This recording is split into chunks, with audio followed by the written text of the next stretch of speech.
Dream creators, virtual worlds, endless streams of data. Liao seemed to have grasped something. Yes, those things. Xiaoming waved his hands. Thousands of brilliant sparks suddenly blinked in the hazy darkness around them, each of which represented a crystal ball.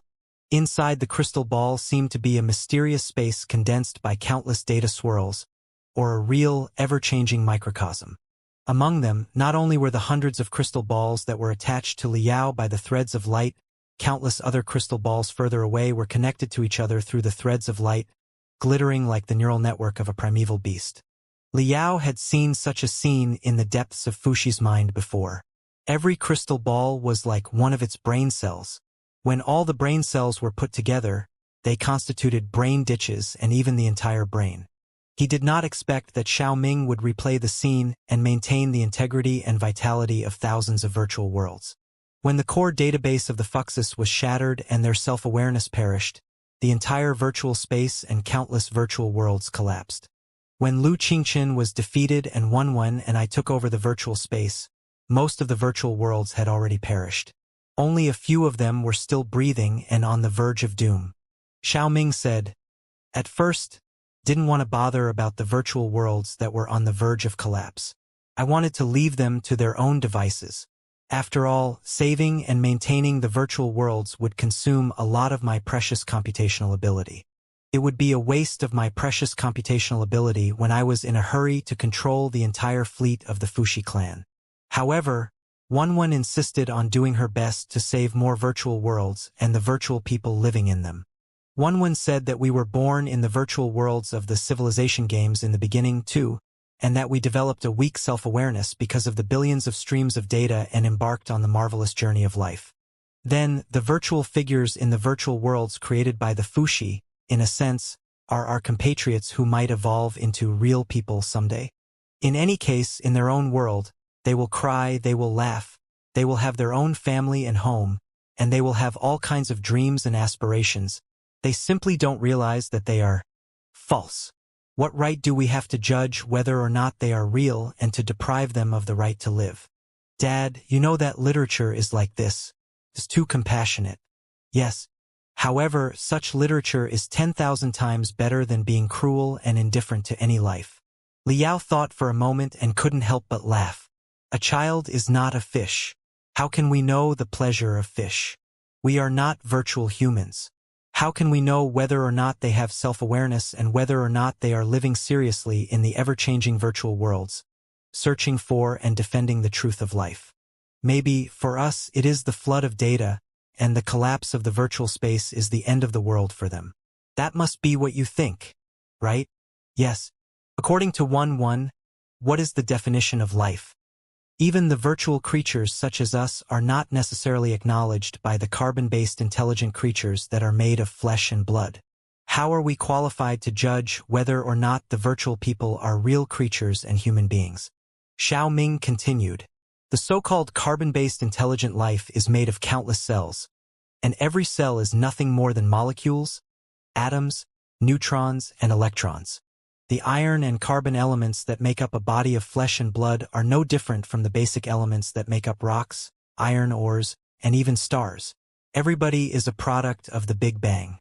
The elements that make up human beings, the elements that make up stars, the elements that make up spiritual puppets, and the elements that make up crystal processors and crystal chips are essentially the same. They were all born at the beginning of the Big Bang. Then, why is it that the polycells born from one of the permutations are called lives, and the virtual figures in the virtual space created by another permutation are not considered living creatures? In the eyes of the information lifeforms, at least in the eyes of the benevolent mother, when human beings and virtual humans are the same, she has to save them all. It's like this. Liao looked at the glittering crystal balls around him and seemed to see the scene when the universe was just born. Maybe when one was right. When the universe was just born, the endless power of the Big Bang had thrown countless elements in all directions like mud. Space was expanding fast, and the elements were spreading everywhere, too. After billions of years of cooling, collision, and integration, various planets and materials had been formed.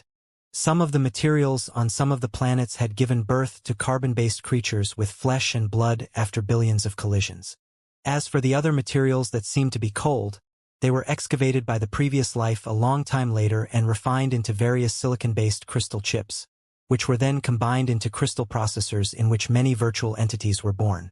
But since the carbon-based life forms in the beginning could make a dangerous leap from death to life, why couldn't the virtual humans calculated by the crystal processors grasp the 1 billionth chance of a miracle and turn them into real lives? Before the birth of the first cell, the world had been a cold, lonely darkness. How could one determine whether or not the first cell was a life? How different was the primitive cell from the complicated and bouncing data? If the first cell could break the threshold, why couldn't the data break the threshold and become a real life? The question was too deep and mysterious. Liao was deep in thought and failed to come to a conclusion. One is too mysterious. I'm not interested in arguing with her. However, when I was about to reject her, I suddenly thought of something. Xiaoming said, I'm thinking that, considering the ambitions of the Fuxis, they wouldn't waste their precious computational ability for nothing. There must be a reason why they went through so much trouble to build and maintain so many virtual worlds. Of course, the high-sounding reason is that it is preserving the civilization of mankind in such a way. It thinks that it has everything under its control just because it has the data. But I feel that the reason is not good enough. It has betrayed the civilization of mankind and gone astray. Will it still be so loyal? All in all, under Wenwen's pleading and my suspicion, I rescued almost 1,000 virtual worlds together with her and tried to keep them functioning normally so that they could survive the apocalypse. If we couldn't save them, we would try our best to restore their original data so that they could start anew. As it turned out, when we devoted a lot of computational ability to maintain the normal functioning of thousands of virtual worlds, we discovered something wrong after a while. The virtual worlds are like living fruits. In the beginning, we had to invest a lot of computational ability to build and maintain them. But after they grown up, especially after countless virtual humans were born with wisdom and civilization, they started feeding their computational ability to the outside world and nourish our database and our father's soul. What? Liao's eyes bulged. He looked at the threads of light around him in disbelief. What did you say? Dad heard it. I said that creating and maintaining the virtual worlds was like planting fruit trees. Xiaoming said, in the beginning, we naturally had to devote a lot of computational ability to the meticulous construction and care of the world. It was truly a laborious job. Occasionally, an error in the basic rules of computation would lead to the collapse of the entire world. No matter how much computational ability we invested, all our efforts would be in vain. However, when the basic rules have been established, the world is stable and all living creatures are thriving, especially the intelligent creatures, which are the virtual figures. The virtual worlds seem to have come to life and can run and develop on their own. Not only do we not need to invest too much computational ability, we can also output it and feed it to our database and our father's soul. Here, aren't you enjoying the nourishment of thousands of virtual worlds right now? Moreover, we also discovered, to our surprise, that the more prosperous a civilization in the virtual world is, the more virtual people will appear, the more complex the social structure will be, or the entire world will be in a golden era of sharp contradictions and soaring momentum, and the more computational ability it will reverse. It was with the backfeeding of the computational ability of thousands of virtual worlds that we were able to clean up the mess so fast and restore part of the combat ability of the fleet of the Fuxi clan. It was also why Wenwen was able to go deep into the heartland of the Sanctuary Alliance and unite all the super crystal processors and the kindest beings there. It was not until this moment that we realized why Fuxi created so many virtual worlds. As it turned out, it regarded countless virtual worlds as its energy source. No wonder it was so strong that it became the mastermind of the entire sanctuary. In the meantime, there is a more reasonable explanation for the countless labels of human nature, established by the Fuxis to test and retrieve the emotional data of human beings. It is hoping that the real data-based the real world can help it build a more complicated, intense, and realistic virtual world. In other words, if the fruit is bigger, sweeter, and juicy, it will be able to reap more computational ability. Do you understand now, Dad? For the Fuxis, the human being's laboratory and the virtual world were the real bodies. As for the Holy Alliance, the Imperium, and even the entire so-called real sea of stars, they were merely the soil where the virtual world was developed. They were merely tools. Liao felt that the world was spinning around him. He felt that the gates of seals deep inside his soul were being opened one after another. Endless information was flooding in. The brilliant, glamorous, ever-changing virtual worlds were glittering in front of his eyes, but they were also like drifting stars that flew into his brain unsteadily and turned into his brain cells. In a sense, the Fuxi was not lying. It was indeed a civilization. Xiaoming said, "Let's say that the plan of the Fuxis that spanned millions of years worked out. There would be no living creatures in the so-called real world anymore. All the resources, every planet that contained silicon, iron, and crystals, would be used to refine supercrystal processors one after another. Even the stars would be refined into solar crystal processors in an unbelievable way. Billions of virtual worlds would be created, each of which would function independently and provide computational ability to the Fuxis. By then, how strong would the universal rivers of the Fuxis become? They would be gods of all worlds. All the resources of the Pangu universe, and even the virtual resources billions of times larger, are under its control. It is indeed possible for it to break through the darkness and fight the legendary flood. If the Pangu clan and the Nuwa clan in the past really made it their mission to break the flood, and sent it into the core database of the Fuxi clan, and if the Fuxi clan in the hundreds of thousands of years to come had been thinking hard about how to complete the mission, the answer that they found was not entirely wrong. Liao felt that his outlook on life had been greatly impacted again. He was not concerned about the problems of the Fuxi clan, but the relationship between the virtual worlds and himself. Xiaoming, have you ever studied why things are like this? What is the mechanism of the feedback of the computational ability of the virtual world? I don't know. Xiaoming opened his hands and said, "Of course I have, but I've got nothing. Theoretically speaking, it is impossible to crack it." Why? Liao was surprised. These virtual worlds were all created and maintained by you. Their underlying architecture, initial data, and metalogic are all in your hands. How could you not know? Because the computational ability is too high. Xiaoming sniffed and said, "Dad, do you know how many permutations there are even if there are only 10,000 initial data? Let's say that 10,000 initial data are permuted 10 times per second, and after different results are out, new permutations will be introduced in the next second.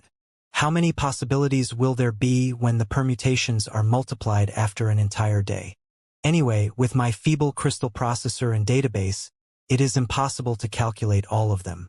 On the other hand, every virtual world, especially the intelligent creatures in the virtual worlds, are the products of billions of permutations and exponents. As they evolve generation after generation, their data has expanded to an almost infinite level. Just like this." Xiaoming waved his hands softly. One of the virtual worlds grew larger and larger next to the two of them, as if they were falling toward a planet from the atmosphere. Gradually, continents, oceans, mountains, towns, and residents of the towns could be seen. This virtual world is a simulation of an ordinary planet of the ancient cultivators 40,000 years ago. It was a peaceful era. There were no wars, no hot-blooded technological leaps, and everybody was merely living a mediocre life. Xiaoming said, "Even so, even in such a peaceful and mediocre era, the data that constituted the virtual figures is already so complicated." He snapped his fingers. The virtual world was immediately presented to Liao in the form of glittering data. It was more than a tide of data. It was a universe of data. Even an ordinary virtual town was made of endless torrents of data. Liao was trying to understand all the data of a virtual person, but he felt that he had fallen into a bottomless maze and that his soul was suffocating. What? Liao felt that his blood was freezing. He hurried to withdraw his soul, only to be soaked in cold sweat. There was no expression on Xiaoming's face. He snapped his fingers again, and the virtual world was peaceful again. The virtual figures living inside did not realize that two deities from a higher level were trying to pry into their world. You've seen it, haven't you, Dad? When a virtual civilization develops to a very high level, it is an impossible task to analyze its intelligent individuals. Xiaoming said, if it were a newly born virtual world where there are only virtual creepers, virtual trilobites, and virtual nautilus, you might be able to see through their structure. Do you want to give it a try? This is impossible, Li Yao mumbled. You are clearly their creator. The creator may not be able to control everything.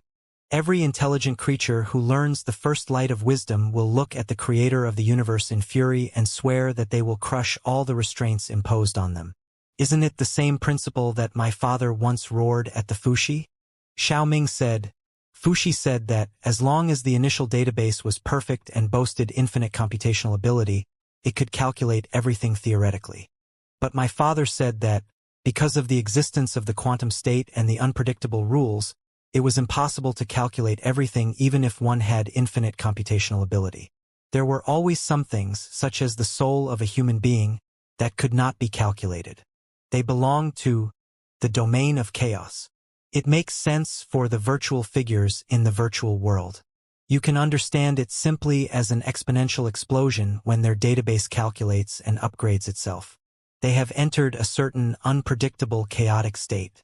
Maybe, with all the crystal processors in the Pangu universe and the energy of 100,000 stars, the soul of a virtual human being can be fully analyzed. Who knows? Maybe the analysis will stimulate the database of chaos of the virtual human being and trigger unexpected mutations, allowing it to grasp the ability to jump to a higher level and destroy us. Who knows? Li Yao was silent for a long time. No wonder Wenwen said they were lives. He took a long breath in relief and said gloomily, in a sense, yes. Although they are very insignificant right now and even under our control, they are indeed living creatures, at least creatures like bacteria and viruses. Or rather, they are creatures one dimension lower than the Pangu universe in the 40,000 years of cultivation. They are intelligent creatures of the low-dimensional universe. Xiaoming said. Two still don't understand. Since the soul data of every virtual figure is so complicated, can you still control them? Li Yao was curious. I can control the basic logic of every virtual world and easily set off a storm or a volcano eruption. I can also infiltrate the database of a virtual little person and implant some information into it so that he will become my believer and interfere with the progress of the virtual world in such a way. I can even obliterate a virtual little person in a very simple and crude way. My degree of control can reach 99%, but it's true that I can't control a virtual little person 100%. There will always be loopholes and errors. It will do everything it can to resist me. This kind of resistance will even hurt my core database and cause me to have logical errors. Xiaoming said, people can be destroyed, but they can never be defeated? Li Yao suddenly thought of such a sentence. It's true that I can destroy a virtual character, or even the entire virtual world, but I cannot conquer them completely. Xiaoming said, since the moment created the virtual worlds, they have been gradually out of my control. The loss of control is irreversible. I can only watch them slide into the abyss of chaos.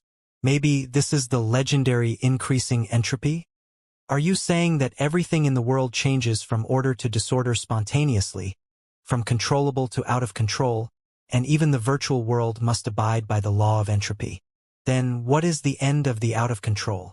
Li Yao thought for a moment and said, what I mean is that the database of every virtual person's soul is expanding, and the database of the entire virtual world is definitely expanding at 100 times the normal speed.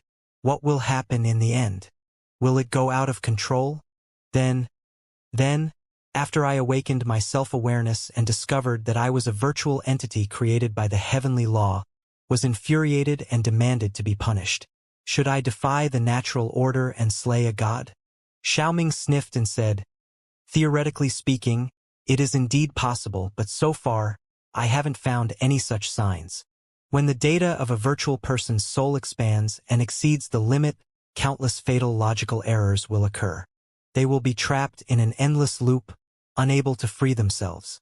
The data will overflow and eventually collapse. In the virtual world, the virtual person will be dead. Life and death are the rules of nature. Of course, the virtual figures will die too. Is that strange? As for the virtual world, it has the same logic.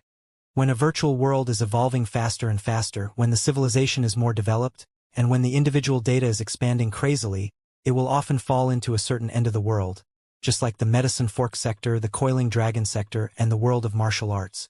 Some of the virtual worlds over-destroyed the environment, burning the entire planet and poisoning all the living creatures.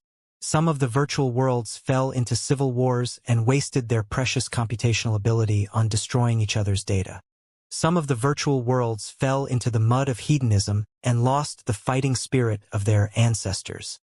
In the end, they degenerated into super-large babies, and the entire database was frozen. All in all virtual worlds have a certain limit.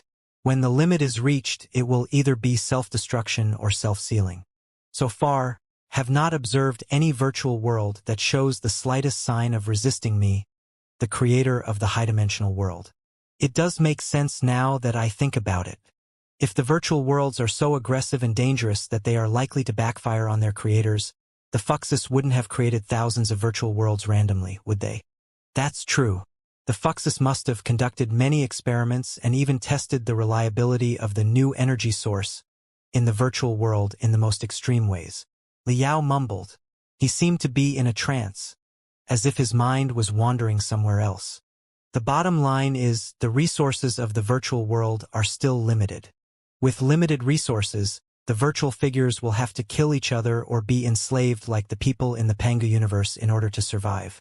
It is impossible for them to explore the heavenly Tao and resist me, the creator of the high-dimensional universe. Xiaoming explained, limiting their resources is the number of crystal processors and the supply of various energy sources such as crystals. The more developed and complicated a virtual world is, the more crystal processors it will have to occupy, and the more crystals it will have to swallow. I can't possibly use hundreds of supercrystal processors and thousands of tons of crystals to maintain the functioning of a virtual world. Can I? Therefore, the dark forest theory is valid even in the virtual world. In the old days, Lu Qingchen thought that, as long as the civilization of mankind was moved to the virtual world, they would have endless resources and live a happy and peaceful life forever. It was too childish and too idealistic. After all, this is the state of the virtual space right now. It is perfectly balanced. We have maintained the functioning of thousands of virtual worlds, which can provide a lot of pure computational ability to us and our Father, so that we can maintain high-intensity nutrition and training without us knowing. Of course, in every virtual world, especially those that have just been created, there are always all kinds of data conflicts and logic traps. The abnormal data will be displayed in the form of demons and devils, which will sabotage the stability of the virtual world. At that time, some data engineers or dream creators will be needed to anti-poison. The 4 members of the Xianxia squad, including Chu Zhixiao, are doing the job. Dad, you don't need to worry about them.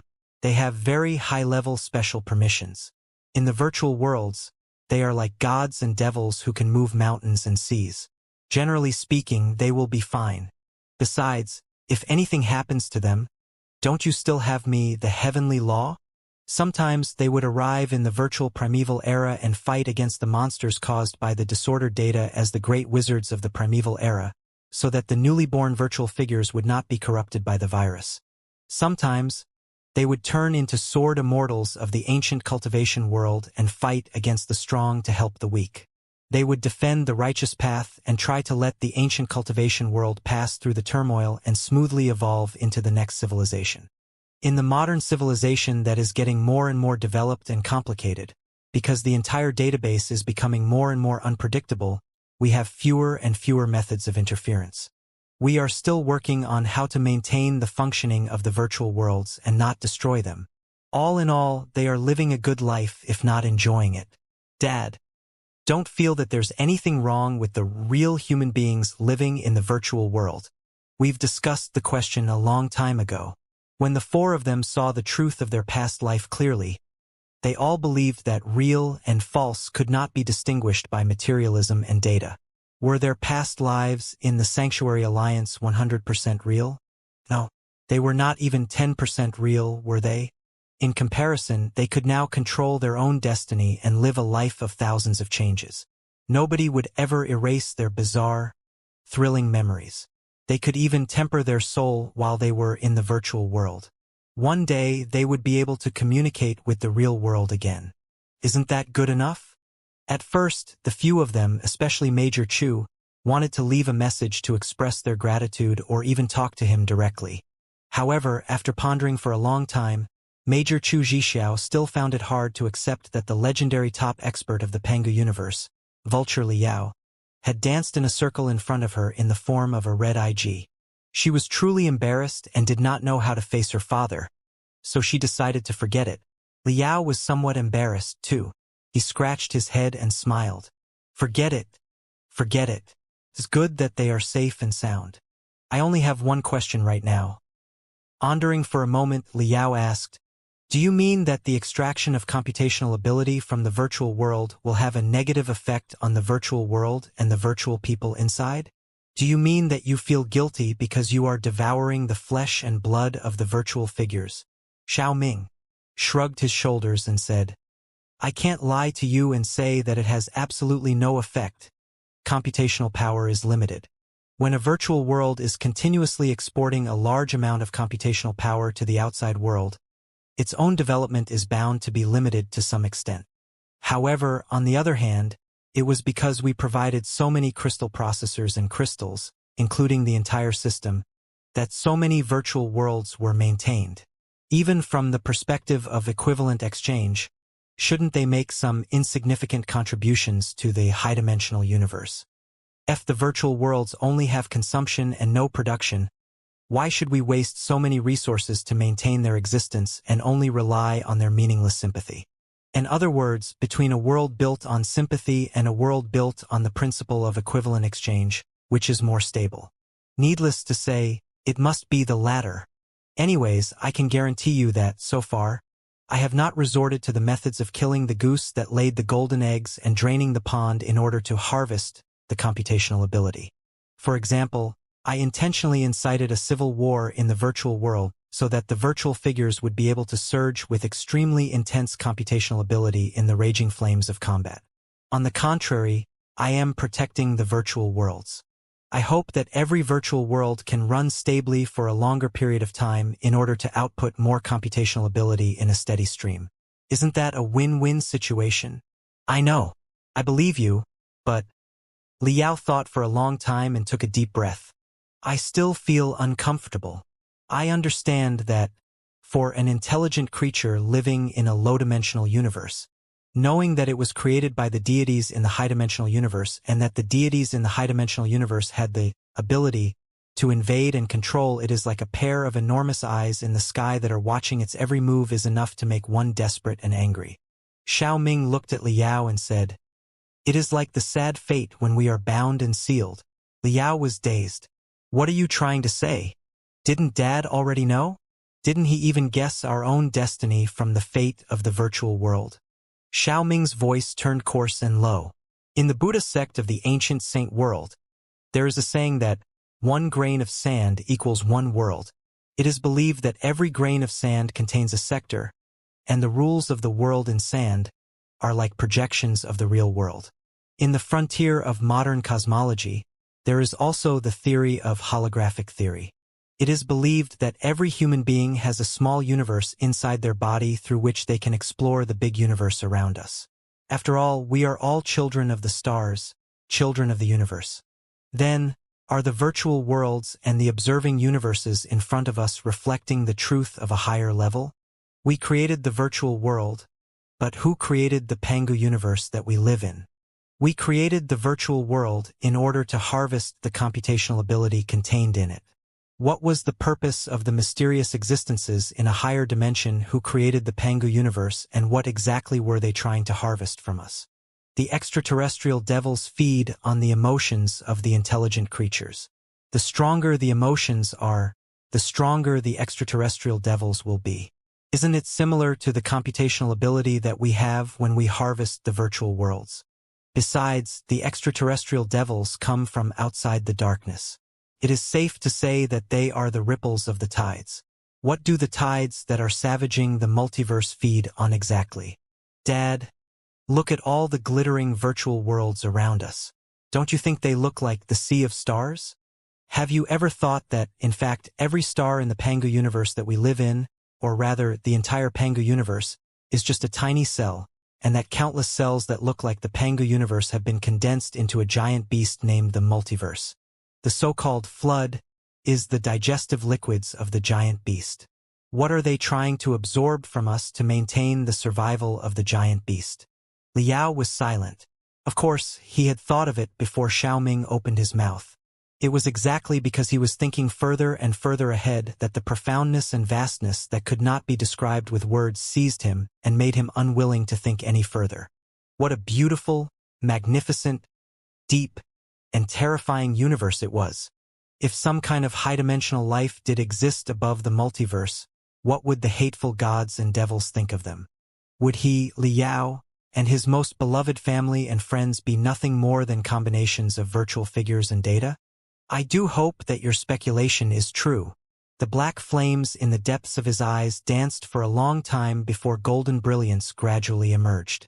Liao's lips curled into a confident smile as he said, "If that's the case, just like we can't calculate everything about the virtual figures and control them 100%, the existence of the high-dimensional universe won't be able to calculate everything about us. There will always be mistakes, exceptions, out-of-control situations, and the impossibility. As long as we exist, we will be able to break through the barrier of dimensions and invade the high-dimensional universe to control our own destiny, won't we? Now that the Federation, the Imperium, and the Sanctuary Alliance are on the rise and the Pangu universe is gradually calming down, it seems that it's time to explore the secrets of the flood. It was true that, since the era of the Star Ocean Imperium 10,000 years ago, the human civilization, which had just been unified, had been divided, chaotic, bloody, and dark for too long after the betrayal and counterattack of the Mad Blood God. In the meantime, although the cultivators of the Star Ocean Imperium brought temporary brightness to the civilization, the feeble brightness was soon eroded by the surging black tide. The civilization of mankind, after struggling for a moment, was caught in a bigger, more furious swirl again. It was not until today, with the hard work of countless people, that a new dawn appeared on the horizon. The scorching universe gradually calmed down. Liao was like a tiny earthworm that was jumping and crawling on the chain of suspicion that bound the civilization of mankind. Finally, a tiny gap was dug out. However, his strength alone was far from enough. Victory, as well as the greater victories that were yet to be achieved, belonged to everybody, including the experts such as Li Jialing, bossed by Jin Xinhua, Little Ming, and Wen, as well as the billions of ordinary soldiers and citizens at the bottom level of the Federation, the Imperium, and the Sanctuary. Right now, countless ordinary people were fighting hard for the future of mankind and themselves. In the hinterland of the Sanctuary Alliance, in a sector named Blue Sea, a ragged carrier fleet was slowly flying toward the main planet. Tonka stuck his nose to the window and looked at the green planet that was getting larger and larger. To this moment, his head was still ringing as if it were filled with glue. He still did not understand what was going on. His friends, class monitor Chu Jiun and a lot of other devil children, were all confused like him. They were both excited and lost about the unknown future. However, one thing was certain. Right now, they had the right to be excited, nervous, curious, and so on.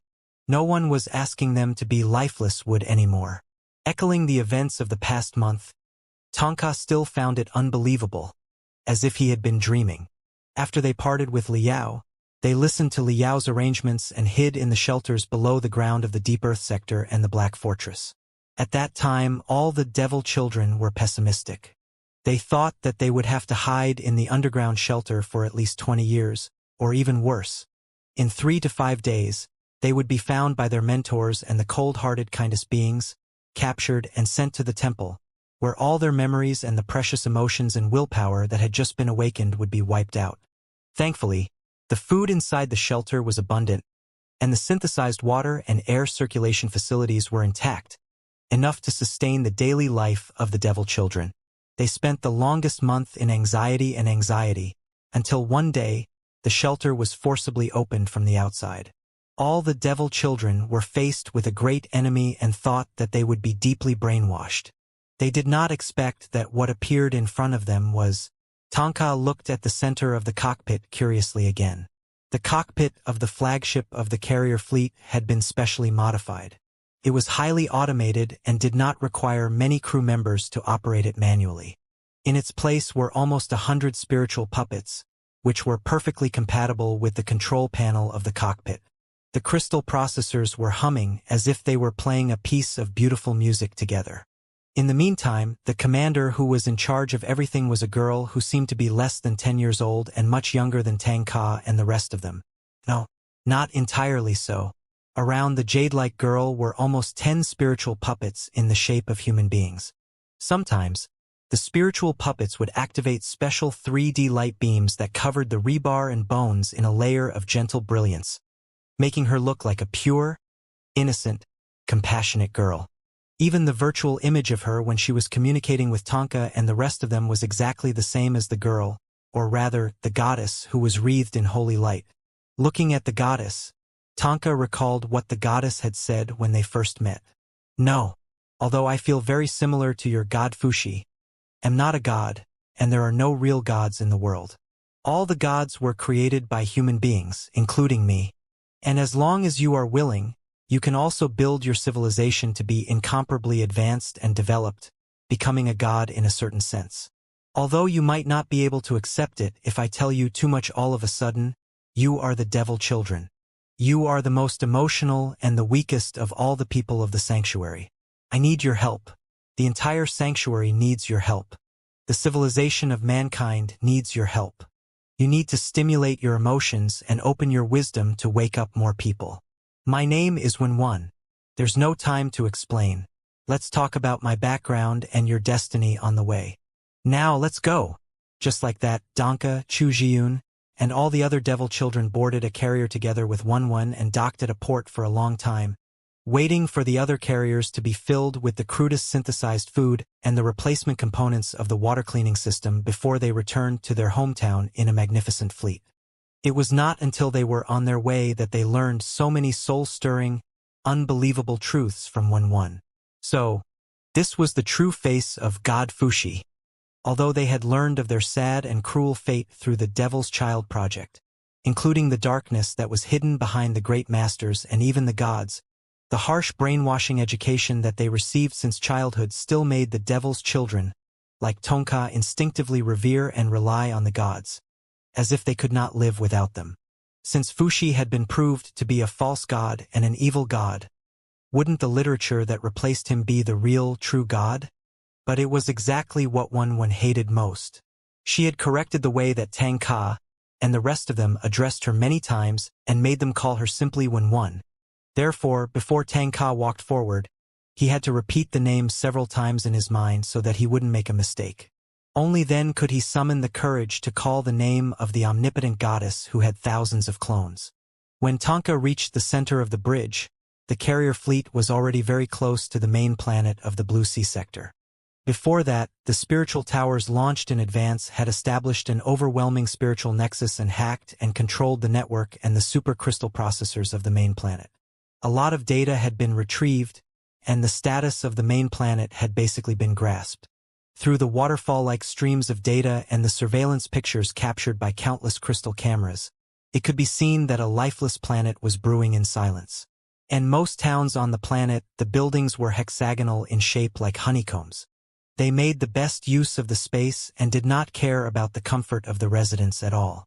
Thousands of worker bees were living in this place, not knowing what to do without further orders. When the fleet of the Fushi fleet was assembled, most of the resources on the planet had been taken away. Many towns had sunk into famine. Some of them had died in silence, and some of them were brewing their bestiality in silence, waiting for the final eruption and explosion. Thankfully, we arrived in time, and the resources on the main planet of the Blue Sea sector are quite abundant. Wenwan smiled at Tang Ka. The order here hasn't been disrupted. If we calculate it in terms of the minimum demand for survival, the relief supplies we carry can last for a year and a half.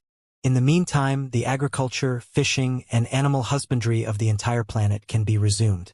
It won't be a problem for everyone to survive. After that, we can transform the brainwashing temples all over the planet into schools, so that the people of the Star Glory Federation will have more access to the items and even teachers of the Star Glory Federation and the Star Glory Federation. You, as purifiers, naturally know better what kind of dangerous goods can trigger people's emotions. Hope that we can explore more effective methods on the main planet of the Blue Sea sector and spread them out in the entire Sanctuary Alliance. In short, our task is very difficult, and we are faced with too many problems. Tang Ka, please, let's work together. Wen clenched his small fist and lightly punched Tang Ka's shoulder. Tang Ka was dazed for a long time. He could not help but ask, Wen, can you tell us what the Sanctuary Alliance looks like after the modification? Well, I don't know. Wen wrinkled his nose and chuckled. I'm not a god. How can I see the future after such a long time? However, the Sanctuary Alliance of my dreams does not necessarily have the characteristics of the Federation and the Imperium. For example, restrain your desires to a certain extent and don't dwell too much in materialism, collectivism, and dedication. Another example, the brain resonates. Telepathically, information is transmitted directly through brainwaves. In many cases, there is no right or wrong in everything. As long as they are not too extreme, everything will be fine. Of course, we must awaken the emotions and will of all the people of the Star Glory Federation. But why can't we preserve the features of telepathy and collectivism in moderation and make sure that the Star Glory Federation is more equal, more harmonious, and more tolerant than the Federation and the Imperium? Moreover, on the basis of that, can the integration of the people of the Star Glory Federation with the crystal processors, the spiritual nexus, the virtual space, and the information lifeforms be closer? Can the Star Glory Federation become the first human force to fully accept the virtual humans? Maybe such a Star Glory Federation will represent the future of the human civilization and be the first to break out of the Black Wall. I'm really looking forward to such a future. The brilliance in Wen's eyes spread to Tang Ka's body through her gentle eyes like thousands of invisible fireflies, filling Tang Ka with warmth. For some reason, a brand new strength was born in his heart. Of course, if you have a different understanding about the future of the Holy Alliance, you are more than welcome to question or even oppose me. After all, I am not a god. Wen put on the most beautiful smile and said in a low voice, however, when all of us join hands, we might be able to create a new god. Tang Ka took a deep breath and nodded. He returned to his companions. What happened? What did you say to the goddess? The devil children crowded close and asked him in a low voice. Nothing. Looking at the planet that was getting larger and bluer on the light beam in front of him, Tang Ka glanced at Chu Jiyun, the class monitor, and put on an equally brilliant smile. He summoned his courage and held the squad leader's hand. Wen asked us to prepare. We're going home. Right when the Blue Sea realm in front of Wen, Tang Ka, Chu Jiyun, and all the devil children, and the entire Sanctuary Alliance welcomed a new life, the border of the Imperium billions of light years away, the world of martial arts and the paradise of evil land, seemed to be welcoming its doom. Boom! An ear-splitting explosion shook the sky and the earth. Broken stones and debris were flying everywhere. The city wall that had been built up by the debris collapsed. Countless people were hit by the burning debris and died before the flames burnt their brains. A large batch of bizarre-shaped bandits, who seemed to have gone mad and were walking dead at the same time, crowded in through the gaps on the city wall and charged at the city of Taiping. It seemed that one of the few civilian towns in the land of evil would be torn apart by the bandits and thugs within half a day. Fight! The mayor of the village, Gu Zhengyang, had bloodshot eyes and a coarse voice. He was thin and dry, like a lake that had been vaporized around the village and was about to be burnt to a crisp. Da-da-da-da-da-da-da-da. Boom! Boom! Boom! Boom! The storm bolters and crystal cannons deployed on the two sides of the village opened fire at the same time. The firepower of the city today was more than 10 times stronger than before Liao, Lu Li, and Han Te had left.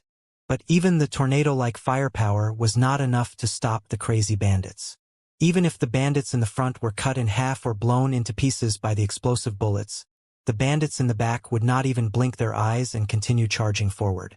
In their dirty eyes, There was no longer any hint of humanity. Even the bestiality was lackluster.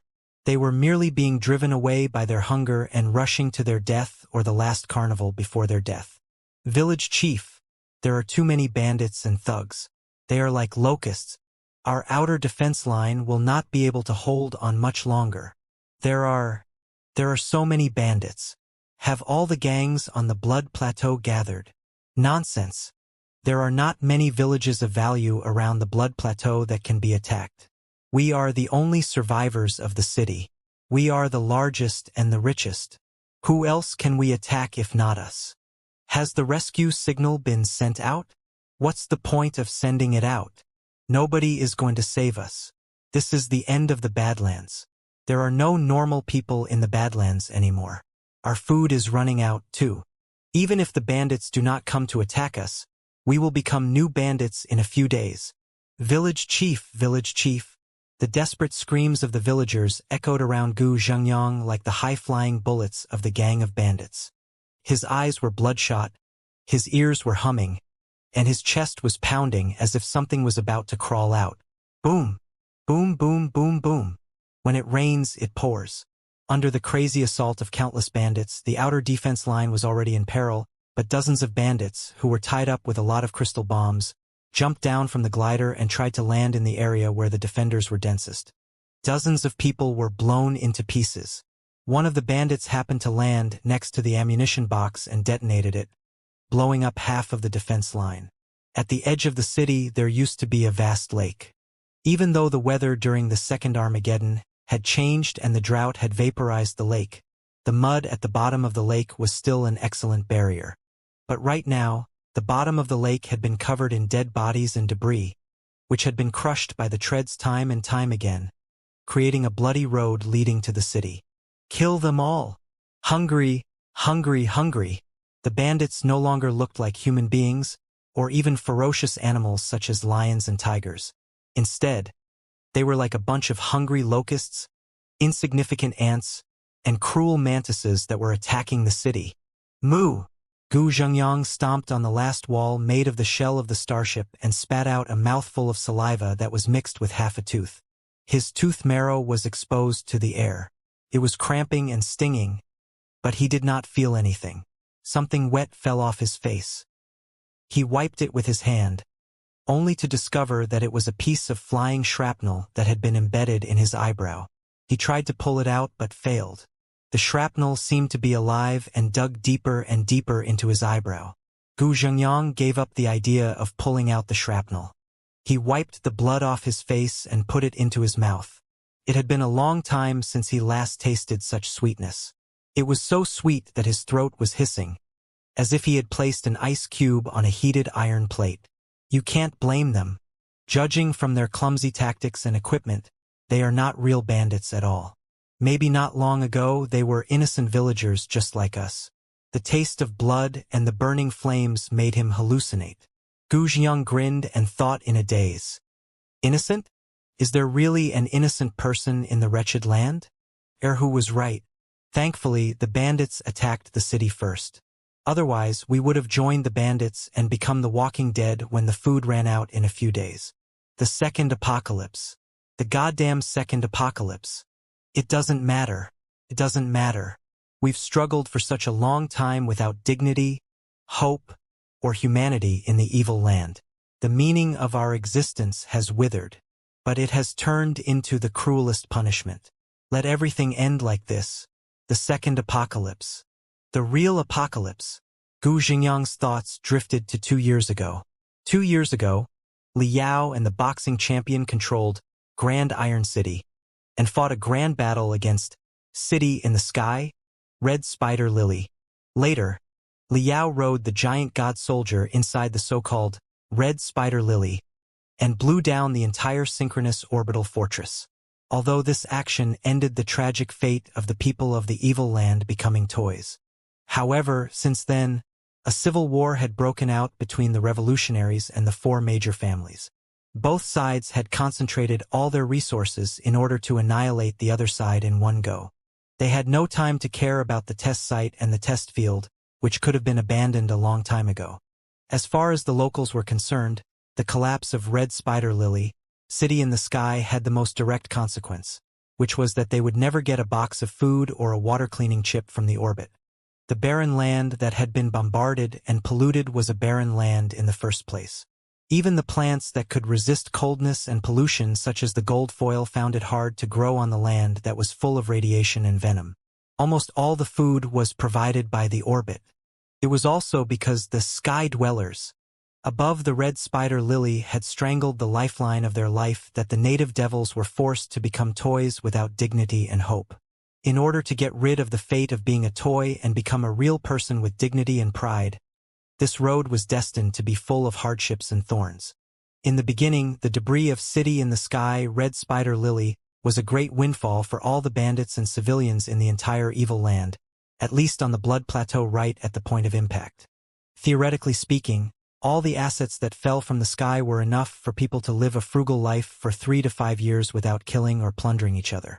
However, one's appetite was limited, but one's ambition and greed were limitless. The City in the Sky has fallen. From now on, we will never get food from the sky again. The fall of the City in the Sky brought a lot of the most advanced weapons. Not just the supersonic arm shuttles, even the most lethal weapons such as crystal suits can be found here. As for the super weapons, not only will we be able to pick them up, other bandit gangs and even the civilians will be able to get them. Under the two cruel conditions, it was not hard to guess what would happen to the evil land that was soaked in blood. All the bandits seemed to have been injected with stimulants and set on fire. They went on a rampage and attacked other bandits before they figured out how to use the best weapons. Their purpose was to steal the food and weapons of the bandits and reduce their number as much as possible. City in the Sky, Red Spider Lily had collapsed. From now on, there would be no more food falling from the sky, and the Badlands did not produce much food in the first place. In other words, the total amount of food on the planet was constant and decreasing, and the trend was irreversible. Since human beings had to consume food when they were alive, the fewer survivors there were, the more food each survivor could get, which meant that their survival time would be longer. It was a simple logic. Even a child could tell. Kill others and take their food. The fewer people there were, the fewer threats there would be. The more food there was, the longer everyone could live. Just like that, the slaughter began. It was the cruelest slaughter, 100 times more bloody than usual. It was because everyone was caught in the madness of desperation and knew that they were merely enjoying the cruel pleasure before their death. The first target of the bandits was the bandits nearby. With the cutting-edge magical equipment and advanced weapons that they had just acquired, they fought until the sky was dim and blood was flowing like a river. The food, weapons, and ammunition that could have kept them alive for several years were often consumed in a brutal battle or even burnt to nothing. As long as the war began, its original purpose would become insignificant. This vicious beast Tautai was destined to go out of control and use the lives of billions of people to fill the gap. Just like that, the entire Blood Plains and even the entire evil land were on fire. The damage caused by the chaotic battle that affected the entire planet was comparable to the major calamity that turned the world of martial arts into an evil land. Everyone called it the Second Armageddon. Almost everybody believed that the second apocalypse was the real one and that they were doomed. But their survival instincts forced them to squander the food, weapons, and ammunition in their hands, making them part of the apocalypse too. Only a few people were able to remain calm in this crazy catastrophe. For example, Gu Zhengyang, the mayor of the Taiping village. His trust in his daughter, Lu Li, and his disciple, Han Te, especially in the mysterious Elder Yao, made him grit his teeth and maintain the last bit of his humanity when the entire evil land fell into the abyss of darkness. When the riot of the Blood Plateau broke out and a lot of innocent people lost their homes and crowded into the city, he had held back the situation that was about to collapse with his solid arms and collected a lot of remains of the City in the Sky and the Red Spider Lilies. He had also retrieved a certain amount of food and synthesized the food production line and the water cleaning chip. With the help of the food, the city had grown larger and larger and became the only pure land in the catastrophe. However, there were no eggs that were intact when the nest was overturned. As the entire evil land was burnt to the ground, the end of the city had come.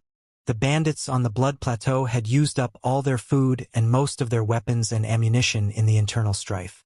They had lost the last bit of their humanity and their bestiality and turned into hungry ghouls. When they congregated into a black tide, their only perception was hunger, and their only instinct was biting. For many bandits, their only weapon was their teeth. After taking down several small villages in a row, the seemingly glamorous Taiping city became the most dazzling target. All the bandits of the Blood Plateau had gathered in this place. They were roaring and attacking the city of Taiping. Most of the bandits had lost their lives in the years of internal strife. The remaining bandits might have been ordinary people in a certain village yesterday, but that did not stop them from releasing their cruelty and brutality to drive away the fear of the apocalypse. Although the soldiers of Taiping City were strong, they were not a real gang of bandits after all. Their crystal ammunition was limited.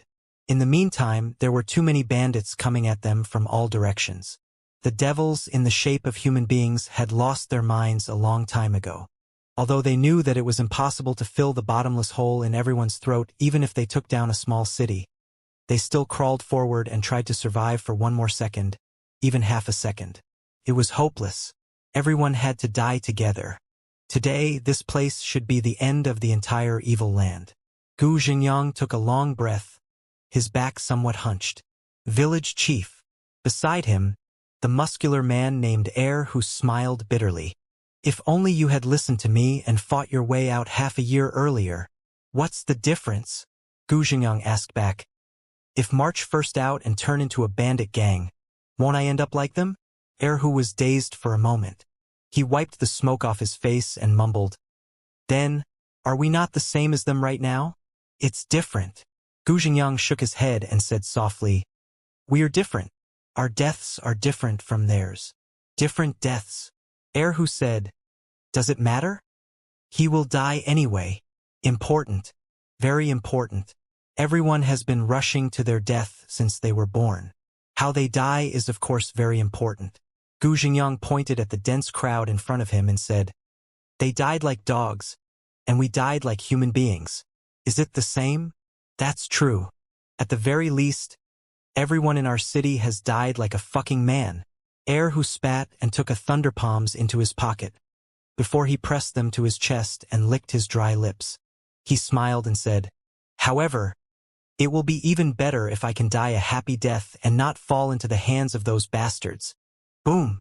Hardly had he finished his sentence when the last line of defense at the front of the base was wreathed in raging fireballs. The inhuman bandits were about to launch their final attack.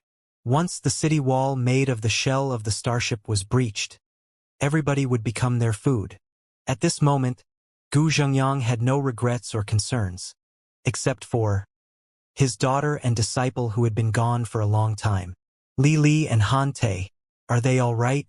I hope they can get away from this hell on earth and find a real paradise where there are no wars, famine, and peace. Gu Xingyang's dry eyes were blocked by a layer of dirty liquid. He felt that he was hallucinating, as if his disciple Han Te was grinning at him in the burning clouds. Supervisor Han, you must take good care of Lioli. That way, I can close my eyes in peace. Gu Zhengyang smiled in relief and blinked. Then, he discovered that the illusion was not gone. Han Te's smiling, cheap face was still floating in the middle of the burning clouds. He was smiling so hard that the corners of his mouth were almost torn apart. Gu Xingyang was dazed for a moment and blinked. It's still here. It's still here. It's really strange. The illusion this time is too real. I can't get rid of it no matter how I look at it. Moreover, it's so vivid and detailed. Could it be that my hunger has made me lose my mind from the bombardment? Is that why I am hallucinating? Village chief. At this moment, Air, who was next to him, was dumbfounded and exclaimed, Han Te, isn't that Han Te? In the clouds. In the clouds. What?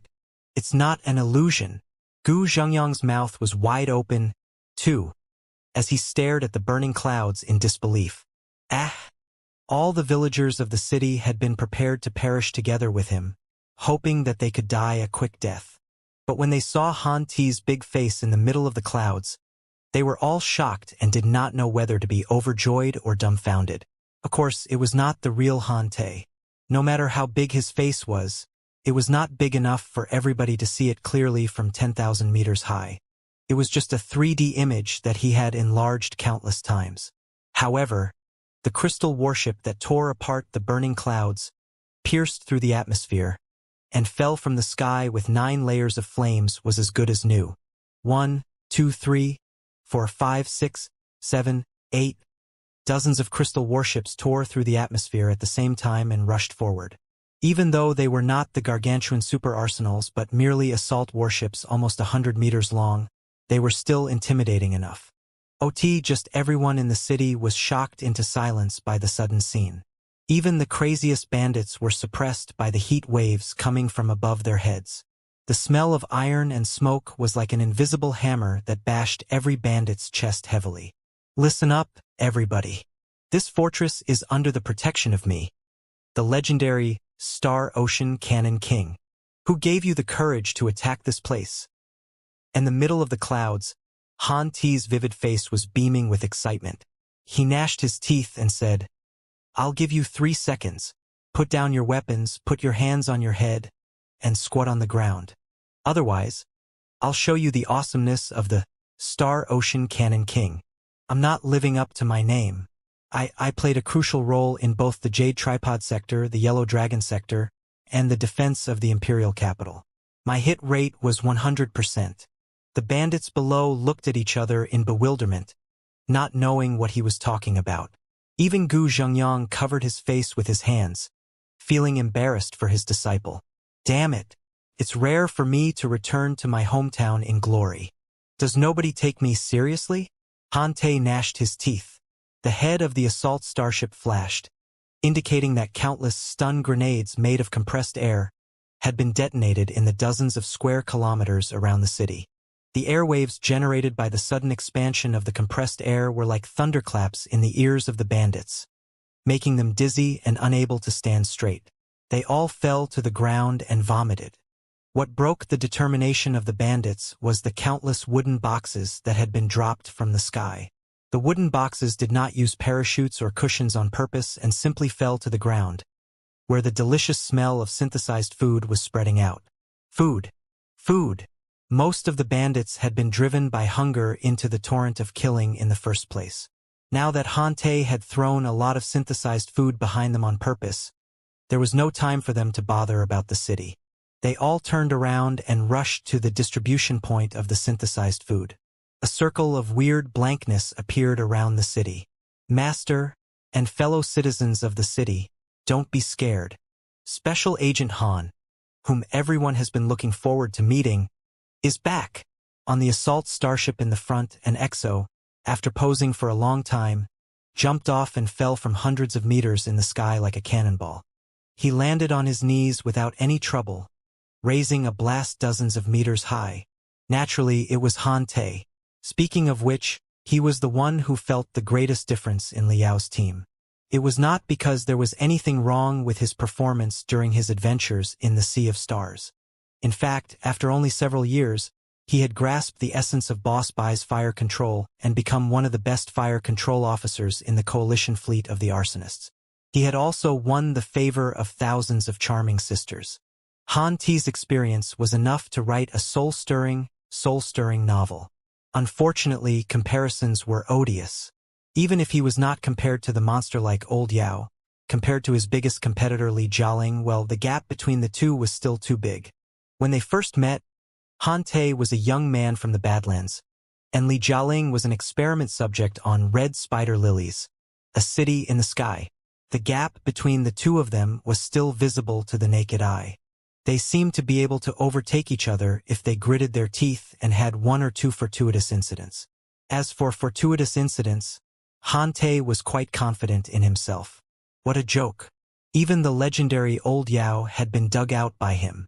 Shouldn't he have received countless fortuitous incidents and reached the peak of his life easily, becoming the biggest winner of the Pangu universe? Who would have thought that it was not him who had the fortuitous encounter, but Li Jialing? Or rather, the moment he met Li Jialing, all his luck had been stolen by the kid. The wretched Li Jialing suddenly turned into Wu Yingling and became the emperor of the Imperium of true human beings. This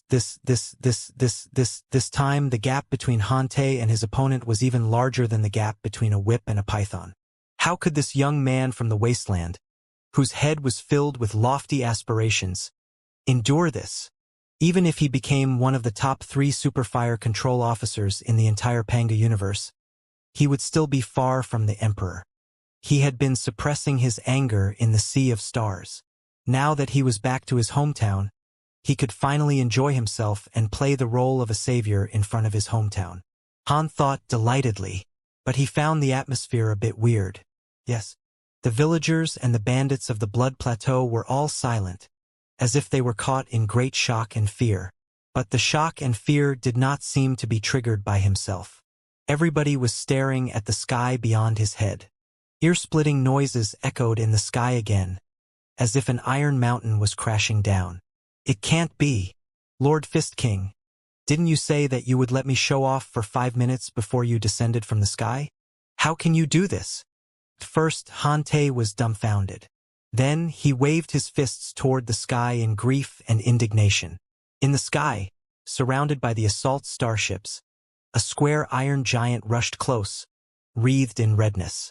At first glance, it looked like an upgraded version of the Great Iron City that had suppressed the entire Blood Plateau.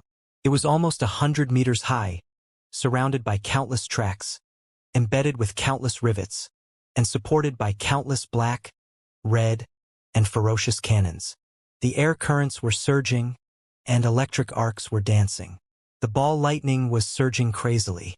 Although they were still more than 1,000 meters in the sky, the pressure from the crystal suit had almost frozen the air within 100 square kilometers. Everybody's hair was standing up, their eyes were dry, their fingers were numb, and their fingernails were cracking. Boom! The upgraded version of the Grand Iron City fell to the ground heavily, raising a blast hundreds of meters high. The dust immediately drowned Han Te and the other bandits. It was 100 times more intimidating than when Han Te landed just now. Crack, crack, crack, crack. After a series of ear-splitting mechanical noises, the upgraded version of Iron City stood up like a gargantuan steel beast. Every cannon was emitting scorching brightness and glaring at the bandits nearby like countless crimson eyes.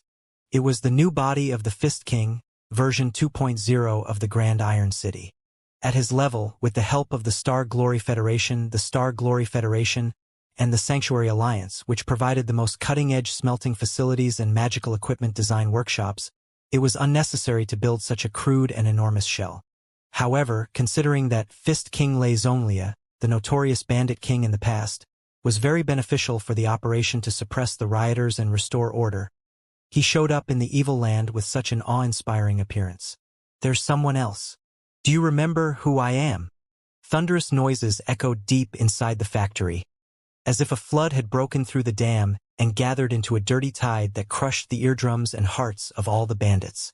As expected, even if all the bandits were overwhelmed by hunger and ferocity, they would not forget the toughness and brutality of Fist King Xianxia. The scene where the boxing champion drove the Grand Iron City to the red spider lilies in the city in the sky was like a soldering iron that was thousands of degrees high. It was deeply etched into the brains of the bandits and became an unforgettable memory. It's the boxing champion. It's the boxing champion. He's not dead yet. He's back. The boxing champion is back. The boxing champion is back with a lot of starships. Where did he come from? How is it possible? Years ago, he was an enemy of the Deva. He even blew up the city in the sky and pissed off the Devas, which led to the second Armageddon. How did he come back? He actually came back. Did he kill all the Devas? His aura is 10 times stronger than before. He has the strength of a devil. I'm afraid that he can even punch a crystal suit one by one. Nobody can stop him. Fist King. Fist King. For a moment, all the bandits had their strength drained from their veins and bones by the overwhelming aura of the Fist King. Somebody took the lead and all of them fell to their knees and bowed to the Fist King. With the strength to annihilate them effortlessly and the food that they brought, Who would dare to resist such a champion? In a moment, the same name was being chanted in the dozens of square kilometers around the city. Punching King! Punching King! Punching King! There were only a few discordant noises. Are you kidding me? That's not the plan.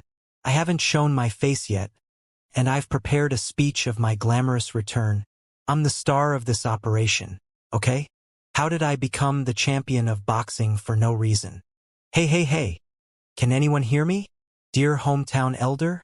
I'm Hante. I'm the Cannon King of the Star Ocean. Hante stared at the boxing champion helplessly. Above the Iron City, on what seemed to be the shoulder of the boxing champion, the cover was opened, and a young girl with bright eyes crawled out. Dad! Lu Li held the Fist King's shoulder. Tears were already flowing out. She waved her hands hard in the direction of the city. Dad, we are back. We came back with hope. Half a day later, attracted by the aura of the boxing champion and the food, order was restored to the 50 square kilometers around the city. Countless tents were lined up. A large batch of battle puppets were shuttling back and forth among the tents under the control of the Fist King, watching over the bandits who had just calmed down. The camp was both a refugee camp and a prisoner's camp, just like the identities of the bandits. Everyone, including Hante, Lu Li, and the Fist King, had different opinions on how to clean up the mess in the world of martial arts and the paradise of devils. The simplest way was to kill all the bandits. As long as their hands were stained with blood, there would be no survivors. Of course, it was very easy. However, most of the bandits were not natural-born homicidal maniacs. Maybe the ordinary villagers who were innocent yesterday were dragged into the swirl of destruction and death and gradually lost their will. They were killed as soon as they were touched by blood. Less than 1/10 of the survivors in the entire evil land were qualified to survive. Even the Fist King himself had struggled to survive in the former evil land, and his hands were stained with blood. How was he going to settle the score? Therefore, after repeated discussions, everybody agreed unanimously that they were going to bring hope to the evil land instead of killing.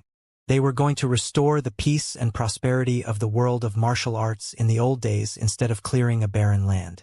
For all the bandits, they would be treated as prisoners of war first. They would be forced to work and interrogated at the same time. Of course, the most brutal and inhuman criminals would be punished severely. As for the rest of them, there was still a slim chance of survival. Only such a relatively lenient policy could attract most of the bandits on the evil land to surrender without wasting too many precious soldiers. After all, the Imperium of true human beings was in a state of 1,000 things waiting to be done. The order of the hundreds of sectors had yet to be restored. There was no time to spare for the chaos in the evil land. On the last wall of the city, Gu Zhengyang looked at the world that had changed color in front of him. From the dense tents and the obedient crowds, to the crystal warships that were dropping all kinds of assets into the sky, to the automated armed shuttles and battle puppets that were cruising hundreds of kilometers nearby, to his daughter who was leaning against him and telling stories of their adventures in the sea of stars in high spirits. He was truly moved to tears. While Master Yao was helpless and could only watch the two bad boys named Fushi and Lu Qingchan showing off, the Fist King finally arrived. Lu Li's eyes were wide open. He waved his fists exaggeratedly and said, "When Master Yao saw the Fist King, he cried in joy and begged for the Fist King's help. The Fist King did not hesitate and punched Fushi and Lu Qingchan away. Just like that, he saved the capital city and all of us. Right now, the entire Imperium is gradually calming down. Normal order has been restored to the greater thousand worlds one after another, and they have returned to the reign of His Majesty the Emperor. And His Majesty the Emperor is grateful for Lord Fist King's outstanding contributions in the defense of the imperial capital. He has even pardoned all the crimes that Wu Yingren has committed and granted Lord Fist King an astronomical amount of resources to eliminate the radiation pollution on the evil land and rebuild our home. Therefore, Dad, as long as the Fist King is here, everything will be fine. You don't need to worry that he is a bandit from the past and think that he is going to be a tyrant. There is absolutely no such thing. He even took the initiative to say that he admires Dad's persistence of humanity in the evil land and that he did not collude with the bandits. He really wants to meet you, learn from you, and rebuild the evil land together with you. Really. In private, the Fist King is a very gentle and patient man. Whatever other people say, I think that he is a real hero. Watching his daughter, who was getting more and more mature and the stubbornness in her eyes more and more similar to her mother's and his wife's, Gu Zhengyang could do nothing except nod his head in a silly smile. Dad, look. Luli stood on his tiptoes and pointed at the unloading area of the crystal warship not far away. He said, "Those are the components of the climate balance system, the special drugs to cleanse the soil that has been contaminated by radiation, and the new fertilizers provided by the biochemical experts of the Federation.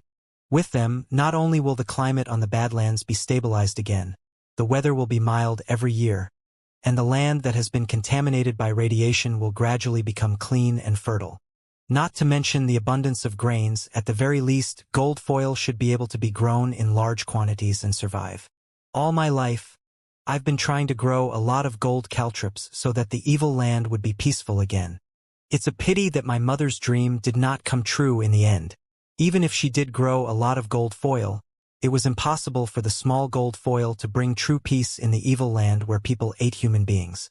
But right now, with the help of Elder Yao, the Emperor, and the Fist King, it is very likely that we will be able to plant the gold ingots all over the Badlands and all over the planet.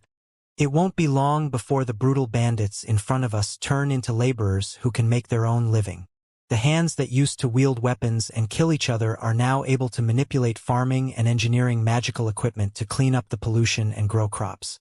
Even if they can only harvest one gold leaf, it will still be better than harvesting other people's lives and their own. Right, Dad? Right? Right? Gu Zhengyang gazed at the lively unloading and assembling scene in front of him. A large batch of spiritual puppets, reflecting the brilliance of the sun, were igniting new brilliance like bouncing sparks. He rubbed his eyes, but he still felt that the scene in front of him was unreal, as if he, or rather all the natives, had a nightmare that was hundreds of years long. Now he was back to himself.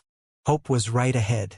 While Gu Zhengyang and Lu Li were gazing at Hope from the city wall, Han Te pulled the Fist King aside mysteriously on a hill not far away from the city. Ever since he absorbed the data pieces of the Fuxus, the boxing champion had advanced into a higher level. Controlling almost 100 spiritual puppets at the same time was not a problem for him at all. He could suppress the brutal bandits with Grand Iron City 2.0, while he summoned an ordinary spiritual puppet more than 2 meters tall and listened to Han's rambling. Seriously, how can the Fist King be like this? Didn't we agree in the beginning that I should jump down and show off in front of my hometown? Han Te looked at the Fist King in grief. I've been eclipsed by Li Jialing in the defense of the capital city. I was crushed by him to the point that there was nothing left of me. Now that I'm back in my hometown, I was planning to return to my hometown in glory. Can't you satisfy such a small request? How embarrassing. I could have let you show off for a while, the Fist King said casually. But at that time, the city was under siege. The situation was critical. One more second of delay meant one more death. My life was too precious. I had to act in advance. Sorry. Han Te scratched his head, putting aside the fact that he was a playboy and thought too highly of himself. He was still a kind-hearted young man from the wasteland after all. The Fist King had given him a reason that his life was precious and apologized to him solemnly. He was too embarrassed to say anything else. Rolling his eyes, he waved his hands and said, "Forget it. It's not a big deal. Let's not talk about it. It's just that I didn't expect that the Fist King would come back to the wasteland with us. A big shot who is both powerful and influential, like you can play a pivotal role in the negotiations of the Federation, the Imperium, and the Holy Alliance. But you abandoned everything and returned with us. How loyal you are. The Badlands is your hometown as well as mine."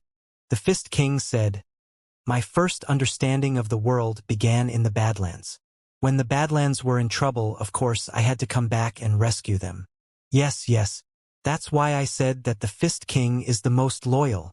Rubbing his hands, Han Te smiled cunningly. "Well, Master Fist King, the thing we talked about last time should be fine, right?" The boxing champion was silent for a while. The crystal processor crackled. What is it? He seemed to be asking calmly. Hey, it can't be that the Fist King has forgotten, right?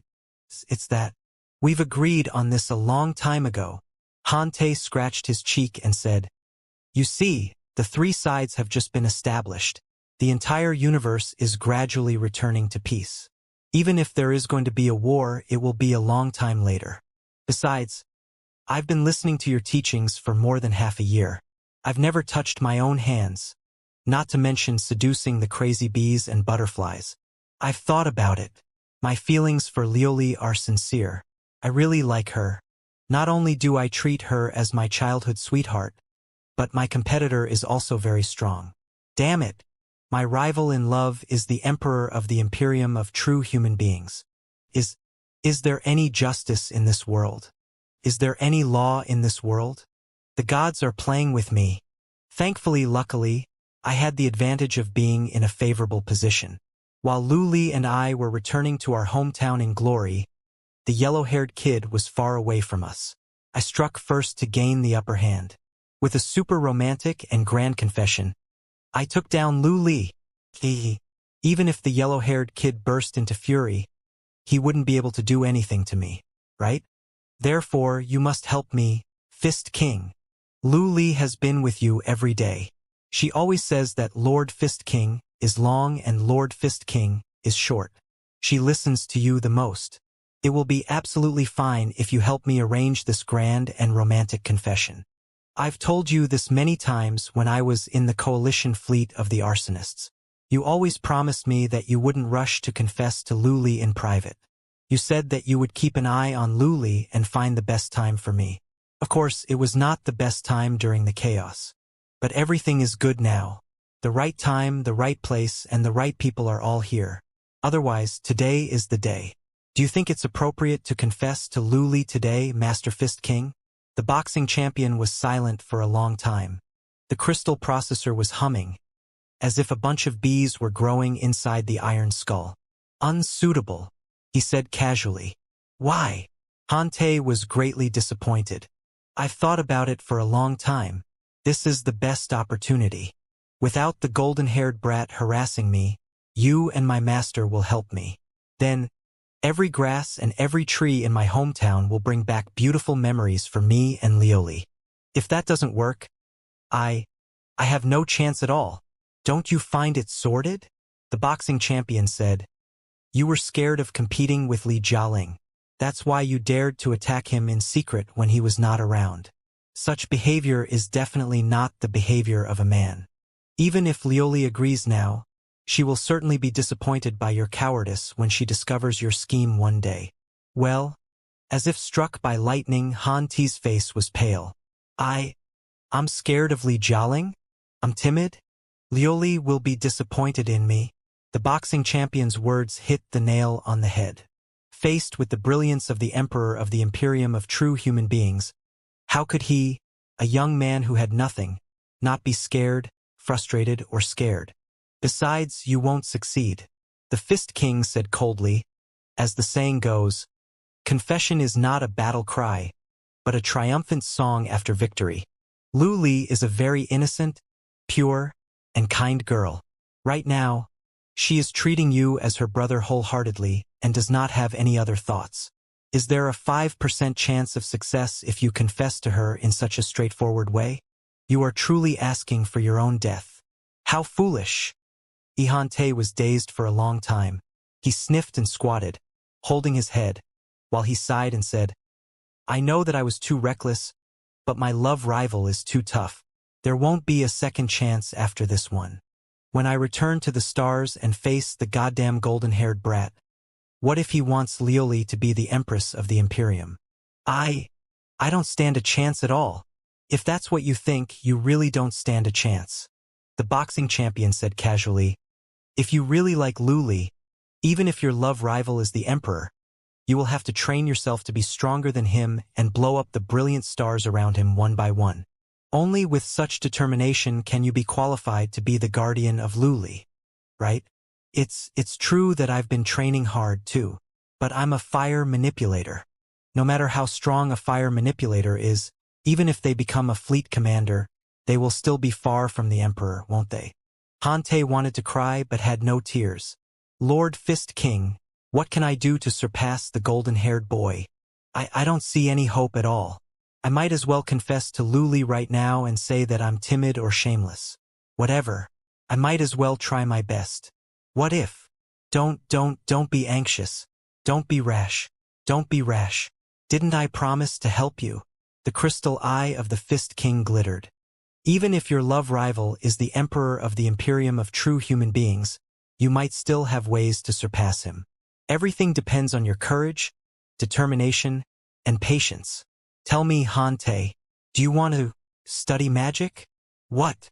Hante was dumbfounded. Learn magic and become the first great sorcerer since the universe was created. The Fist King said solemnly, there are countless emperors in history, and Li Jialing is just one of them. But you are the first great sorcerer. As long as you become the first great sorcerer of the world of cultivators, are you afraid that you cannot compete with the Emperor? No. You will surpass all the kings and dominators of the human world. You will grasp the most fundamental mysteries of the universe. You will be above the stars. The deep and tempting voice of the boxing champion ignited the fire in Han Ti's heart. The young man felt that his mouth was dry, his head was dizzy, and his blood was boiling. Is it true, Lord Fist King? I can learn magic, he asked in disbelief. Of course. The Fist King nodded and said, since General Bai's chip from the magical universe was given to me, I've been studying the arts of magic. My computational ability has significantly improved after I swallowed the data pieces of the Fuxus. I've also vaguely activated the ancient, remote data that can be found in the deepest part of my central database. Although I haven't recovered the most ancient bottom-level data yet, the mysteries are still scattered and unsystematic. But at least mortals can see the domain of the gods.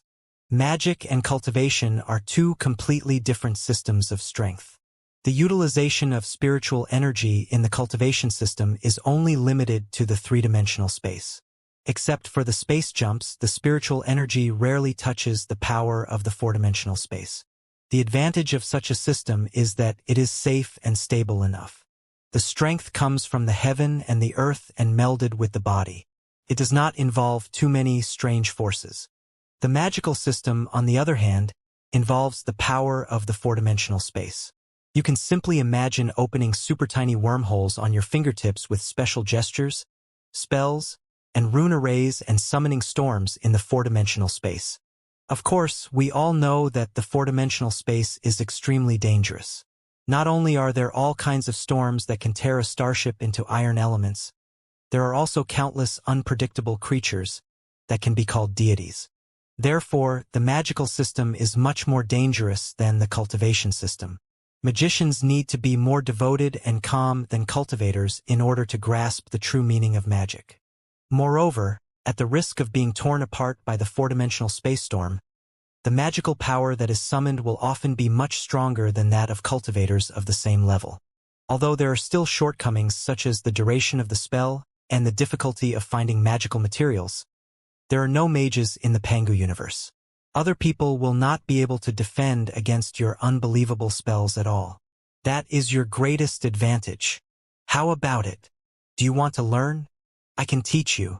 While he was talking, the brilliance around him blinked, displaying dozens of 3D light beams. Data related to the training system poured down like a storm. Complicated rune arrays and zigzagging spells drowned Hante like a treasure trove. Hante found it hard to keep his eyes open and breathe. Every nerve in his body was shivering in excitement. LD. He was at a loss for words. There's nothing to hesitate about. This is your only chance. There was eagerness in the boxing champion's voice as he said, you were right just now. If he is just an ordinary fire control officer, he will only be an assistant to the commanders such as Boss Bai and Lei Qinghu even if he has trained himself to the peak. Even if he becomes an ordinary commander of a fleet, how can he be compared to Emperor Xianxia? However, it is completely different with the fire manipulator and the mage. The magical fleet of the magical universe in the past was able to pass through the chaos sea in the middle of the multiverse, escape from the scourge of the tides, and break into the Pangu universe. Although only a few remnants were left, it was not hard to imagine how strong it was. If we have the opportunity to collect more debris of a magical fleet, or even rebuild a new one with you as the core, with thousands of cannons under your control, you will be able to absorb the power of the four-dimensional space at your will and turn it into an almost unlimited energy source. By then, as the great mage Han Te, are you afraid that you will not be able to compete with Emperor Li Jialing? Good point. Han Te was completely fascinated. He almost drooled while he listened. Wiping the corner of his mouth, he asked, "Then, is this spell very difficult to learn and time-consuming? If so, I will have to study both fire control techniques and magic, and I won't have much time to accompany Lu Li. Of course, it's difficult. Of course, it's time-consuming. But isn't it only natural? How can you learn such a marvelous skill so easily?" The Fist King said, "However, I've compiled a tutorial on the rudiments of magic for you according to your specialties, which has significantly reduced the difficulty. If you can ignore the outside world and train yourself for 20 years, you should be able to make some achievements." That long? Han Te was greatly shocked. More than 20 years? Nonsense. With your aptitude, how long do you think it will take for you to reach the nascent soul stage or even the divinity transformation stage? I guarantee that you will have more achievements than cultivators if you study magic with the same time and energy. The Fist King frowned. His voice turned cold as he said, "It was you who begged me to help you a few days ago.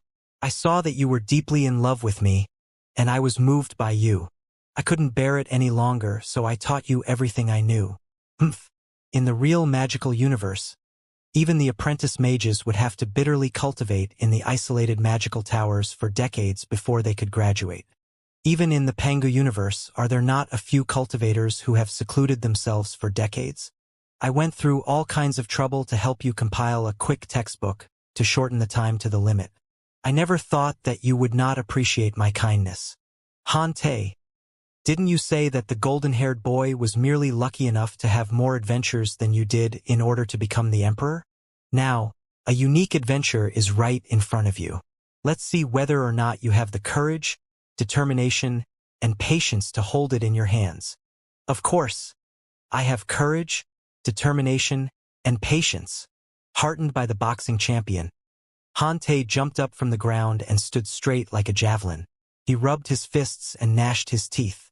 As long as I can become a great sorcerer who is unparalleled in the history of the Pangu universe and stomp on the lucky brat, I will be able to endure all kinds of pain and fear none. It's not that I don't know what's good for me, Master Fist King. I just feel that it's inappropriate that I don't have time to accompany Lu Li because I'm occupied with dual training for such a long time. What's wrong with that?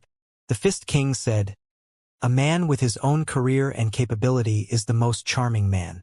Do you want to become a failure who has accomplished nothing in Lu Li's heart and only knows how to talk big?" Well, Han Te scratched his hair. That's true. Moreover, right now, Lu Li's impression of you is just that of a big brother who grew up with you. If the two of you get along with each other day and night, this impression will be hard to change. The boxing champion continued, "I, on the other hand, think that, after 20 years of separation and your glamorous return as a great sorcerer, you might be able to reverse your brother image and improve your relationship. It does make sense. The Fist King has truly seen through human nature to the extreme." Han Te smashed his fists. He thought for a moment and said, But we've been separated for such a long time. What if some ill-intentioned, sleazy guy approaches Lu Li? Not just the yellow-haired guy. A girl as cute as Lu Li must have a lot of stinky men chasing after her. She is so innocent. What if she is fooled? Hee. Do you think I'm dead? The boxing champion slapped Han Te's shoulder heavily, his fingers almost piercing into the young man's flesh. Rest assured, I promise you that you will not let any man with ill intentions get close to Lu Li, including our emperor. Lord Boxer. Han was more touched than ever. Then he thought of another question. Right? Since magic is so awesome, how far have you been training yourself? Are you a great sorcerer? Will you train with me? Well, the Fist King pondered for a moment and said, Although the mysteries of magic are stored in my core database, I've embarked on a different path of training. My database is full of distracting thoughts. Besides, you know my origins. I was not a pure human being in the beginning. I was the coster on a magical starship. I was the mainframe crystal processor, the artificial intelligence, and so on. Part of my mission was to help human beings practice magic. Therefore, I probably won't be able to become a real great sorcerer, but you still have a chance. Really, I think very highly of you. I believe in you. You? Han Ti's eyes were wet. He sniffed and asked, Master Fist King, why are you helping me like this? The question baffled the boxing champion for a long time. Firstly, we are from the same hometown. Consider myself to be a member of the evil land. Compared to Li Jialing, who has nothing to do with me, I am naturally on your side. The boxing champion thought for a long time and said, Secondly, and more importantly, I can see a potential in you. A potential to practice magic. Maybe even you don't realize how suitable it is for you to become a great sorcerer. It's true. In the asymmetric competition between you and Li Jialing, perhaps no one is optimistic about you, a young man from the wasteland. Even if there is a 1 in a billion chance that you can defeat the Emperor of the Imperium and the Golden Lion, I am the only one who can see that there is something unique inside your body. That is the heart of magic. Yes, it is you, a man who possesses the heart of magic.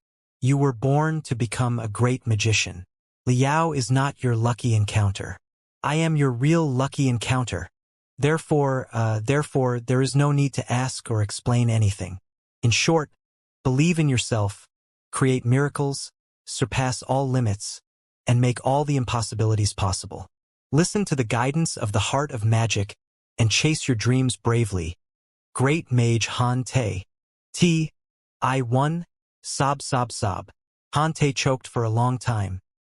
His face was as red as a pig's liver, and tears and snot were rolling down his face uncontrollably. He bowed to the Fist King and said, Thank you, thank you, thank you so much, Master Fist King. I didn't expect that you would think so highly of me and be willing to help me selflessly. I really don't know what to say. I'm so touched. I'm so loyal. I'm so considerate. Right? I want to apologize to you. I want to apologize to you solemnly. Oh, the boxing champion asked calmly, Why are you apologizing? Because I once misunderstood you. Han Te wiped his snot and said honestly, When I first got to know the Fist King, I was intimidated by your notoriety as the vile bandit king. I subconsciously thought that you must be a brutal, cunning bandit who was even more cunning than Master Yao, considering that you made a name for yourself in the Badlands and established a gang of super bandits from scratch. Therefore, at that time, I was really scared of you. I even talked about you with Lu Li in secret. I also warned Lu Li not to get too close to you in case you sold him out, and he was counting the money for you. Now that I think about it, you are too naive. You are a high and mighty big shot who can summon the wind and summon the rain. You are omnipotent and can get whatever you want. If you cough lightly, a storm will sweep through the entire evil land. Lu Li and I are just two nobodies. What value do we have that is worth your trouble? It's true. After getting to know you for such a long time, I've discovered that you are not a cunning bandit at all. Instead, you are a prudent, gentle, honest, and reliable good man. You are simply a loyal elder. I feel like I've been bathed in a spring breeze when I'm with you. Even a good-for-nothing brat like me has been helped by you wholeheartedly. Sigh, I really don't know how I can repay you. It was my fault for misunderstanding you. I've kept it in the bottom of my heart like a sharp fishbone that I have to spit out. You don't blame me, do you? Don't be silly. Why would I? The Fist King's crystal eyes were glittering as he said casually, You were right to be vigilant. Generally speaking, those who can struggle to survive the bloody storms of the evil land and even climb to the throne of Andit King step by step are definitely not the kind of people who eat vegetarian food and pray to Buddha. Each and every one of them is extremely scheming and evil. If I was born a human being, I should be the same. But I am something between a strong artificial intelligence and an information life. A new life form, Even though I have awakened a real life, am restricted by certain rules. You can understand them as the morality of the life of information. The most important rule is that you cannot deceive other people. As long as you learn how to ask questions and enter the correct prerequisites, I will absolutely not lie to you. I will definitely provide the correct answer. Ha! Hante blinked and did not quite understand. What do you mean? It means that, if the Emperor of the Imperium, Li Jialing, is your biggest love rival, and your ultimate purpose at any cost is to defeat him, learning magic is your best choice. The boxing champion said seriously, I've activated all the crystal processors under my control and calculated carefully. As long as you study magic wholeheartedly with your life, your odds of winning are at least 80% in the competition between you and Li Jialing. The odds are very high. Assuming that Lioli had to choose between you and Li Jialing to be the guardian of her life, it was more likely that she would choose you as a great sorcerer. And during this period of time when you are practicing magic, I will absolutely keep my promise and help you resist all the scumbags who are lunging at Luli. I guarantee that every word above is 100% true, and if you have any other questions, feel free to ask. As long as you ask the right question, we'll give you the correct answer. What do you think? Do you have any concerns? Can you put everything aside and focus on learning magic now? No. After the analysis of the Fist King, I feel that I have been enlightened. The road ahead of me is suddenly filled with brightness and hope. I will live up to the trust and enlightenment of the Fist King and learn magic with my life. It's true, Hante shouted. I feel that the boxing champion is so friendly and warm right now. He is like a guiding light for my life, or an amiable uncle next door. I don't like the title uncle, since fate has brought us together and we've been through so many life and death battles together. Let's just say that we are on equal footing. The Fist King said, You can think of me as an amiable big brother next door. If you have any thoughts that you are too embarrassed to share with others, you can come and talk to me at any time. No matter what problems you encounter in your cultivation or what troubles you have in your life and relationship, I can help you analyze and resolve them. The most important thing is how to deal with your relationship with Luli. I am even more obligated to help you. With my extraordinary computational ability, have arranged everything perfectly so that you won't act rashly and mess up such a good situation. If so, you will be in too much of a hurry. Yes. Hante nodded in agreement. He thought for a moment and was somewhat embarrassed. That's not very appropriate. I don't think I'm qualified to call the Fist King my brother. It doesn't matter. I'm not as old as you think. The Fist King said, Although my core database has existed since a long time ago, and my predecessor, the self-upgraded combat puppet, has been fighting in the Badlands for almost 100 years, including the identity of Fist King Xianxia, it was not long ago that I awakened my real life. In fact, I feel that I've only just begun the incredible journey of life. I'm still in the prime of my youth. I still have endless curiosity and thirst for knowledge about myself, the people around me, and the entire world. Just like you, I'm stumbling, and groping. Like a blind man groping for an elephant, I'm groping for the truth of myself and the world. I'm learning how to face my own heart and the vast universe. I'm learning how to love and hate. I'm learning how to become a real person. Maybe this is 10,000 times more difficult than learning magic, isn't it? Yes, but I believe that the Fist King will get what he wants and become a real man. Hante clenched his fists and waved them hard, shattering the magical light beam that had been triggered by the boxing champion and sending out thousands of brilliant ripples. Just like I was sure that I could crack the deepest mysteries of magic and become the greatest sorcerer in the history of the Pangu universe. Then good luck, young man. There was no telling whether he was talking to Hante or himself, but the boxing champion mumbled, For the wonderful, promising life that we have just begun. The two of them fell silent. At the same time, they looked at the top of the city wall not far away. The shining girl who was reflecting the sunlight like a gold foil was standing on her toes and gazing at them. There was no telling whether it was an illusion or not, but although they were so far away from each other, they both saw an innocent smile on Lioli's face, as well as a dimple that seemed to contain the entire universe. I'm really looking forward to it. Rubbing his hands, Han Te could not wait any longer. Tomorrow will be faster. What's the hurry? The Fist King said.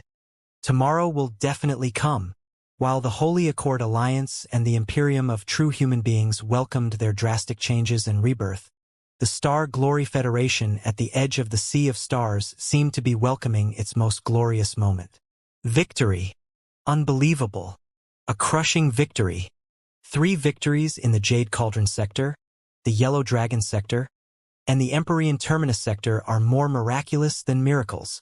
Not only did they avoid the loss of too many starships and soldiers, they also secured double victories against the Old Empire and the Sanctuary Alliance.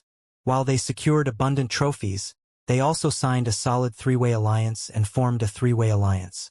The strategic situation of the Federation was greatly improved. There were no more forces that could stop the Federation from marching forward. The Federation could also influence the Imperium and the Sanctuary Alliance with its belief advantage. The Speaker of Parliaments, Ding Lingdang, is the best of the best. Shocking news, splendid battlefield videos, and sensational roadside news and gossip turned the entire Federation into an ocean of celebration, only to be boiled up again in the next second. Since the news of the victory half a month ago, all the habitable planets and resource planets of the Federation had been engaged in an all-night carnival without any rest. Even the most composed government officials were crying in the live stream. Even the most confident optimists before the war were greatly relieved. Even the most meticulous businessmen were waving their hands and celebrating the victory without caring about the cost. Even the most old-fashioned veterans had put down their pride and joined the crowds that were celebrating the victory. The jubilation reached its peak with the triumphant return of the federal fleets. 3 days ago, the victory ceremony in the capital city had attracted the attention of more than 50 million people on the spot. It had become the liveliest festival in the history of the Star Glory Federation with tens of billions of online viewers. Even the founding of the new Federation 100 years ago paled in comparison. Today, it was another military town of the Federation. The hometown of Liao, Peng Hai, and countless other experts, as well as the headquarters of the top 500 sects of the Federation such as the Glorious Sunlight Group, was Floating Spear City's grand victory ceremony. At 5 o'clock in the morning, when the sky had just turned bright, the entire Floating Spear City was packed with people. The experts and tourists from the Heaven's Origin sector, and even the greater thousand worlds nearby, had all gathered here in anticipation. At 7 or 8 o'clock, the morning sun was shining like a painting, and the red sun was spurting out. Glittering light balls were already everywhere. They were the fruits of the Federation's own magical equipment technology. The spiritual towers of the new generation carried hundreds of thousands of ultramicrocrystal chips. They were very powerful nodes for the transmission of information and data. Every light ball corresponded to thousands of netizens in various sectors. The netizens thousands of light years away could appear in the sky of Floating Spear City and participate in the gala through devices such as neural interactive helmets and holographic gaming capsules. The sky and the earth were filled with laughter, tears, and roars. At 9 o'clock in the morning, the magnificent national anthem was played, and the victory ceremony officially began. When almost 100 starships that had been baptized by the flames of war in the center of the Sea of Stars tore through the clouds and fell from the sky with rumbling thunder, the sky was shaking, and the earth was rumbling. The emotions of all the citizens were triggered. Although the starships had been repaired and strengthened in the dock of the Imperium, the intense tearing force through the four-dimensional space still left new wounds on their bodies. The interconnecting cracks and the dispersing spiritual flames made them look like seasoned men who had been through a lot of battles. They were full of intimidating dominance and soul-stirring charisma. The scar was a man's metal. It was the same for starships. Even though they were riddled with injuries, even if they were modeled, even if they were incomplete in the end, they still returned with victory. The Federation had hope again. Civilization had hope again. This was the best outcome. Long live the Federation. Long live the Cultivators. Long live the civilization of mankind. Countless virtual doves, which were symbols of peace, were released and turned into gentle white stripes that tied up the triumphant starships, diluting the solemnness of the starships and enveloping them in a layer of gentle white brightness. Illuminated by the sunlight that was getting brighter and brighter, the white stripes were refracted into golden scales, which were then blown to the sky by the people's proud cheers. Meng Lichuan and Meng Jiang, the grandfather and grandson born and raised in Floating Spear City, were also members of the seething crowd. Other than welcoming the triumphant return of the 7th Fleet of the Federal Expedition Army, they also had a personal purpose. Meng Jiang's grandson and Meng Xiaolang, Meng Lichuan's brother, had returned home with the victorious team. Meng Xiaolang had just graduated from the military school and had not even taken part in a deep space exercise. Yet, he had been dragged into the tank of the Burning Sun tribe, which he had risked everything for, and risked his life in the center of the Sea of Stars. At that time, it was a last resort for the Star Glory Federation. In order to win, they had to gather all the strength they could. But right now, the situation in the center of the Sea of Stars was peaceful.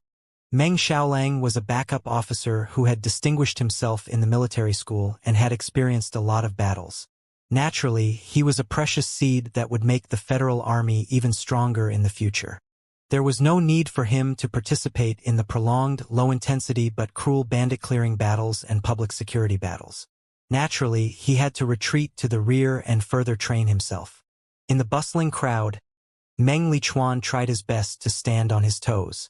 Meng Jiang tried his best to stand straight, but he could not distinguish his family from the young soldiers who were full of killing intent and vigor.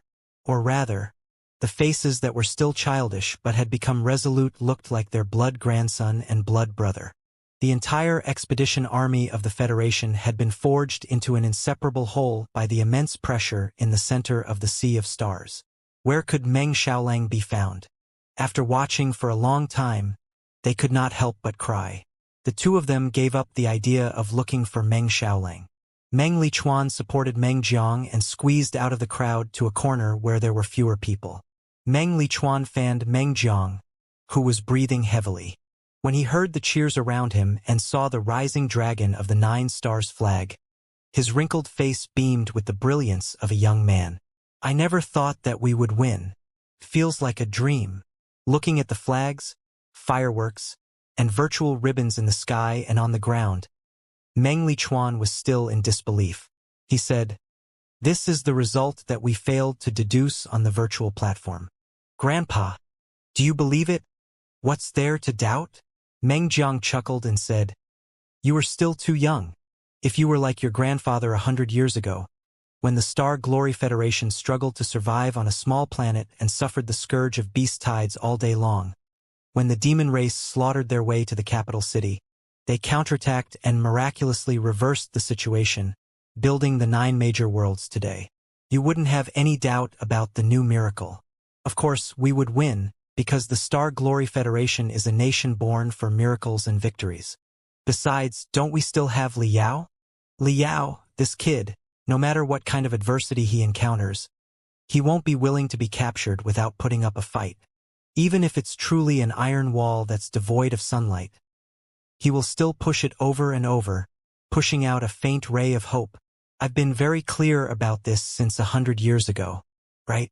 Lichuan, you work in a branch of the Dark Moon Foundation, and the Dark Moon Foundation is inextricably linked to Xianxia, Liao's disciple. Do you know the truth of the battle? How did we win? There are a lot of rumors and news on the street right now. They are too exaggerated to be true. Do you know the truth? Well, Meng Lichuan pondered for a moment and said, "Because of the confidentiality rules, I can't tell Grandpa too much. I can only say that the battle was indeed sensational, unbelievable, and full of unexpected factors and coincidences that cannot be duplicated. In fact, one of the jobs we are working on right now is to make the exaggerated facts less exaggerated so that Grandpa's old classmate, Liao, will not look like a monster.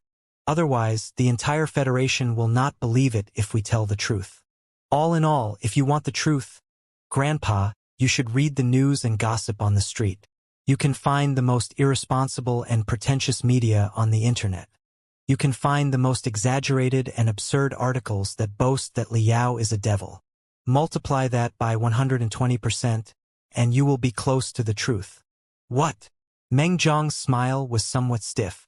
Above their heads, an overwhelming 3D light beam was gradually unfolded. The image of Ding Lingdang, the Speaker of Parliaments, appeared in the sky of floating Spear City. Her long red hair was neatly coiled up. The impeccable conservative suit was very much in line with the setting of a politician. It even had a hint of old-fashionedness on purpose. However, there was a tuft of hair that refused to comply with the arrangements and stuck up high, together with the stubbornness in her eyes that could not be concealed no matter how hard she tried. It constituted Ding Lingdong's unique and incomparably strong personal charisma. She was giving her last public speech against the Federation before her resignation. The Star Glory Federation's unprecedented first expedition into the Sea of Stars has achieved an incomparably brilliant victory. I, like all the soldiers of the Federation Army and all the citizens of the Federation, have done my duty. I can take a long breath and be relieved of my burden. I can return to being an ordinary citizen of the Federation, a cultivator, and a human warrior. However, although the expedition has been won, the war is far from over. There will be an arduous battle between me, the soldiers, the citizens, and all of you. The war that follows will not be aimed at the Imperium or the Sanctuary Alliance or any visible enemy, but at the invisible enemy that has corrupted the civilization of mankind for 100,000 years. It will be a war against poverty, ignorance, superstition, famine, and oppression. We will declare war on the darkness of human nature and the chronic disease of human civilization. We will crush the old world where people eat each other and oppress others. We will create a new world where one is free and equal, where one is born with endless hope and endless possibilities. This is going to be an arduous war that will last from 1,000 years to 10,000 years. We might even have to retreat over and over again. But I always believe that the trend of the universe is unstoppable. Those who go with it will thrive, and those who go against it will perish. Nobody can stop the advancement of the civilization of mankind. Nobody can stop us from winning this war. I'm willing to fight for the rest of my life in the most sacred war for such a federation and such a civilization of mankind. I believe, just like all of you, that the ultimate victory will be ours and all of mankind's. Heu! An arrow pierced through the silence of the forest, startling countless birds. The arrow, with fire on it, tore open the hazy darkness of the night and illuminated the rugged mountain road. There was also a figure jumping on the mountain road in a panic. It was a fat, sloppy monk. Although he was a monk, he had a short buzz cut, and his hair was full of lice. It was disgusting to look at him. There was no telling whether his body was made of straw or straw. But as he ran, bits and pieces of peanuts, pig trotters, dog legs, beef, wine bags, and so on fell down. Yet he was still in the mood to pick them up. He picked up a dog leg and stuffed it into his mouth. From the looks of it, even if he was a monk who did not abide by the rules and did not care about his own life when eating meat. It was bad enough that he was drinking wine and eating meat. What was even more shocking was that, on the back of the monk, there was a charming young girl who was wearing a bright red wedding dress.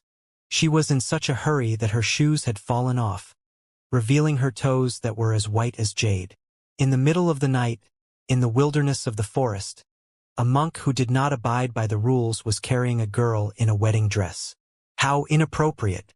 There am. Capture the crazy monk. Kill. Kill the crazy monk for me. Chop him into pieces. Chop him into pieces. Wahahaha.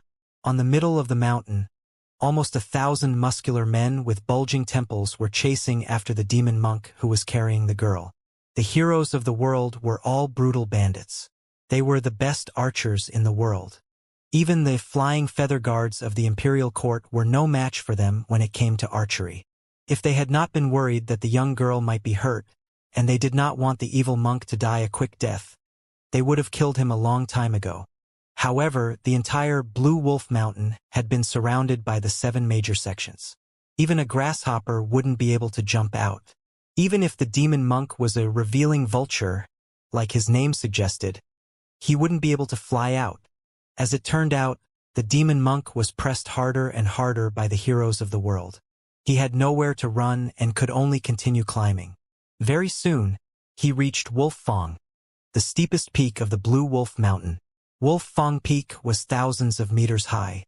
It was wreathed in fog all year round. Strong wind was blowing at the bottom of the mountain. It was one of the most perilous places in the world of martial arts. Even the flower butterfly sect, which was best known for its lightness skills, did not dare to go down the mountain. The cliff was right in front of him. There was no way out. Behind him were scattered torches that looked like a pack of wolves gritting their teeth. The monk was caught between a rock and a hard place. He finally let go of the girl who was wearing a red wedding dress and looked ahead of him in a daze. It was the scene in the west of the Kuan Pang dynasty, where the 7 sects of the pugilistic world attacked the demon monk, Master Vulture. Master Vulture was an expert who had risen in the last 10 years of the Kuan Pang dynasty. He was a monk, but there was no telling which sect or temple he came from. His background was mysterious, his methods brutal, and he had been roaming the world all the time. Normally, he was crazy and only cared about what he liked. He was both a righteous and an evil man. When he was in a good mood, he would rob the carts of the Fire Spirit sect for a bunch of insignificant refugees and steal a large batch of white food for the hungry ghosts to waste. They could also steal the treasures of the 100 Treasures building, which were rarely seen even in the imperial palace, only to tear them apart and throw them into the dark slums as toys for the homeless. When he was in a bad mood, he could even cry for a girl in a brothel. In a short span of 1 month, he could cross the state and travel through the county. He could tread over half of the Kuan Pang dynasty and kill 447 heroes of the pugilistic world. All for the sake of destroying something. According to his Buddhist teachings, the large-scale trafficking gang of women and children had completely annihilated the mysterious sky sect of the Brothel Alliance. They had suffered heavy losses. Even though the 7 major sects were well known and deeply rooted in the Kuan Pang dynasty, the demonic monk did not care about them at all and would provoke them from time to time. The 7 sects were strong and outnumbered. Naturally, they were not scared of a demon monk.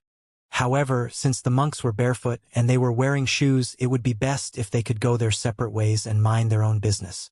The monk of unknown background was indeed brutal and eccentric. The 7 sects had tried to test him multiple times in secret, only to be beaten into a pulp by him. Therefore, they managed to resist his provocations. But the evil monk took their patience for weakness and rode on their necks to poop. 3 days ago was the wedding day of the leader of the Azure Dragon Gang, the leader of the 7 major sects. The one who was going to marry the daughter of the leader of the Azure Dragon Gang was the eldest son of the leader of Jiangnan Thunderbolt Hall, who had the longest history and the strongest capability. Not only were the two of them a match made in heaven, their marriage also represented the alliance between the Azure Dragon Gang and Jiangnan Thunderbolt Hall.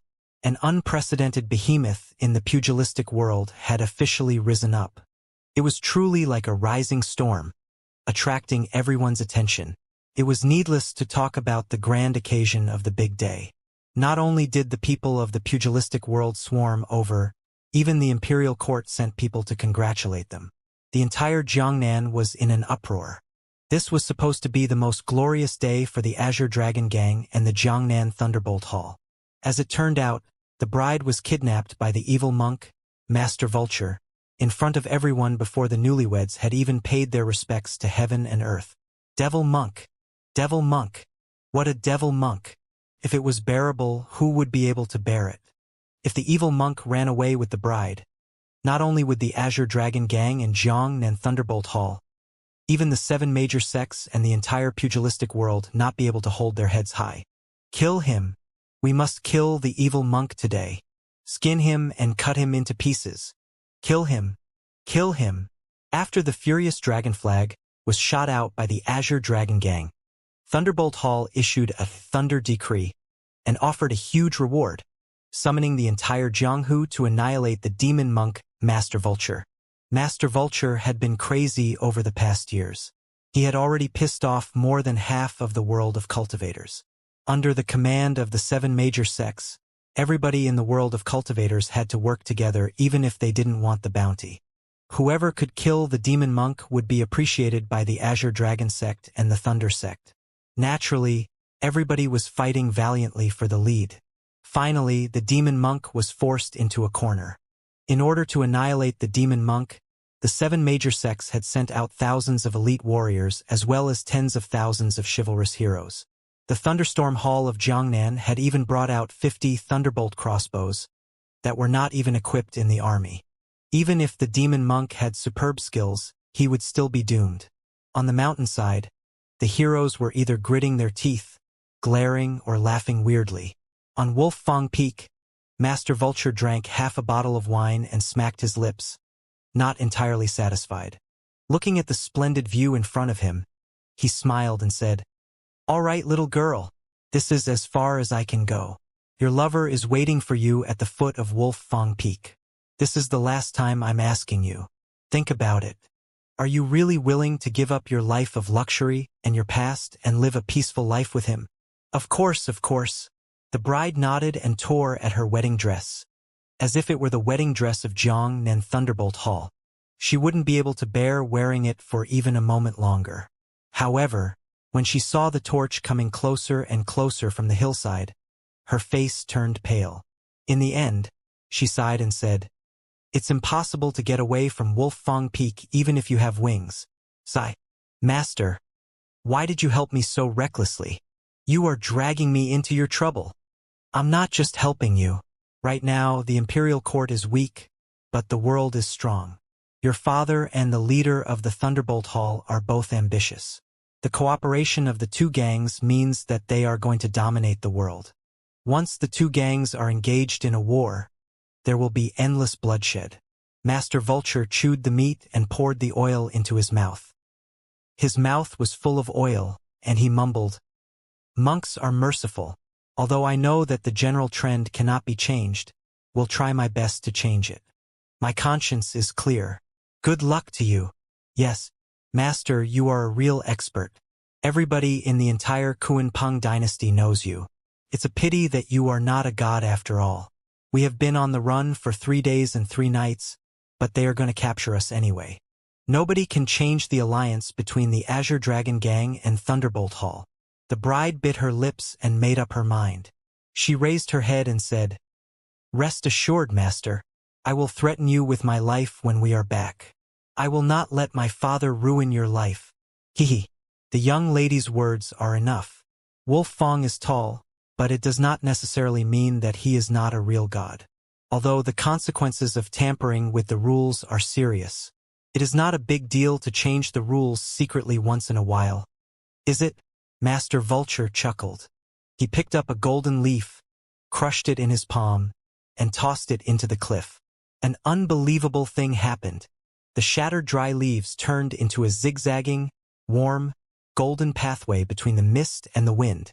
Well, the bride was dumbfounded for a long time. If this was not an illusion, then it must be the work of a real deity. This treasure is called a slide. Go, little girl. Take the slide and meet your lover. Go and be happy without shame." Master Vulture smiled. "This is as far as I can help you. What about you?" The bride had not accepted the fact that the monk was a god and asked subconsciously, "Everything is predestined." Master Vulture looked at the sky, his dark eyes reflecting the dark night sky, as if he had seen something higher through the darkness. He mumbled, "Over the past few years, I've remembered more and more things and who I am. It seems that my destiny with the world has come to an end. It's time for me to go." While he was talking, he pushed the bride with his greasy hands. The bride fell on the slide made of dry leaves and screamed all the way down the glittering slide into the valley where few people were. The only thing left was a fat, sloppy monk who turned around and faced thousands of heroes of Jianghu indifferently. "There am. Surrender now. Don't run. Just die. Where's the young lady? Quickly hand over the young lady and leave your corpse intact. With the magnates of the 7 sects here, you won't be able to run away today even if you have extraordinary abilities. Kneel down and beg for mercy, stinky monk. It's time to settle our scores." The heroes of Jianghu all cursed. Burning arrows rained down around the monk. The wind was blowing, making the monk's wide robe flutter. Flames were soaring to the sky, making him look like a weird Buddha. Looking at the furious crowds, Master Vulture grinned and suddenly did something that dumbfounded everyone. He actually tore off his monk robe and took out the guy. He faced the crowd below and urinated to his heart's content.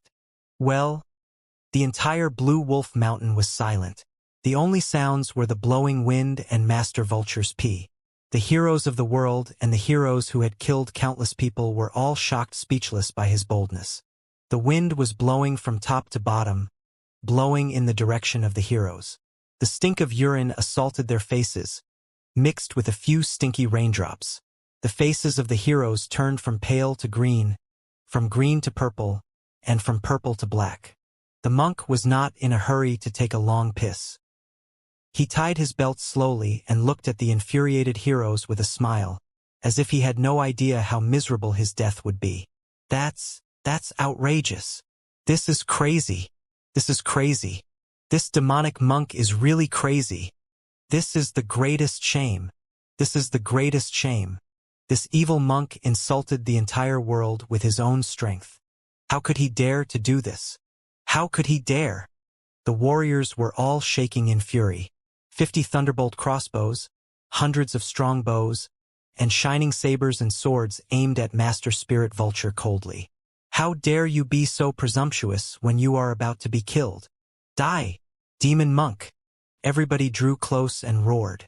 Master Vulture was still smiling casually. Dark clouds suddenly rolled in the sky. Lightning flashed and thunder rumbled. A torrential rain was about to fall. Master Vulture wiped his face and suddenly changed his expression, which was filled with unspeakable majesty and horror. Have you not realized who is about to die? The shout from the monk's chest was even louder than the thunder between the heavens and the earth. It was as if everyone had been struck by lightning. Their eyes were filled with red and green, and their ears were ringing.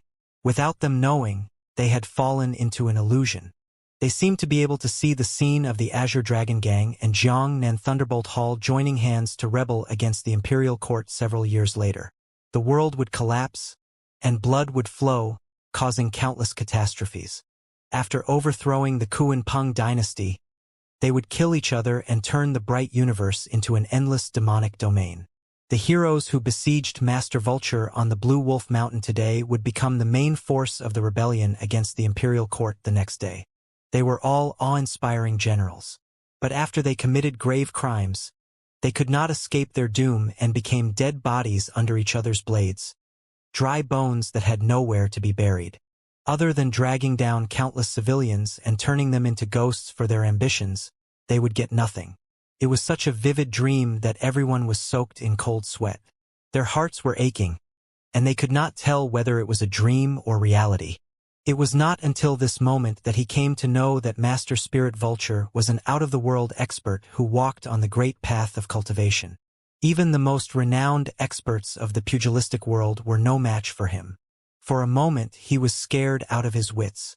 Some of them were more quick-minded than the rest. They realized that the expert was not trying to steal his new wife but trying to gather the heroes who had committed crimes and enlighten them in such a way.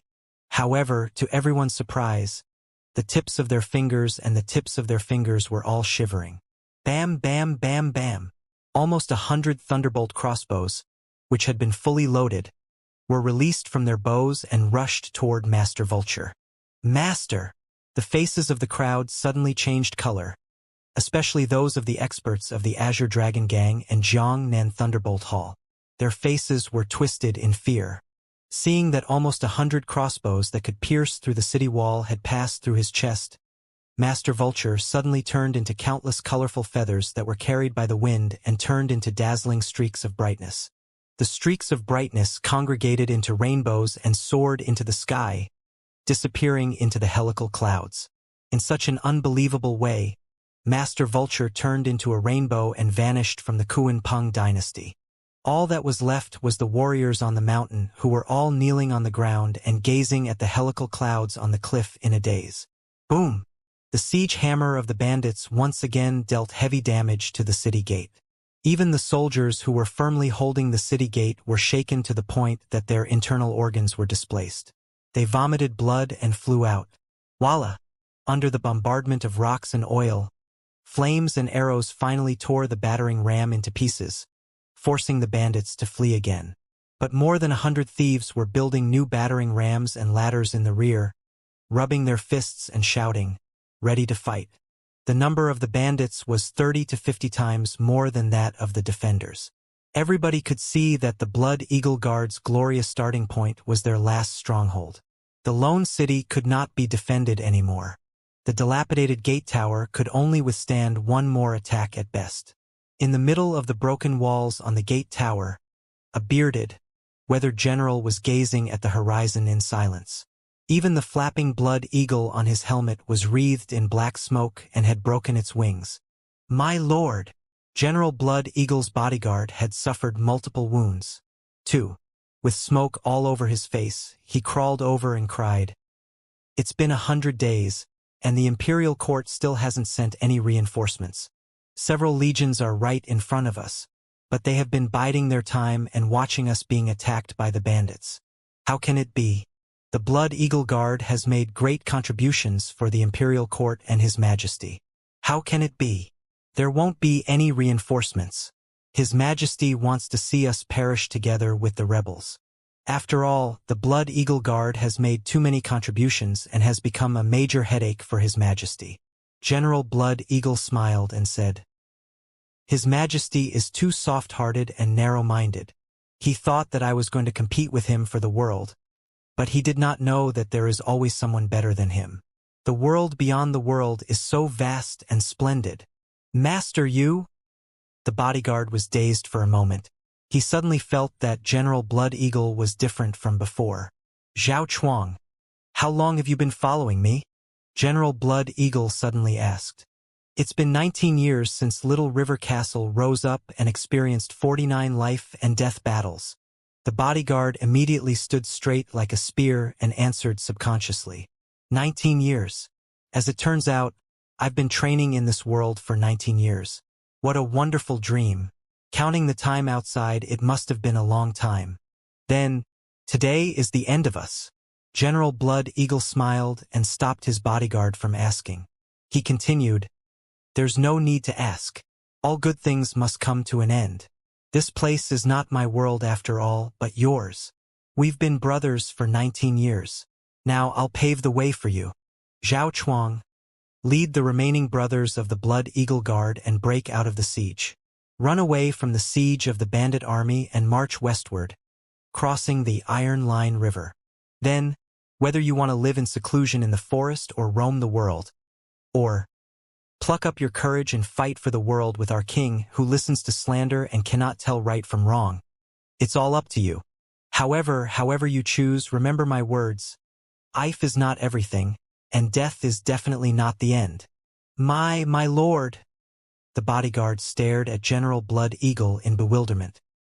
He felt that his lord was releasing an extremely intense and unfamiliar aura. For a moment, he forgot to ask the most important question. There were almost 100,000 bandits, and General Blood Eagle was all by himself. How was he going to cover the retreat of the Blood Eagle Guards? Hardly had the thought occurred to him when General Blood Eagle gave him a brilliant smile and jumped into the sky through the city wall. He was not riding a horse, but his speed was even higher than that of a Fergana horse.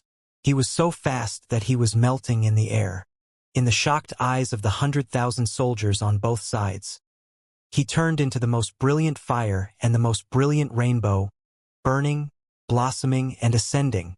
The beggar had been begging at this intersection for 20 years. And the city forest that was made of rebar and cement, there were many other people who were in the same trade as him. The passers-by who were in a hurry never noticed such a beggar, as if he was just a moving stone on the roadside. Beggars did not care about people's gazes. They lived freely and did whatever they wanted. In the spring, he appreciated the blossoming flowers. In the summer, he listened to the cries of the cicadas. In the autumn, he picked up fallen leaves and made them into whistles. In the winter, he watched the falling snow with his head lowered. When someone offered money, he would be all smiles. When someone offered 2 buns to eat, he would express his gratitude. When someone complained that he was blocking the way and kicked him, he would crawl away without saying a word. There was one time when a few of his peers wanted to take his territory and beat him up. He would hold his head and hold his crotch, silently enduring. When someone else finished beating him, he would vomit blood and curl up in his original position. Over time, the beggar had become one with the intersection, turning into something similar to light boxes and electric poles. Such an ordinary beggar who could be found anywhere would not have attracted anyone's attention, let alone the major news media.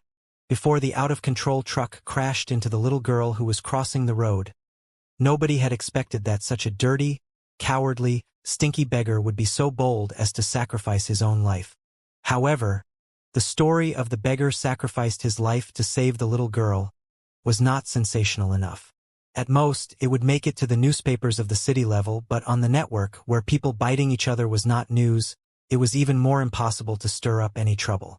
The media and thousands of netizens were greatly interested in another topic. The beggar was gone. The moment he pushed the little girl away and was hit by the truck, he was gone. That's right. Not a single word was wrong. It was literal. Gone. Gone. Gone. There were no traces of collision on the truck, nor were there any traces of blood or hair on the ground. The files of the police did not contain the files of such a beggar, either. It was as if such a person had never existed from the beginning to the end. There was no telling what was wrong with the 7 surveillance cameras near the scene. Snowflakes were popping up all at the same time, so much so that they failed to record the scene when the beggar was hit by a truck. How was that possible? Many people remembered the existence of the beggar. The surveillance video a few days ago showed such a person. Even the shocked truck driver and the little girl who had escaped the disaster confirmed that such a beggar was the one who stopped the tragedy from happening. How could a living person disappear completely? Even if he was killed by the collision, there should be a corpse left behind, right? For a moment, everybody was talking about it. It was one of the most popular urban tales. The story of the truck driver and the little girl added to the weirdness of the story. The driver and the little girl both said that they had seen with their own eyes that the beggar who had been sitting at the intersection for 20 years had turned into a rainbow. Strong Arm was woken up by clanging noises. It was the beginning of chaos and the beginning of the primordial era. There was nothing but darkness between the sky and the earth. Volcanoes were erupting everywhere, and black smoke was spreading everywhere. The earth was shaking and the mountains were shaking, but there was abundant nutrition, too. The forests were growing at will, the birds and animals were running freely, and the primitive cave dwellers such as Strengthened Arm were born. Strong Arm was the leader of the 20 to 30 cave dwellers in the cave. As distant relatives of the early human beings, they were all muscular and had long hair all over their bodies. Their hands and feet were covered in developed muscles, making them more like upright gorillas than human beings. The foreheads of the cavemen leaned back, but their jaws protruded forward. Such a skull structure not only gave them developed bite force, it also limited the development of their brain capacity and wisdom. Therefore, they had yet to learn how to polish tools that were too delicate, let alone farming and animal husbandry. They could only forge crude stone axes, wooden spears, and bone clubs by chasing after prey and collecting fruits every day. Pursuing prey required abundant energy. If one was drowsy, their plump prey might run away, or they might forget to distinguish the tracks of the ferocious beasts, resulting in dire consequences. As the leader of the cave dwellers, the sleep of Strengthened Arm was a matter of life and death for the entire tribe. Therefore, when Strengthened Arm was woken up before dawn, he was more vigilant than ever. The hair all over his body was standing up like that of a chimpanzee, while he was purring in his chest. The other men in the cave, or rather the male cave dwellers, were woken up by the weird noise, too. No hair. One more. Pig claw. The men looked at each other in bewilderment, before they looked at their leader with dirty eyes and gestured to Strong Arm to ask what was going on. Ding, ding, ding, dong. The sounds were coming from the deepest part of the cave. At the end of the darkness, feeble flames were glittering. The cave was warm, narrow, and rugged. It was the best shelter for the cave dwellers. However, the cave slanted downwards and sank deeper and deeper. There was nothing at the end of the cave, which was not suitable for survival. It was even more unlikely that a divine tree was hit by lightning and set ablaze. These cavemen were still exploring the mysteries of fire-making and had an instinctive curiosity and reverence for flames. Although the fire was feeble, it was enough to stimulate the pupils of all the cave dwellers, whose pupils constricted to the size of needles. Strong Arm rubbed his sharp canine teeth and picked up the slightly polished stone axe. Gesturing, he crawled to the end of the cave with the male cave dwellers. Very soon, they saw an exquisitely made torch that was made of pine cones, animal oil, and bone sticks, and far more advanced than any torch in the modern era. It was burning for a long time without being extinguished. There was barely any smoke, and it was emitting a very pleasant smell. The flames stung their eyes and made their pores constrict. Their muscles were rigid, and they found it hard to breathe. Even Strong Arm, the strongest and boldest leader, almost exclaimed and ran away in fear. But what surprised them even more was the thin, small figure illuminated by the flickering flames. Its crooked neck. One more, who had 6 fingers on his right hand, waved his hands and gestured to Strong Arm to ease their anxiety. The early cavemen did not have the ability to speak yet. Their coarse throats could only utter weird roars and short syllables, and the raging flames blocked their throats, making them too scared to utter any sound. There was no need for one more to say anything. Strong Arm had already recognized him. Crooked Neck was the thinnest cave dweller in this small cave. If other cavemen were chimpanzees and Strong Arm was a gorilla, Crooked Neck was a hairless monkey. Such a weak caveman did not have the right to survive in the cruel primeval world. However, although he was thin and weak, his running speed was very fast. He was also good at polishing stone axes, making stone spears, and all kinds of weird things. Most of the time, he could even smell the scent of ferocious beasts to avoid the annihilation of the hunting team. Therefore, Strong Arm managed to keep him alive. Other than being extremely thin and weak, Crooked Neck also had a problem that was not a problem. Every night, he rarely slept. Instead, he liked to run out to the wilderness where he could not even see his own fingers. Craning his neck, he looked up at the starry sky, gazing at the brilliant stars in the sky. He was deep in thought for a long time. Outside the cave, under the night sky, was the world of ferocious beasts. Saber-toothed tigers, long-haired lions, the ubiquitous wolves, and the giant ancient pigs. There was no telling how they managed to avoid the scourge of so many ferocious beasts. Thankfully, the tribe of cave dwellers in the early years had not developed a primitive religion yet. Otherwise, alien species such as Crooked Neck would definitely be regarded as devils by their compatriots and thrown into the cliffs to please the gods. In fact, according to the naming rules of the cave dwellers, Slanted Neck should be called stargazing. However, the barren brains of the cave dwellers did not understand the concept of nature yet, nor did they know what was blinking in the night sky. In their eyes, they were just meaningless light spots. The combination of their short syllables and their 10 fingers was not enough to describe the mysterious concept of star. Therefore, they could only call the thin fellow Crooked Neck out of habit. All the cave dwellers, including Strengthened Arm, knew that Crooked Neck was a different species in the tribe. But no one had expected that Crooked Neck would be so weird. He was doing something that no one had ever seen, could not describe, and could not understand under the illumination of the fire. He was drawing. At first, he carved rough lines on the limestone with the sharp stone spears. Then, he smeared the paint that was made of all kinds of ores and added clean water, blood, and oil. A primitive, crude, rough, and full of vitality painting appeared in front of the caveman. In the dark and chaotic sea of thoughts of the cave dwellers, there was still no space for arts, religions, or imagination. As the leader, Strong Arm should have stopped Crooked Neck immediately, but his throat and his strong arms were grasped by an invisible force. He could not shout or wave his arms. He could only watch in a daze. While he was reading, a stream of wisdom flooded into his brain through his fingers like a clear spring, making him vaguely understand the meaning of the painting. At first, Crooked Neck drew a lot of little people below the murals. These little people were waving stone axes and spears as if they were chasing boars and bison. That was their daily life, and that represented them. Then, Crooked Neck drew a lot of dots on the top of the murals. The dots were surrounded by radial lines, which were the things hanging high in the sky: the sun, the moon, and the stars. In the end, Crooked Necks drew a lot of dotted lines from the little people who represented them, leading to the sun, moon, and stars in the sky. At the end of the dotted lines, many arrows were drawn. What did it mean? Did it mean that the cave dwellers who had just evolved from mud could fly to the sun, the moon, and the stars someday? Strong Arm did not know. He only felt that a lot of new concepts, new words, new pictures, and bizarre fantasies were flooding into the depths of his brain.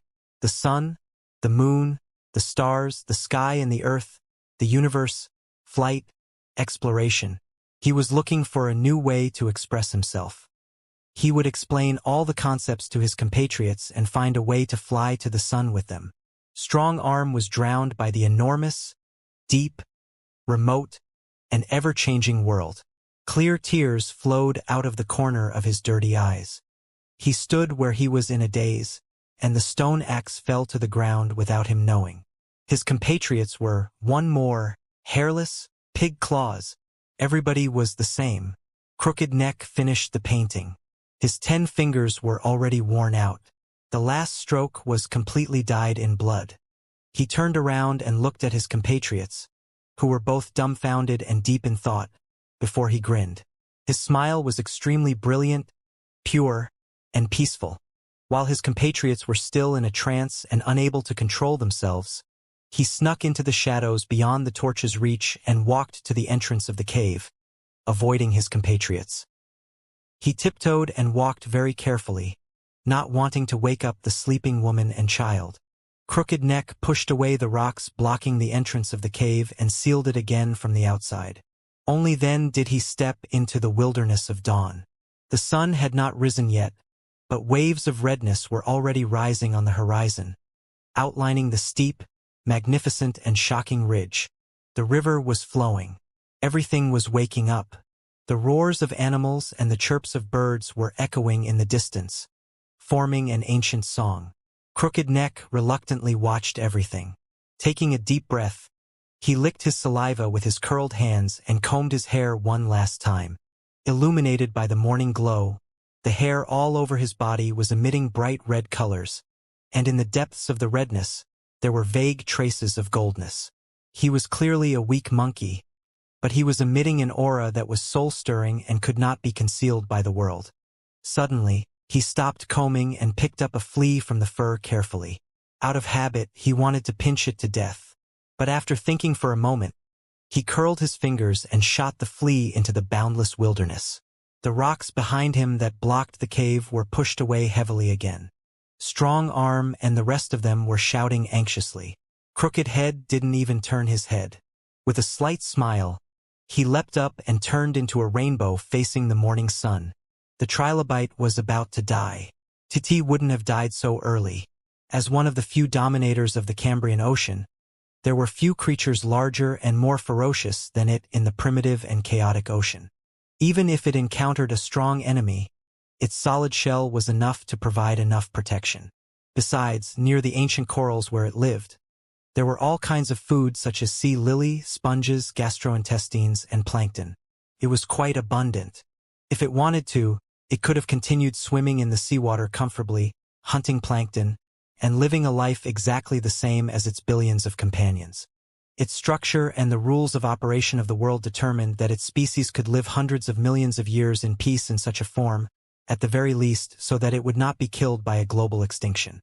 But since 3 days ago, the adult, healthy, and strong trilobite had given up eating and simply let its hard body float in the seawater without doing anything.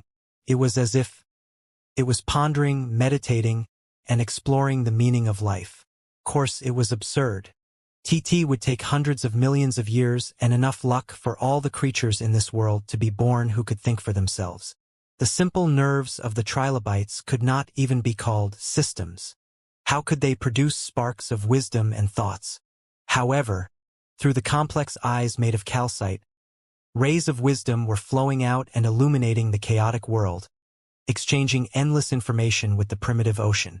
For 3 days and 3 nights, the trilobite did not move at all.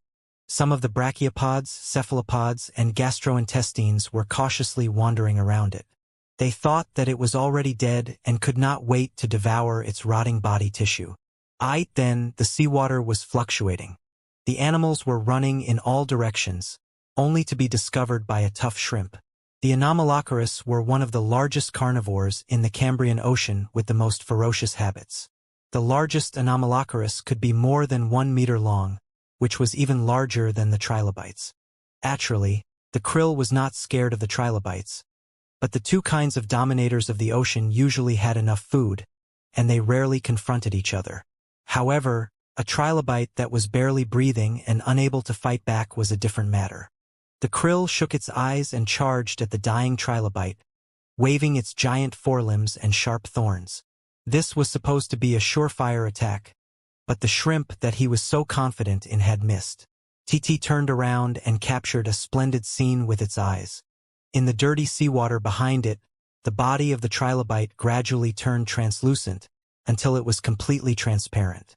Then, thousands of brilliant colors beamed out of the transparency and dispersed into 1, 2, and countless rainbows, dispersing in the entire ocean and the entire world. Different from the trilobites, the archaea only had 1 day to live. They lived in an extremely extreme environment in the depths of an ancient primitive ocean, near a high-temperature, high-pressure volcano. And just 1 day, they would have to absorb the nutrition and heat spurted out by the undersea volcano crazily, produce polymerized peptides and proteins, and divide themselves crazily so that they could pass on their life information and discover the most precious possibilities amid the endless changes. Every second was precious. Every division represented a new possibility. It was even possible that a new species might evolve into a real civilization billions of years later. The methane mushroom lived in such a harsh, mysterious, and sacred environment. It meditated and meditated every 0.1 seconds. Finally, when it sensed the restlessness of life, the division and dissemination of information, and the origin of civilization, in the blink of an eye, the methane bacillus emitted mystic rays that were even more dazzling than undersea volcanic eruptions before they turned into rainbow ripples and vanished. Just those worlds. It was not just monks, generals, beggars, cave dwellers, trilobites, and archaea. Many other worlds and identities seemed to be connected to something in the darkness. Living, meditating, training, understanding, turning into a rainbow, and ascending at the same time. In some worlds, he was a licentious emperor who lived a life of luxury for decades, only to be enlightened and freed when the rebels marched into the imperial city. In some worlds, he was a giant tree that had been standing on the peak of a mountain for thousands of years. In some worlds, he was a plankton, a plant, an amphibian, a snake, a lizard, a dinosaur, a troglodyte, an early Homo sapiens who killed and ate troglodytes, a blue stone on an old street, a bright moon in a gentle breeze.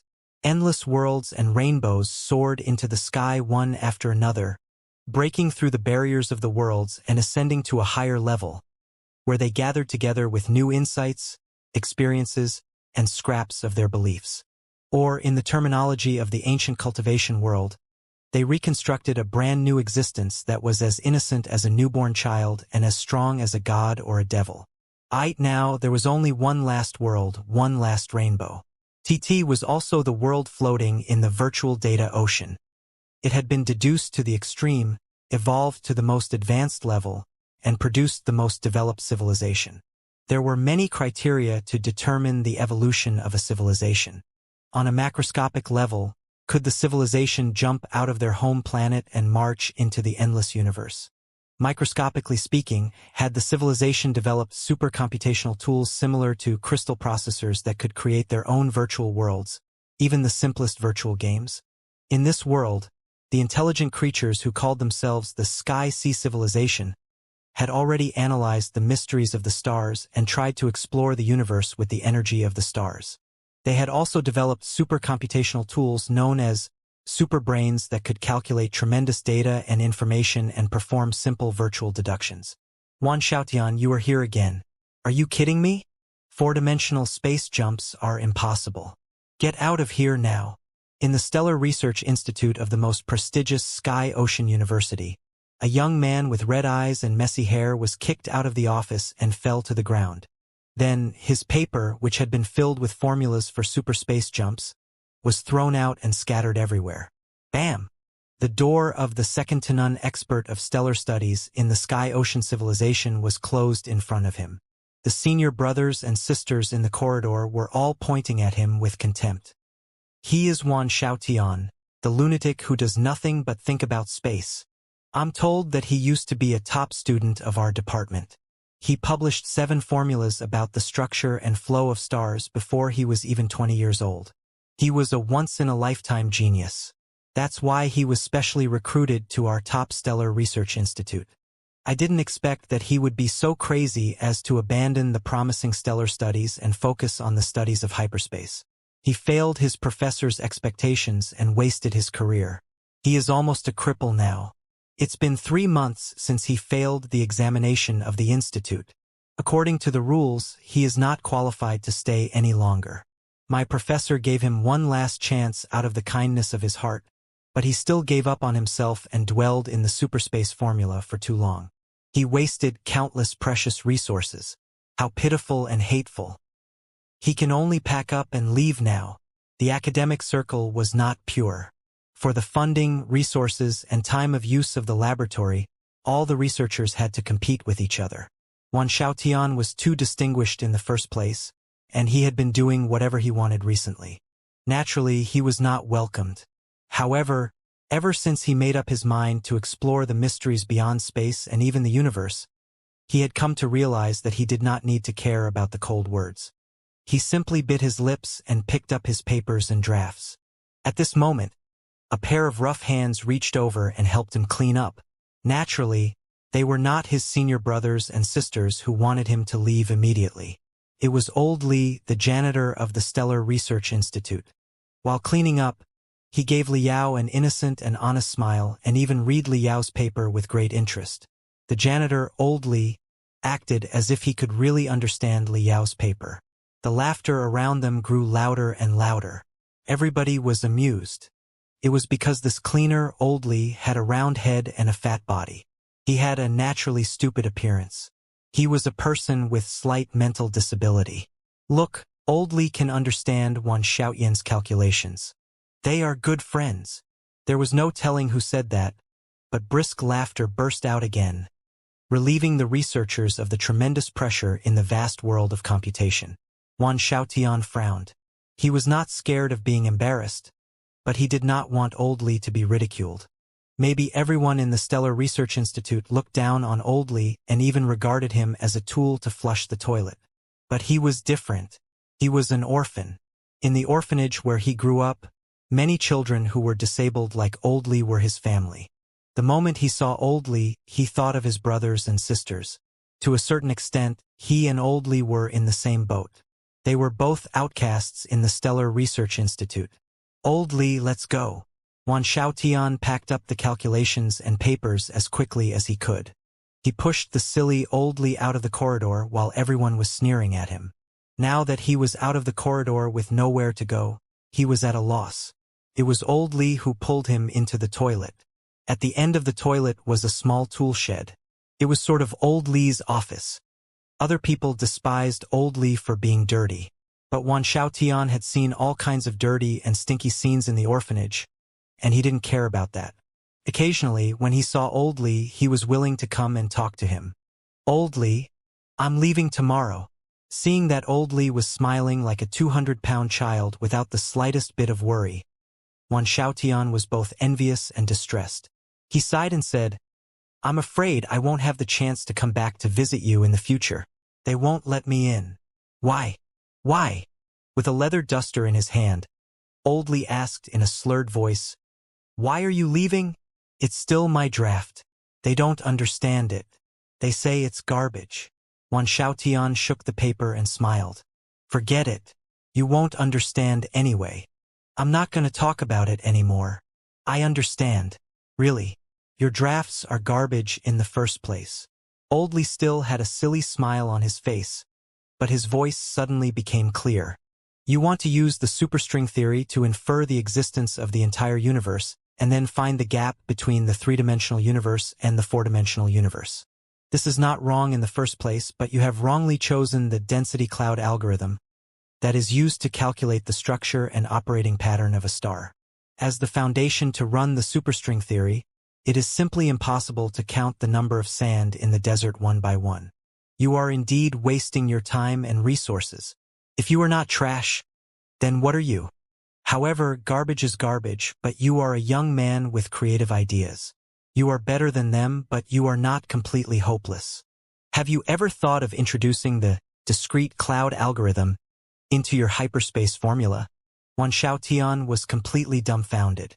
Every brain cell of his was dumbfounded. He subconsciously uttered, "Huh! Like this, you want to capture the existence of space ripples by measuring the curvature of the rays of a star. It is a great idea, but you cannot calculate it with dense clouds. If it is discrete clouds." Oldly stuffed the leather duster into Wan Xiaotian's hands and dipped himself in the mopping water. Then he started writing on the wall smoothly. Very soon, he had written a wall of formulas and algorithms that Wan Xiaotian had never heard of or seen before. But when he focused his eyes, he was greatly enlightened. "Can you understand 10% of it?" Oldly asked as he wrote. "More or less." Wan Xiaotian was greatly shocked, not just for the mysterious algorithm that Oldly wrote, but also for Oldly himself. His voice was shaking. "Oldly, how did you? Who are you exactly? Is it important?" Oldly said gloomily. "As far as this world is concerned, I may be a stranger or a passerby. It doesn't matter who I am. What matters is who you are and what you are chasing after. Tell me, young man, why are you studying superspace? Is it just to achieve a four-dimensional space jump? If I tell you that a four-dimensional space jump is absolutely impossible in this world, are you going to continue your research at the risk of your life? Four-dimensional space jumps are absolutely impossible. This conclusion had been spoken by many seniors and experts of the academic world. Even Wan Xiaotian's professor had spoken resolutely, but Wan Xiaotian had never believed it. However, Oldly's deep voice contained a special charm. Wan Xiaotian could not help but waver. But he felt that there was more to Oldly's words than met the eye. What Oldly said was impossible, and what his professor said was impossible. No, it's not like that. I don't just want to realize a space jump. I want to know the truth. I want to know the truth of the universe. An inexplicable strength suddenly rose up from the bottom of Wan Xiaotian's heart. He clenched his fists and bellowed, "Isn't it our noblest mission to find the true self, to prove the essence of the world, and to explore the universe beyond the universe? Since the universe is right there, we must study it, conquer it, and surpass it, just like climbers conquering the highest mountain in the world. The mountain is there, is the only reason. So that's how it is.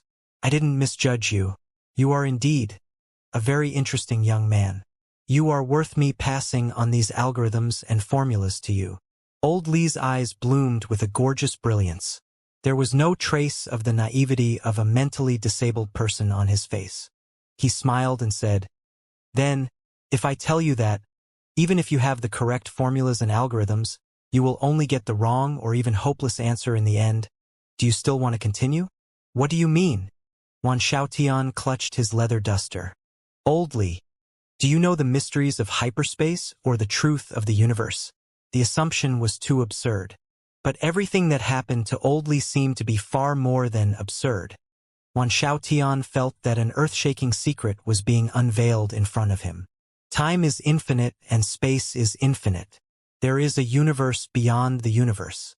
No matter how many times stronger I seem to be than you, we are equally ignorant and insignificant when we are faced with an infinite universe. Therefore, how can I know the truth? Even the existence of the truth is a big question mark. Oldly said, "We, the self-proclaimed spirits of all living creatures, are like blind men and horses running on the cliff of evolution. The only thing I can do is to run in front of you and show you the way with my hoofs before I fall off the cliff. No, I don't know the truth.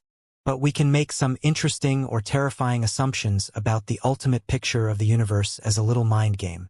Wan Xiaotian was fascinated. He couldn't help but ask, "Are you suggesting that you've guessed the truth of the universe? At least part of it?" "Maybe." Holding the mop, Oldly mumbled, "Maybe the universe we are in does not originate from the Big Bang before the ancient era. Or rather, it is a controlled, premeditated, and purposeful Big Bang, a virtual world created by an existence in a higher dimension. The existence of the higher dimension did not create just one virtual world but hundreds of thousands of them. With enough computational ability and energy, he could even create countless virtual worlds and form a certain concept of the multiverse." Well, Wan Xiaotian thought for a moment.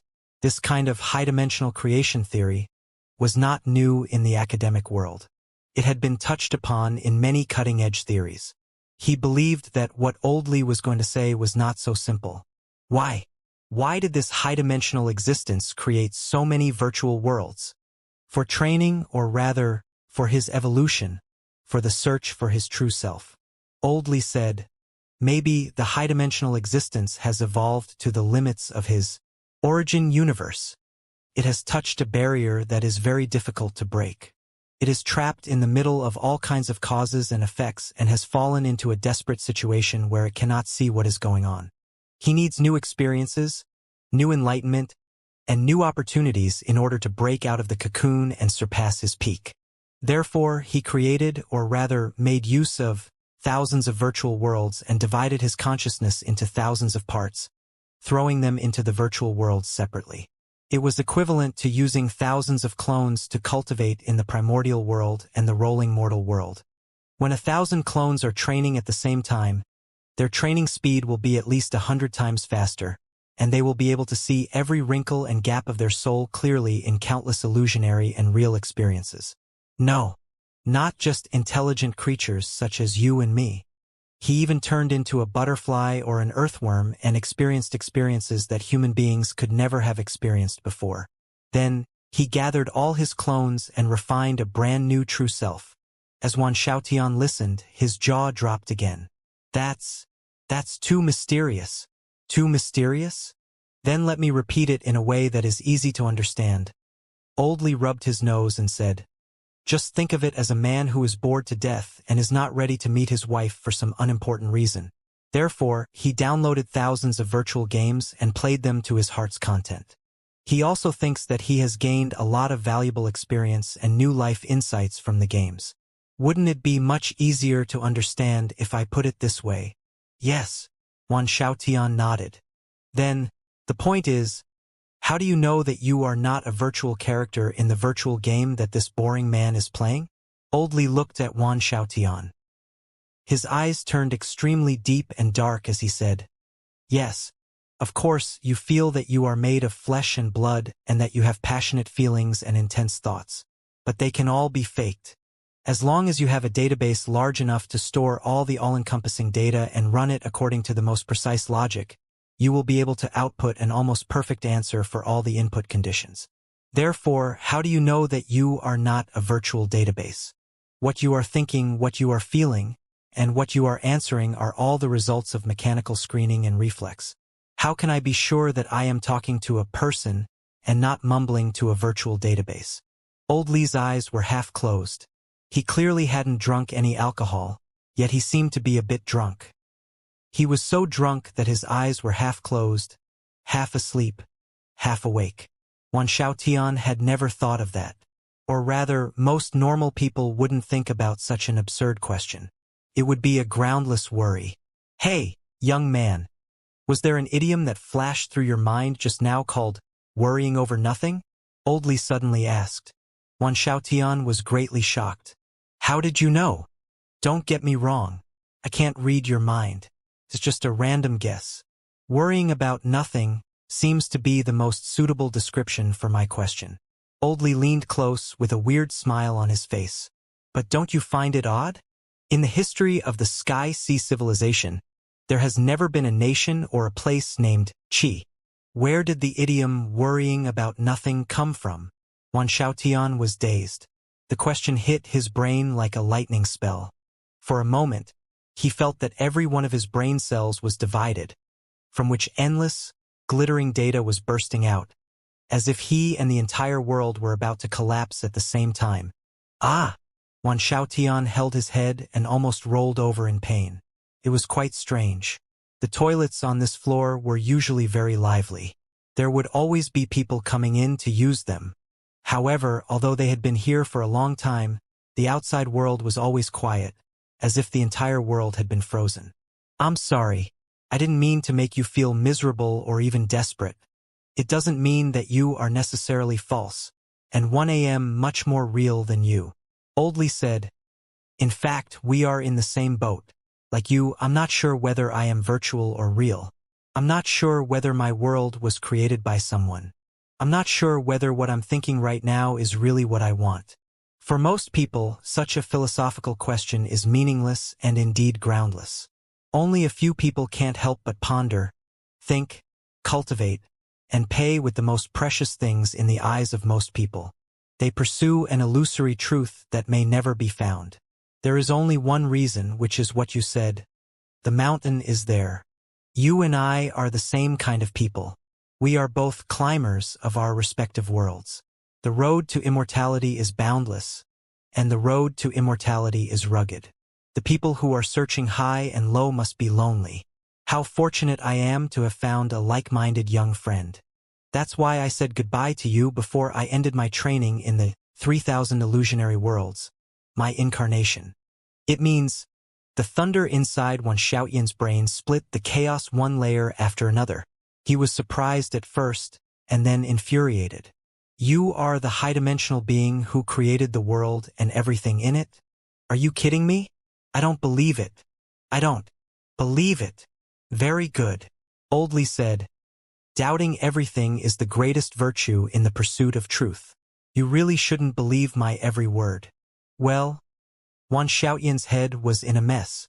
He clutched the leather duster tighter and tighter. He was dazed for a long time before he said, I don't believe it. Don't understand. How are you going to prove it? No, there's no way that you can prove it. Can you tell me how it feels to pass through endless worlds in your 3000 incarnations? Can you really experience endless life beyond time and space? I can't describe the feeling in detail because the me in front of you is not the complete me. It is only 1,000th of me. At best, it is a relatively large soul fragment. Oldly said, my 1,000 clones were connected to each other in a mysterious way. You can think of it as quantum entanglement. Oldly was unable to perceive the existence and experience of the other clones. It was not until recently, when my training was coming to an end and the clones returned to the origin universe, that I was able to vaguely sense some information. Believe it or not, it doesn't matter. I don't want to convince you. It's just that you and I are connected by fate and we are just chatting casually. Speaking of feelings, as I said to you just now, I did consider the training as a game to ease my mind and ease my fatigue. I did not consider the virtual worlds to be real. The mountains, rivers, suns, moons, and stars in the virtual worlds were nothing but unpredictable data in my eyes. However, when I divided myself and joined them, the situation was very different. My soul has been split into thousands of parts. Also, because of the restriction of the crystal processor and the database, the computational ability of each of my clones is limited. It will be fine if they turn into human beings or weird-shaped intelligent creatures, but if they turn into weird creatures such as birds, animals, snakes, mice, and ants, or even trilobites and archaea, my computational ability will be suppressed to 0, and I won't be able to think at all. Besides, as my soul was divided, my emotions and personality were divided, too. Some of my clones bore the kind side of me, some bore the evil side of me, some bore the wise and brilliant side of me, some bore the romantic side of me, and some bore the hot-blooded and heroic side of me, such as the one in front of you, who bore the supreme wisdom as if I were stupid side of me, and some bore the deep and philosophical side of me. The separated emotions and personalities wandered in the boundless mortal world and gradually formed their own personalities, as if one had thousands of personalities and did not know which was the real me. I'm lost. I was lost in the ancient Buddha, singing with a sword in my hand. I was lost in the splendid buildings and the splendid buildings. I was lost in the shining desert. I was lost in the boundless mountains and forests where the primordial era had just begun. I could no longer tell the difference between reality and the game. I could not tell the difference between Master Vulture, General Blood Eagle, Crooked Neck, Trilobite, Methane Bacteria, Old Li, and Vulture Liao.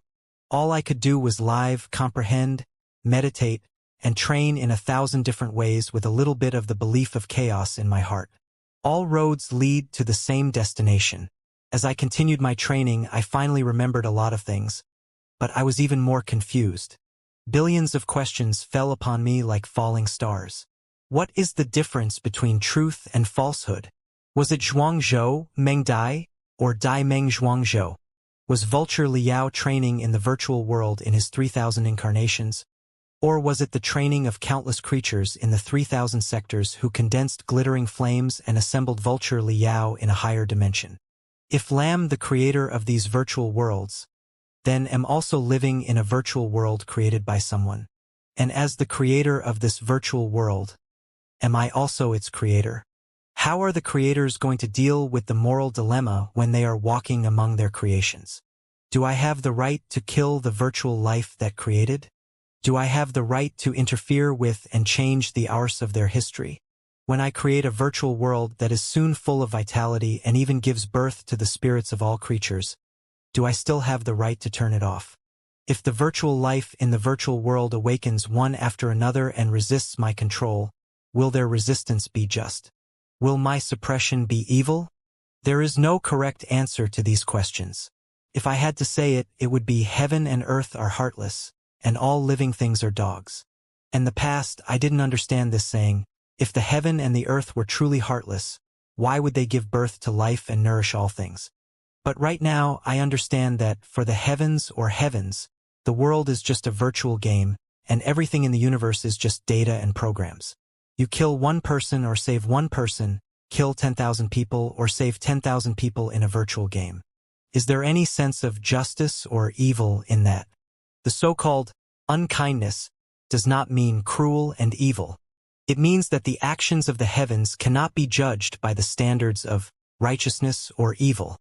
Even so, I will still resist, surpass, and conquer the heavenly Tao. Want to conquer the heavenly Tao not because I am righteous and the heavenly Tao is evil, but because of the reason you just said, the heavenly Tao is there. With such enlightenment, my training this time can be considered to be fruitful. It's time for me to leave. But before I leave, I want to leave something behind. Of all the virtual worlds that I've experienced, you are the first and only one who has questioned the world and wants to explore the truth beyond space. I don't know whether you are a human being, a random result of the surging data, or a projection of my own will because of my interference. In short, I'm willing to share my experience with you, and I hope that you don't give up the courage to pursue the truth that is at a higher, brighter level. So, faced with old Li's unfathomable eyes, Wan Xiaotian was almost convinced. He fell into great pain and desperation and mumbled, "Am a fake? This is what I want to remind you of. No, of course you are not fake. You are virtual, but you are not false. They are two different things." Old Li said, "What is reality? A human being whose cells are made of carbon, iron, and oxygen, and whose flesh and blood are made of flesh and blood, exchanges information with the worlds around them for 100 years under the stimulation of neural electric currents, and then he dies, turning into a pile of dry bones and a pile of yellow soil. After a few years, from the perspective of the universe, it is just a short moment, and even the planet where the dry bones are buried has been obliterated.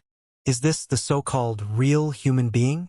How much more irreplaceable and important is this real human being compared to the virtual human beings that are directly shaped by data and information? No, real and false are not distinguished in such a way. Let's say that I'm a writer and you are a character created by me. It seems that I am the creator, you are the creation, I am the real one, and you are the false one. But it is very likely that after hundreds of years, I will be long dead without a single bone left, and I will be forgotten by everyone. And you will still be remembered by some readers, and you will be able to move people hundreds of years later. Then, between you and me, who is real, who is false, who is high level, and who is low level? Let's say that a painter devotes his life, spirit, and will to a famous painting that has been passed on for thousands of years. Then he dies and is sent to the crematorium where he is burnt to ashes and blown away by the wind. From then on, the world can only get to know the painter through the famous painting. Then, who do you think is the real body of the painter, the body of flesh and blood that has turned into ash a long time ago? The famous painting, or the thousands of people who are deeply moved by the famous painting? Wan Xiaotian listened attentively and thought of many things. This is what I'm talking about, young man. The so-called truth does not exist. However, the path of pursuing the truth does not just exist. It is also worth it for us to do everything we can to conquer it. I look forward to the day when you can find your own truth. You will find a way to surpass reality, space, and the universe. You will go to a higher dimension of the universe and find me. You will surpass me. You will conquer me. You will destroy me. Just like I will rush out of my universe and find my creator. I will surpass it. I will conquer it. I will destroy it. I firmly believe that we will both succeed. Because, maybe, this is the only reason why we were created. Old Li smiled and patted Wan Xiaotian's shoulder. He stood up, put the mop and bucket aside and walked out. Old Li. Wan Xiaotian was still confused. Where are you going? It's about time for me to go. Although the training over the past few days has been very interesting, my wife can't wait to give it a try. It won't be a joke if she bursts into my house in anger. Old Li waved his hand without looking back. Goodbye, young man. I hope you can tell me the answer one day. What is the truth? While speaking, Old Li pushed open the door of a toilet stall. Soon, the sound of flushing came from inside. Old Li, anxious, Wan Xiaotian rushed to the door and pushed it open. The door was not locked. Wan Xiaotian crashed into it, only to find nothing. The compartment was only 1 square meter. Naturally, there was not a second door, but Old Li had vanished into thin air. But inside the rushing water of the toilet bowl, colorful mystic rays that looked like rainbows were blossoming. This. Looking at the spinning toilet, Wan Xiaotian was dumbfounded. 1, 2, 3, 4, 70, 90, 100. 1,000 rainbows surged out of the translucent virtual worlds and melded into a giant swirl. They melded, swallowed, split, and absorbed. Different pieces crashed into each other non-stop, producing more brilliant colors. They were like animals that were waiting for something. In the end, an exceptionally bright and colorful rainbow joined the swirl, triggering an amazing chain reaction. At first, it turned into a blossoming lotus, and then something that looked like an egg or a cocoon grew out of the stamen. When the jade-like, pure white cocoon broke apart, a naked baby broke out of the cocoon and started swimming in the ocean of data and information. The baby was growing and expanding at a visible speed. Very soon, he had gone through childhood and adolescence and turned into an untamable, valiant young man. With the surging data bubbles, the young man was endowed with a lot of life experience. Every pore on his body was brimming with an immeasurable aura. The pieces of lotus flowers and jade cocoons turned into majestic armor and flapping cloak that covered his almost perfect body. It was hard to tell whether the man was a young man or a middle-aged one. He raised his head and roared, as if he were yawning, indicating that Vulture Liao had returned from the dream of endless virtual worlds. The entire ocean of data was triggered by his soul and resonated with his will. What powerful computational ability! What an incredible algorithm! So many new algorithms have been perfectly combined, making my father's soul more and more unfathomable. What level is this exactly? I've never sensed such a level from any human being before. Congratulations, Father. Congratulations, Father. You've made a brand new breakthrough through the training of your clones. Countless plankton, luminous jellyfish, and sea lily-like light spots were dancing around Liao to celebrate his rebirth. That's right, I've broken through again. This is the most wonderful feeling. Liao looked at his hands, which had been condensed by his telepathic thoughts, and recalled the past. He smiled and said, rolling in the boundless world of mortals, I saw every detail of my personality and soul, and triggered the potential that I had never experienced before. I was an eminent monk. I was the son of heaven in the primeval era. I was a general of iron and blood. And I was also an unparalleled ferocious beast that was galloping in the wilderness. I was once full of ambition, and I was once disheartened. I was once corrupted by killing and animalistic desires. I was once faced with a sky full of snow, and I was enlightened by the principles of emptiness. In the end, I combined so many wonderful experiences and captured the clearest self in the reflection and diffraction of countless pieces. V changed, became taller, stronger, handsome, kind, humble, and wise. VE also become more gentle, approachable, and untainted. In short, my entire personality has sublimated. Although my current level can't be measured by the level of my combat ability, it's too simple and crude, and it will really damage my elegance in the soul division stage. But I can clearly feel that I have a deeper understanding about the essence of the universe and even the entire universe. I can see through some of the mysteries hidden in the gaps of the universe. Right now, when I'm faced with an enemy, I'm afraid that I'm not restricted by the number of enemies. Whether I'm faced with one enemy or 100, I can output the strongest combat ability at the same time, which will significantly improve my endurance. More importantly, when I was faced with the unspeakable terrors, the monsters on the other side of the universe, and even the descender in the high-dimensional space, my soul was clearer, my belief was firmer, and I was less likely to be corrupted or interfered by them. I vaguely felt that it was of paramount importance for our adventure in the future. Xiao Ming, where's my body? Is it ready for an unprecedented impact? Yes, Dad, Xiao Ming said cheerfully. Your body has been carefully refined by the best biochemical experts of the blood demon sector to ensure that you are in the strongest state of your life force. Every brain cell is crystal clear and intact, exactly the same as when you left.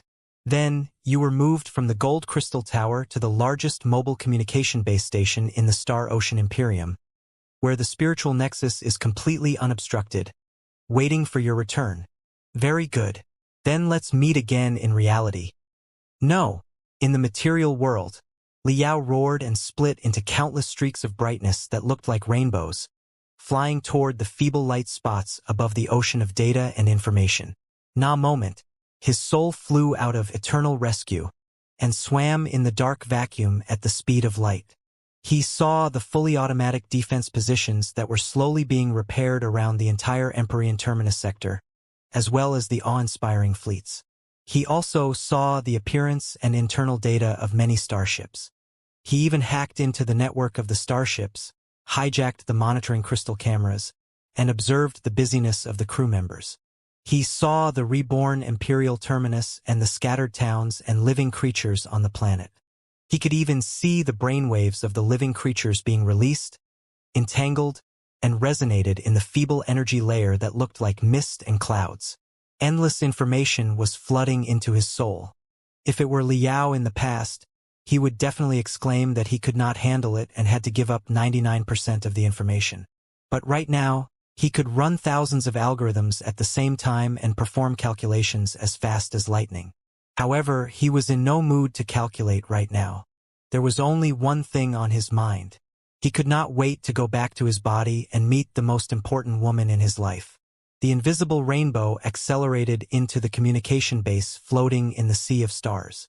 When he arrived, all the crystal processors inside the communication base were humming. All the crystal cameras were blinking. Even the bouncing waves on the light beam turned into blurred rainbows. Deep inside the communication base, inside a medical cabin that had been specially designed for him, his body was bobbing up and down in high-nutrition liquids, closely monitored by the best medical team in the Angu universe. Suddenly, all the parameters on the light beam of the crystal processor soared to the maximum. The nutrition liquids turned transparent in the blink of an eye, only to be consumed by his hungry body in the next second. Even the lights were flickering.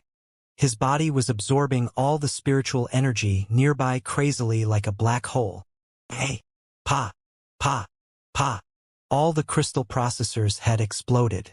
The lights on the ceiling and on the walls were all extinguished. The medical treatment room was plunged into darkness.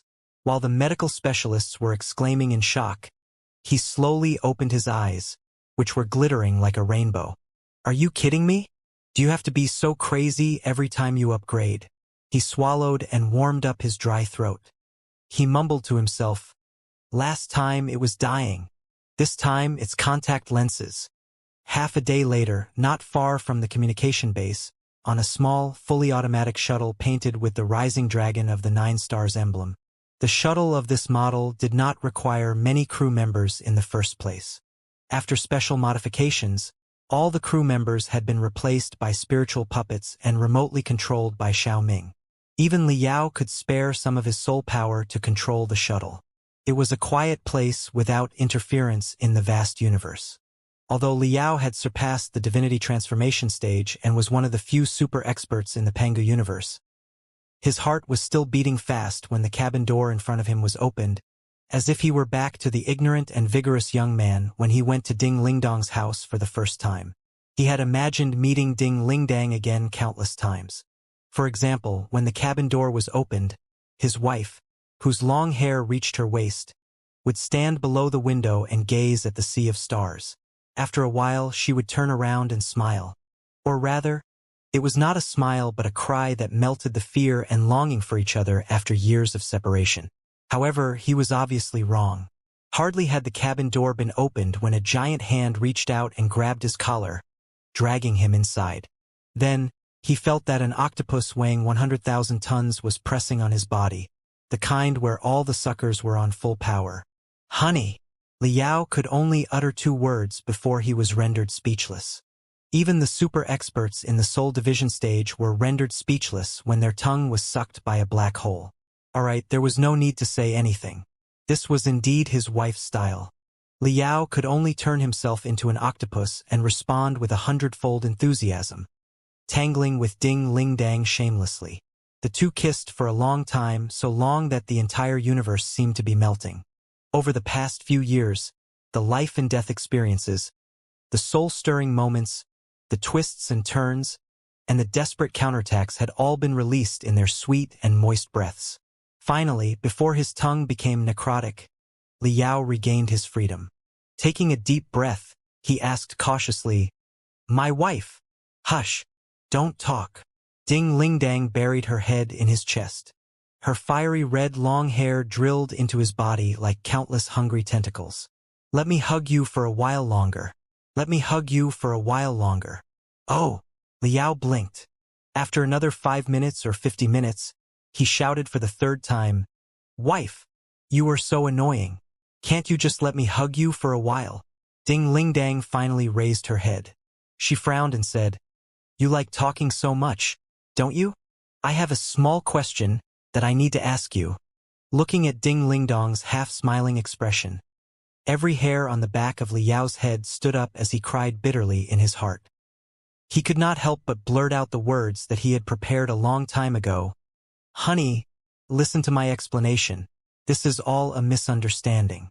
I have absolutely no idea why One would use Sister Qingqing's appearance as her own virtual image. At that time, I was still in a coma, and she decided to act on her own. Xiaoming explained it to me later, too, mainly because he was worried that it would be awkward for them to meet face-to-face with the leader of the Federation, which might lead to unnecessary misunderstandings. It was really as simple as that. Yes, of course, Sister Qingqing is a very important guide in my path of cultivation. But she and I are really pure fellow Taoists. At most, we can discuss literature together. From beginning to end, Sister Qingqing and I have never even held hands. You must believe me, honey." Ding Lingdang stared at Liao's face for a long time. Although Liao was in the divinity transformation stage, he couldn't hold back his cold sweat. "Really?" Finally, Ding Lingdang smiled and asked, "Of course it's true. It's absolutely true. 100% true." Liao nodded his head like a chicken pecking rice. "I, Vulture Liao, am a man of integrity and integrity. I'm one of the most respected women in the entire Pangu universe. You are the only woman that I've ever loved deeply in my life. My admiration for Sister Qingqing is the purest and the highest." "I see. Was worried for nothing. But there's something else." Ding Lingdang smiled. I only said that I was going to ask you a small question. I didn't say that I was going to ask about Sister Qingqing. Why did you subconsciously think that my question had something to do with Sister Qingqing? Huh. Liao was dumbfounded. In fact, I only wanted to ask you whether or not you missed me. Ding Lingdang sighed. Why can't you just listen to my questions patiently?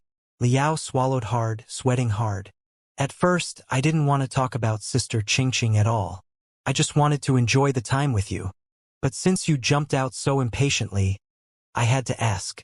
Ding Lingdang narrowed her eyes and said, You were speaking so smoothly because you've prepared such an excuse, haven't you? Then there are only two possibilities. First, you are guilty. I'm not. I don't have the guts. Why should I feel guilty? Liao's expression was as if two vipers had crawled into his crotch. He reflexively replied, Absolutely not. Well, I don't think so either. I believe that you and Sister Qingqing are innocent. Then, there is only the second possibility. An unfathomable glow blossomed in the depths of Ding Lingdong's eyes as she let out a slightly aggrieved sigh. It's not that I don't believe you, it's that you don't believe me. You feel that your wife is a narrow-minded, and brainless woman who has nothing better to do than to worry about whether or not her husband has gone out to play with women. A jealous, vicious, and foolish woman who would fly into a rage without distinguishing right from wrong just because of a trivial matter like a virtual face being similar to an old friend. Tell me, my dear husband, in your heart, am I such an existence? Very gently, Ding Lingdang caressed Liao's chest. Her fingers drew circles around his heart. Her voice was gentle, and so was her smile. There was even a hint of sweetness in her voice. However, Liao's keen intuition told him that the test in front of him was as dangerous as a solo battle against Xianxia, Zhou Hongdao, Black Star Emperor Wu Yingqi, Fuxi, and Lu Qingchen, or even more so. For a moment, Liao's desire for survival reached its peak. How can that be? Who said that? That's definitely not what I thought. Liao's face was filled with sincerity and righteous indignation. I often tell everyone around me that my wife is the most gentle, kind, understanding, broad-minded, and understanding woman in the world. She is an extraordinary woman who is capable of overturning mountains and daring to change the sun and the moon. Your broad-mindedness is as vast as the entire sea of stars. Your wisdom is as brilliant as the morning star. Your trust in me is as hard as steel and indestructible. Even if I were to ruthlessly burn it in a star for 1,000 to 10,000 years, it would absolutely not melt. Therefore, I never had the slightest doubt that you would be angry with me over Sister Qingqing's matter. This is complete nonsense. It's simply groundless and impossible. At first, Ding Lingdang was listening with a straight face. But later, she couldn't help but burst into laughter. She punched Liao and said, All right, you don't need to be so dramatic. Look at how scared you are. It was just a joke. A joke. Liao took a long breath in relief. Nonsense. Do you really think I'm some narrow-minded, vicious woman who can't tell right from wrong? You are my husband. I know your personality the best. Although I haven't seen Sister Qingqing for a long time, I also know that she is a true, pure cultivator. If one even doubts such a pure friendship between the two of you, it would not only be an insult to you, but also an insult to her and myself. Ding Lingdang couldn't help but laugh. I just want to see your face so pale that you can't explain yourself. Ha ha ha ha. That's hilarious. Did you really think that I was suspecting you and Sister Qingqing? Do you have to be so stupid? Ha ha ha ha. Don't worry. To be honest, I would rather believe that you and Long Yangjun are in a relationship than doubt you and Sister Qingqing. Ha ha ha ha. I knew it. Ha ha ha ha. Honey, you were really... Seeing Ding Lingdang burst into laughter, Liao also laughed. 99% of his nerves were relaxed. He were still an ordinary expert in the divinity transformation stage, the last 1% of his nerves would be completely relieved after 0.01 seconds. If so, there was no telling what would happen next. Thankfully, he had been distracted and had foreseen the fatal danger. Before he finished his sentence, Li Yao's pupils had constricted to the minimum. Even the rainbow in his eyes turned black and white. Wait. Honey, what do you mean by LD rather believe that Long Yangjun and I have an ambiguous relationship? What the hell is this? It's completely non-existent.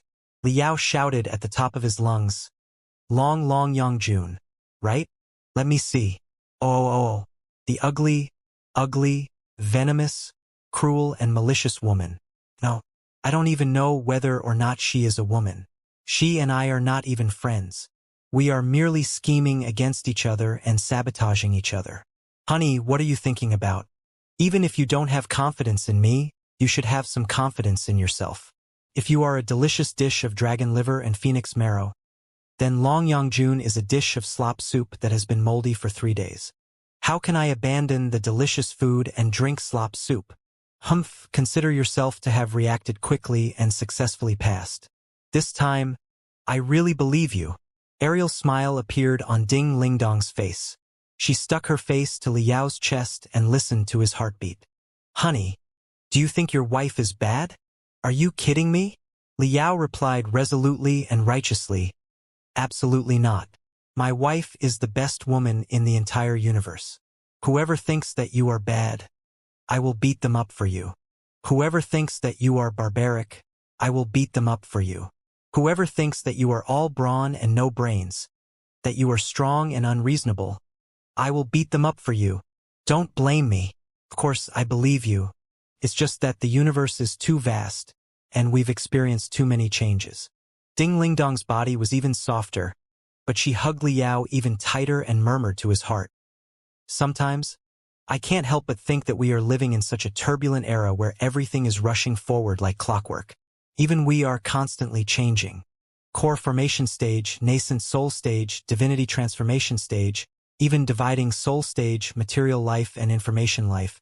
Everything is like a bizarre explosion. In such a big explosion, can you and I really stick to our hearts, including our trust and love for each other? To put it bluntly, husband, you are too awesome right now. Even the primeval supercrystal processors from hundreds of thousands of years ago were blown to pieces by your one punch. Even the three-pronged rise of the Federation, the Imperium, and the Sanctuary Alliance can be said to be caused by you. I really don't know whether or not I can still consider you to be my old, exclusive man. Don't be silly. Of course you can. Although I've become the best expert of the Panga universe, the saviors and superheroes of the Federation, the Imperium, and the Federation, I will always be your husband. Our love will never change, Li Yao said affectionately. Is that so? Ding Lingdong's voice and eyes turned solemn at the same time. Her body temperature continued to rise, and her tan skin gradually turned into the color of honey. Words are useless. Prove it. Huh? Li Yao blinked. How? What do you think? Ding Lingdang stroked her snake-like hair, which was dancing crazily in the wind. Her long hair, which looked like the flames of a viper or the tentacles of a ferocious beast, was still crawling into Li Yao's arms uncontrollably. Don't worry. I've taken care of all the official business in advance and secured a precious 7-day vacation. Also told all the heroes that you had just woken up and that you would need some restorative training. Therefore, it's inappropriate for you to meet any guests right now. We will be training in seclusion on this self-driving shuttle. 7 days and 7 nights of seclusion?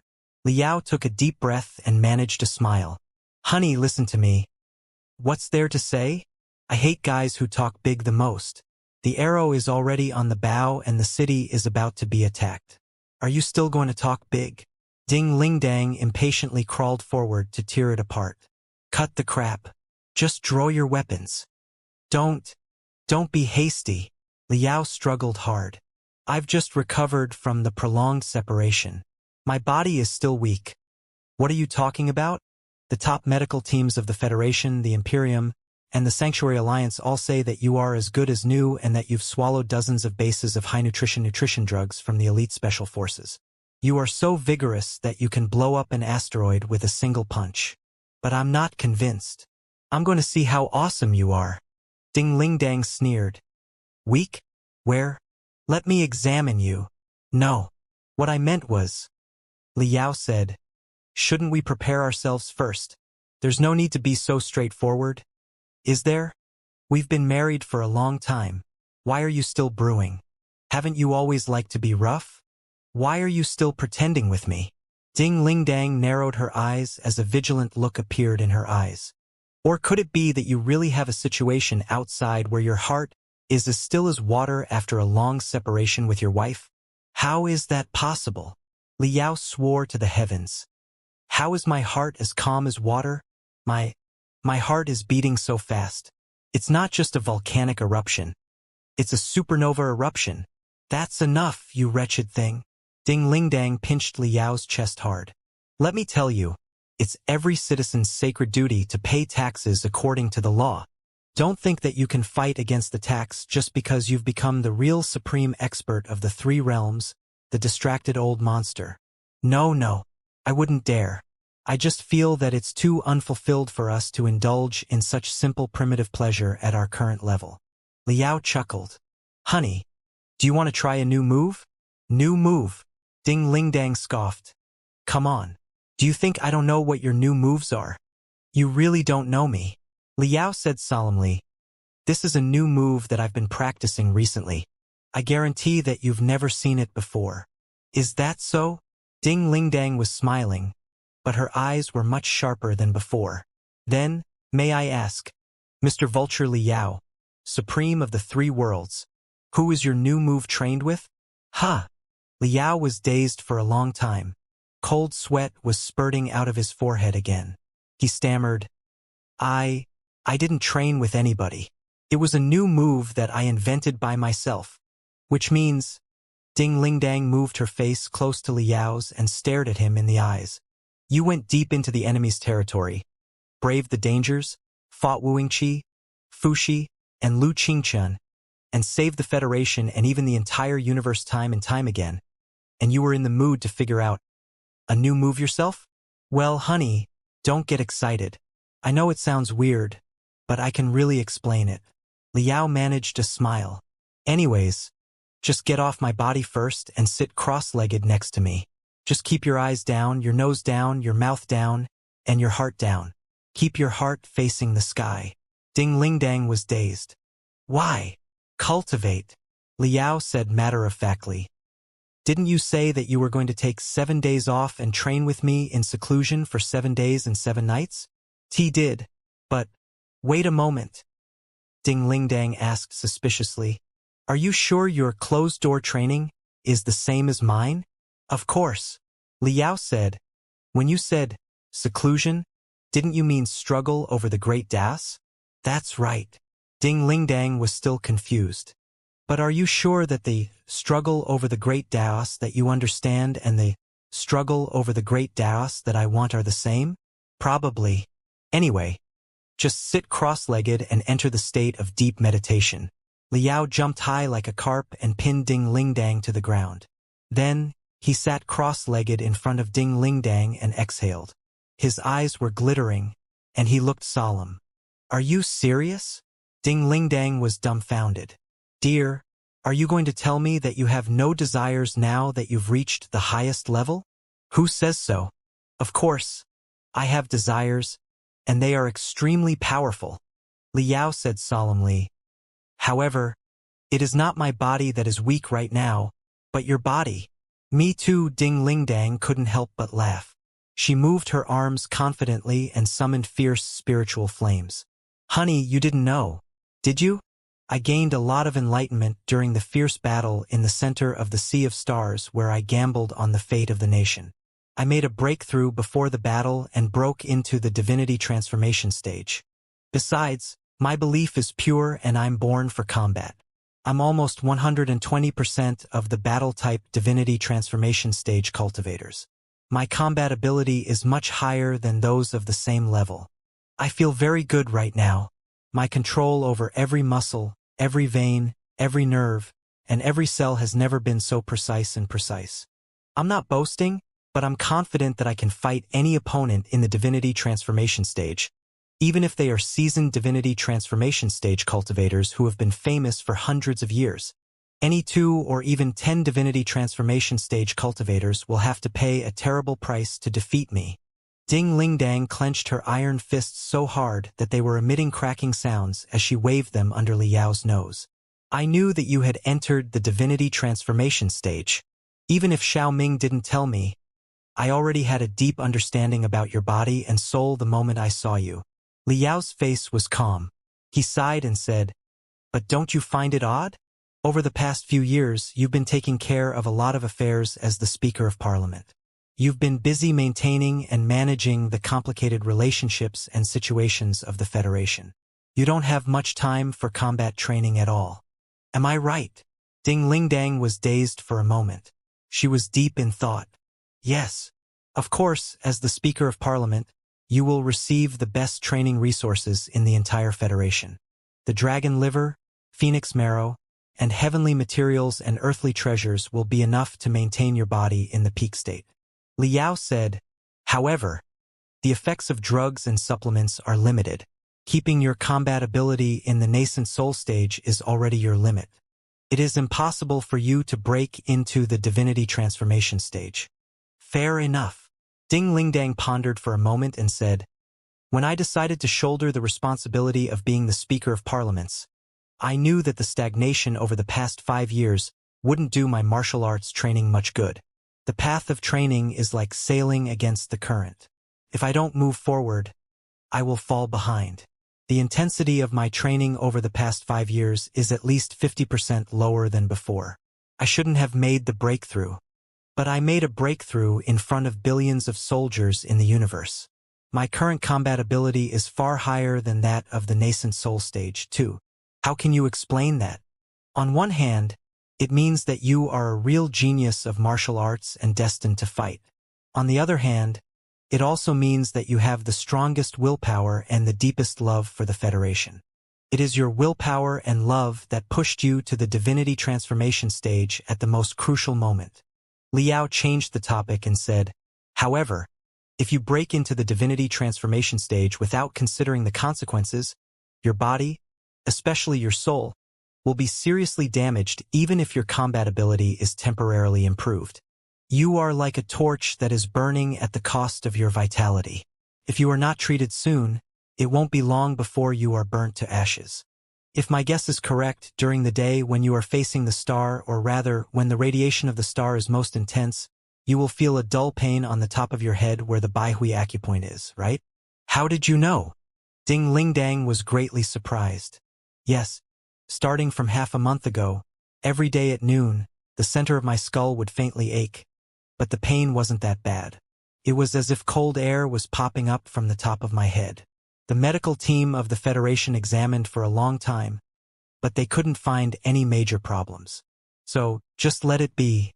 Even the top neurologists and meditation healers couldn't tell." "How could you tell?" "They are not distracted.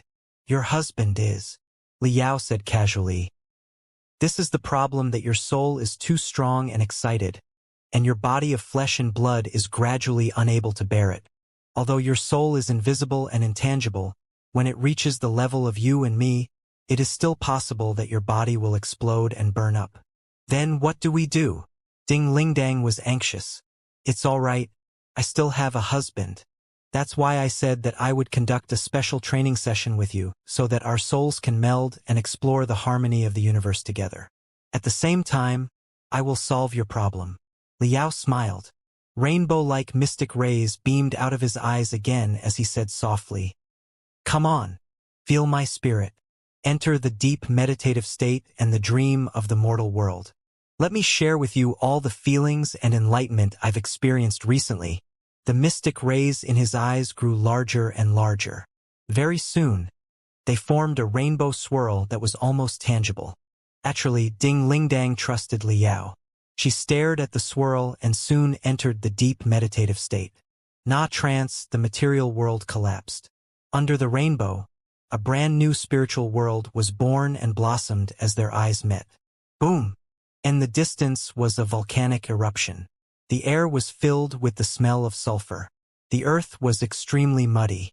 All kinds of bizarre-shaped birds and animals were roaming on the primeval land. And the overlord of this mental world was unquestionably, "What the hell is this?" Ding Lingdang lowered her head and looked at her new body in bewilderment. She discovered that she had turned into a real tyrannosaur. Yes. Sharp tusks, short arms, thick limbs and tail, and the wrinkles and sparse feathers all over his body. What else could it be but a tyrannosaur? Honey, don't be scared. This is an illusionary space that I created. Or rather, it is a memory piece where I was training with the clones of the 3000 sectors. In other words, we are in each other's memories, spirits, and souls. Not far away, another tyrannosaur was running toward Ding Lingdang, waving its short and stupid arms. Let's have a great competition of the great Das in the illusion space where nobody will bother us or worry about any damage. Boom! Boom, boom, boom, boom. A volcano eruption was taking place in the distance. Lightning and thunder were rumbling in the sky. Two giants weighing 6 to 7 tons crashed into each other brutally like two mountains of meat. Every collision and stomp was equal to a minor earthquake. The insects and reptiles in the mud craned their heads out and stared at the two primordial beasts in bewilderment. This was the time when flowers bloomed in the warmth of spring, when all things were revived and life bloomed to their heart's content. Even the air was rippling with the intense scent of endless life. Tyrannosaurs, velociraptors, diplodocuses, thunder dragons, and all kinds of amphibians, reptiles, and insects were trying their best to pass on their precious genes so that the wonderful life could be expanded to the entire planet. Suddenly, deafening noises that were even louder than the collision of two tyrannosaurs echoed in the sky. A burning meteor tore apart the atmosphere and crashed to the ground with a long exhaust flame. This was only the first shooting star. Very soon it was the second, the third, and the 101,000th. An incomparably brilliant meteor shower assaulted the newborn heaven and earth. It was about to bring forth tens of millions of years of coldness and deathly stillness, a great extinction of creatures that swept across the entire planet. Flames that looked like shooting stars were beaming out of Ding Lingdong's eyes. Yes, the world is about to be destroyed, Liao said in a low voice. Even if they are not destroyed by the unprecedented meteor shower and the dark winter that follows, they will be destroyed by natural disasters and man-made disasters in countless years to come. This is the outcome of most virtual worlds. Maybe destruction is the norm in the universe. Every star and planet will eventually die, not to mention the tiny life that lives on the planets and depends on the radiation of the stars. Life, fragile life, is really like dust and bacteria. But even if we are going to be destroyed in the next second, we will still try our best to continue our genes so that our genes will be tangled together and mutate mysteriously. We will explore the endless possibilities and fight for 1 billionth hope. Even if our endeavors fail, somebody somewhere will succeed someday. Am I right, honey? That's right. Ding Lingdang closed her eyes. Her bloody mouth bit Liao's rough skin softly. We can be destroyed, but hope will not. Never. Boom. Boom. Boom. Boom. Boom. Boom. Boom. More and more shooting stars appeared between heaven and earth. The fastest ones had already hit the ocean and the earth brutally, raising tides hundreds of meters high, dust hundreds of meters high, and blast hundreds of kilometers away. Countless birds and animals had been killed by the flames and the blast. But the remaining creatures, including Liao and Ding Lingdang, the two tyrannosaurs, seemed to have been stimulated by destruction and embraced each other more and more passionately, echoing each other to their heart's content. The cells all over their body, especially the life seeds, had etched the meteor shower into the deepest part of their gene strands and were undergoing the crazy mutations on a microscopic level, hoping to create a new life form that could survive the coldness and the extinction of creatures. Maybe this was evolution. With the meteoroids falling from the sky, the earth shaking, the volcano erupting, and the dark sky as the background, Liao and Ding Lingdang, the two tyrannosaurs, threw themselves into it without a care in the world. They held their heads high, swallowed, blended, collided, and continued to pass on their knowledge until the end of the world. When Ding Lingdang regained consciousness, she seemed to be able to smell the strong scent of sulfur and the dust raised by the meteoroids. However, she was clearly no longer a Tyrannosaurus rex, and she was no longer in the ancient era when meteorites assaulted her. This was also a desolate continent without a civilization. It was surrounded by endless primitive forests. However, she was not a bird or a beast, but a tree. It was not accurate to call it a tree. More precisely, it was a rarely seen super-large plant between a tree and a flower, similar to the ancestors of the Kwafu clan. Her roots were hundreds of meters below the ground and could extend to several kilometers away. All the trees, flowers, and bushes that seemed to be independent were actually part of her body. She could clearly feel that her roots were absorbing water and nutrition from the depths of the earth, and she could also feel the subtle changes of sunlight, humidity, and wind. She was adjusting every leaf of hers precisely, either curling, relaxing, or shivering, in order to maximize the radiation of the star. All kinds of ancient information had been recorded in her cells in a mysterious way. She seemed to have grown in this world for thousands of years, or even hundreds of thousands of years. Honey! Honey! Then, she heard Liao's excited cry. She had thought that Liao would become another tree next to her. But she had underestimated Liao. Liao turned into a swarm of bees, or rather what seemed to be a combination of bees and butterflies that had gone through excessive radiation. Although the flesh and blood of human beings are the most perfect forms of carbon-based intelligent life, it does not mean that other life forms are not worth learning. Liao danced around Ding Lingdang like a swarm of deformed bees. Let's say that plants are the first to walk on the path of evolution in a certain world instead of animals. What kind of interesting things are going to happen? Come on. Experience the path of harmony between a giant tree and everything in the universe. And the long time that followed, Ding Lingdang indeed experienced a brand new mode of genetic inheritance and mutation. The tree that she had turned into was not an ordinary plant. It was more like a brand new life form that boasted both the characteristics of plants and animals. Her own bees and Liao's were enough to form a complete, self-sustaining ecosystem. Liao picked food from her body and brought her food from afar. She shielded Liao from the sunlight and the storm and provided tree hollows as nests for the bees. They exchanged materials, energy, genes, and feelings in a way that nobody had ever heard of. A long, long time later, Ding Lingdang, the giant tree, had expanded to the entire continent and even extended countless roots as thick as tentacles into the ocean. Liao's bees gradually grew into a quasi-intelligent life form that was highly social. Maybe it meant that a civilization was about to be born. In the following days, they also experienced the melding and harmony of countless forms of life in countless illusionary spaces. They had once been two pieces of, or under the high temperature and pressure deep below the ground, they had pressed each other and absorbed the tens of thousands of elements stored inside each other's body, gradually melding into one. They had turned into the nautilus and trilobites in the primitive ocean and even the archaea in the undersea craters. Of course, it was not without the forms of human beings. In the different stages of history, human beings experienced love and hate in different identities. After 7 days and 7 nights of reincarnation, their souls had received the deepest resonance and the purest harmony. Under Liao's billions of strikes, Ding Lingdang's soul had been tempered and consolidated to the highest point. Finally, countless dreams were dancing like butterflies. After 100 reincarnations, they dispersed like fireflies in the sky and returned to the shuttle at the edge of the Empyrean Terminus sector in the real world. The two of them were still sitting cross-legged with their heads facing the sky. But something deep inside their eyes was completely different from 7 days ago. Lying in Liao's arms, Ding Lingdang was no longer as angry as when she was the dragon of fire.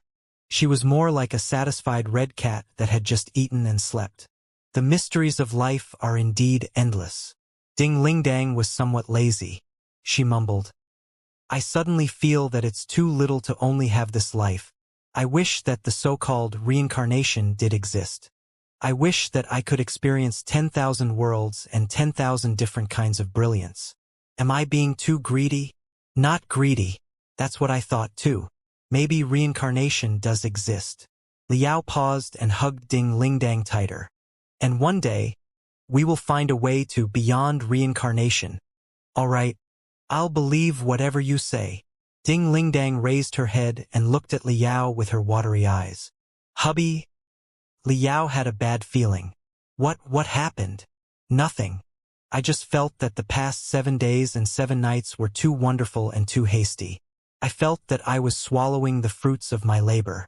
I didn't have the opportunity to appreciate the wonders of life.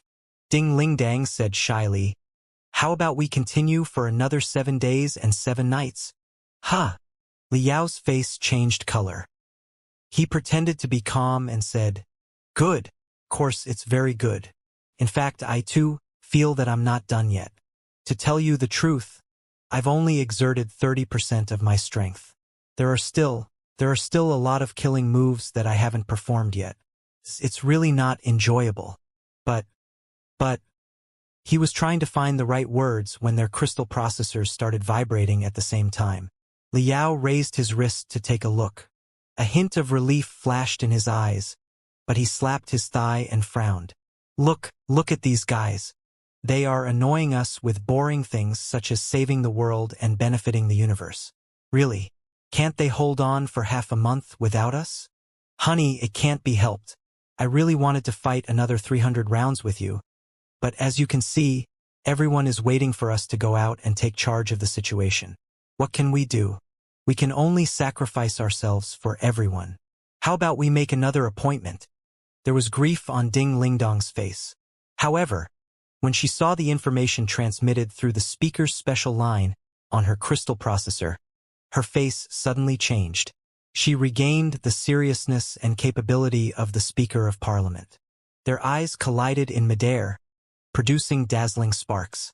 Obviously, the message sent to Liao through Xiaoming's intelligence network and the message sent to Ding Lingdang through the Federal Intelligence Network pointed to the same thing. There was news about Lu Qingchen. Today, the Federation, the Imperium, and the Sanctuary Alliance were barely stable. Lu Qingchen was the last unstable factor in the Pangu universe. Other than the life forms that he could hack into the spiritual nexus, the crystal processors, and even the human brain at his will, the 5 supreme fortresses that he took away were the ultimate weapons that the Sanctuary Alliance had built up with thousands of years of resources. The combat ability of the 5 supreme fortresses was at least equal to that of a main fleet. They boasted amazing damage. Although they were not enough to achieve any strategic goals, it was not a problem for them to cause mutual destruction. Besides, the continuous combat of the 5 supreme fortresses required a lot of logistic support. In other words, if Lu Qingchen did not want to see them turn into a pile of scrap iron, he would certainly cause a great mess before the fuel, food, and ammunition ran out. TT was not a trivial matter. It seemed that Xiao Ming and the intelligence network of the Federation had assessed the seriousness of the situation and reported it to them as soon as they received the news. Liao and Ding Lingdang looked at each other. They were no longer in the mood to fight for the Great Tao. Therefore, they returned to the temporary base of the Federal Expedition Army at the edge of the Imperial Terminus sector and jumped to a dark, desolate space zone close to it without any rest. The dark space zone, which was extremely short of resources, was actually the starting point for the Fuxi fleet to jump into the Imperial Terminus sector and attack the Imperial capital. Now, the place had been defined as a brand new, independent sector known as the Three-Way Sector. It had become a public area jointly managed by the Federation, the Imperium, and the Sanctuary Alliance. It was dedicated to the cooperation and communication of the 3 parties. All the high-end interplanetary meetings had been arranged in this place. The reason why they chose such a barren place was simple, too. Since it was far away from the stars and most of the celestial bodies in the universe, the radiation of various kinds rarely affected it. There was not even a drop of spiritual energy that could be absorbed in the boundless space. Therefore, it was very difficult for the forces to ambush the army there for a long time. If a conflict broke out in this place, they could only rely on the crystals and ammunition that they carried. It was like lighting a torch in a sealed space. Very soon, the oxygen would run out, and the fire would be extinguished. Building the place into a public area managed by 3 parties was quite safe, for the purpose of peace and development. At this moment, a super-large star fortress, or rather a super-large metropolis, was being built in the darkness. No, because it was not equipped with too many weapons, it was about to burst into glamorous brilliance. By then, it would be the headquarters of the Council for Armistice, responsible for coordinating the relationship between the 3 parties, ensuring the transparency of training and armaments, and even promoting the disarmament and the exchange of cutting-edge technologies. In the distant future, the Council for Armistice would be gradually reorganized into the Tax and Trade Union. While maintaining the independence of all parties, they would explore the new way of unification of the human civilization. Of course, that was for later. At this moment, the metropolis was still under construction. It was quite shabby and did not even have a name. But almost all the experts of the Pangu universe had been attracted to this place to participate in the crucial secret meeting. Looking at the name list that had just been sent over, Liao was deep in thought. The emergency meeting regarding the capture of Lu Qingchen was initiated by Li Linghai, the Queen Mother of the Imperium of True Human Beings and the President of the Empire Reform Committee. She had invited almost all the well-known experts in the Pangu universe, regardless of whether they were from the Imperium, the Federation, or the Sanctuary Alliance. The experts had gladly attended the meeting, too. TT was quite odd. Firstly, according to Liao's understanding of Li Linghai, his foster father's old lover was definitely not a selfless interstellarist. Although she was determined to revolutionize the Imperium, she was a selfish immortal cultivator after all and would definitely prioritize the interests of herself and the Imperium. Lu Qingchen had become a drowning dog, and he knew a lot of secrets about the Federation. There were also a lot of secrets about the Sanctuary Alliance on the 5 supreme fortresses. If it were as simple as hunting down Lu Qingchen, Li Linghai would definitely have left the Federation and the Sanctuary Alliance behind and led the army of the Star Ocean Imperium on his own. It would be best if he could capture Lu Qingchen and the 5 supreme fortresses in secret so that he could get a lot of secrets of the Federation and the Sanctuary Alliance and increase his bargaining chips. Lu Qingchen was a stray dog. No matter how strong he was, it was impossible for him to resist all the immortal cultivators of the Imperium. But right now, Li Linghai had taken the initiative to leak the news of Lu Qingchen's discovery to the Star Glory Federation and the Sanctuary Alliance. It was definitely not because she had suddenly become kind and generous. Could only mean one thing: she was in trouble. The Star Ocean Imperium alone was not enough to deal with Lu Qingchen. As far as the Federation and the Sanctuary Alliance were concerned, there were countless troubles that needed to be dealt with in the surging new era. It was unlikely that they would go all out just for Lu Qingchen. However, many experts and leadership of the Federation, including Jin Xinyue, Bai Kaisen, the Fire Ant King, and Peng Hai, had come to the Three Roads sector. It must be noted that, although the three parties had ended the war, the relationship between the two parties was still delicate. Many remaining members of the 4 major families, who had nowhere else to run, and the extremists of the immortal cultivators were all waiting for an opportunity to break the fragile peace. It was quite risky to come to the Three Roads sector at this moment. Liao believed that, at the very least, Jin Xinyue was a person who valued her life. She would not risk her life without enough benefits. TT meant that Li Linghai had offered irresistible conditions in order to attract all the experts of the Pangu universe. Or, worse still, the damage that Lu Qingchen was going to cause might endanger the entire Pangu universe and ruin everyone's hard work. Therefore, everybody had to gather and resolve the last trouble. Beside Liao, Ding Lingdang had just finished reading the briefing sent by the Speaker of Parliament's office, too, but she was not relieved at all. It seems that the real final battle is not over yet. Looking at the interstellar metropolis that was getting closer and closer and the darkness behind the metropolis that looked like a bloody mouth, she mumbled, "It hasn't even started yet." The shuttle landed slowly in the No. 1 dock that had not been completed yet. Since the interstellar metropolis had only just been built, not even a formal meeting room had been established yet. Therefore, a temporary office was arranged next to the No. 1 dock, which was indicative of Li Linghai's eagerness. A large batch of experts had arrived in advance. They gathered together and whispered to each other. In the tense and solemn atmosphere, there seemed to be undercurrents. As Liao and Ding Lingdong's shuttle gradually landed, all the experts were greatly interested and gathered around. Ding Lingdang was still the Speaker of Parliament. However casual she was, there were certain rules. Right now, Liao did not have any official posts, or rather, he had too many posts and titles. There were too many of them from the Federation, the Imperium, and even the Sanctuary Alliance. They were in conflict with each other and did not care about anything else. He simply walked down the stairs and grinned at his family and friends. Li Yao. People from the federal department, including Peng Hai, the Fire Ant King, and the director of the Department of Mysteries, all came up and hugged him warmly.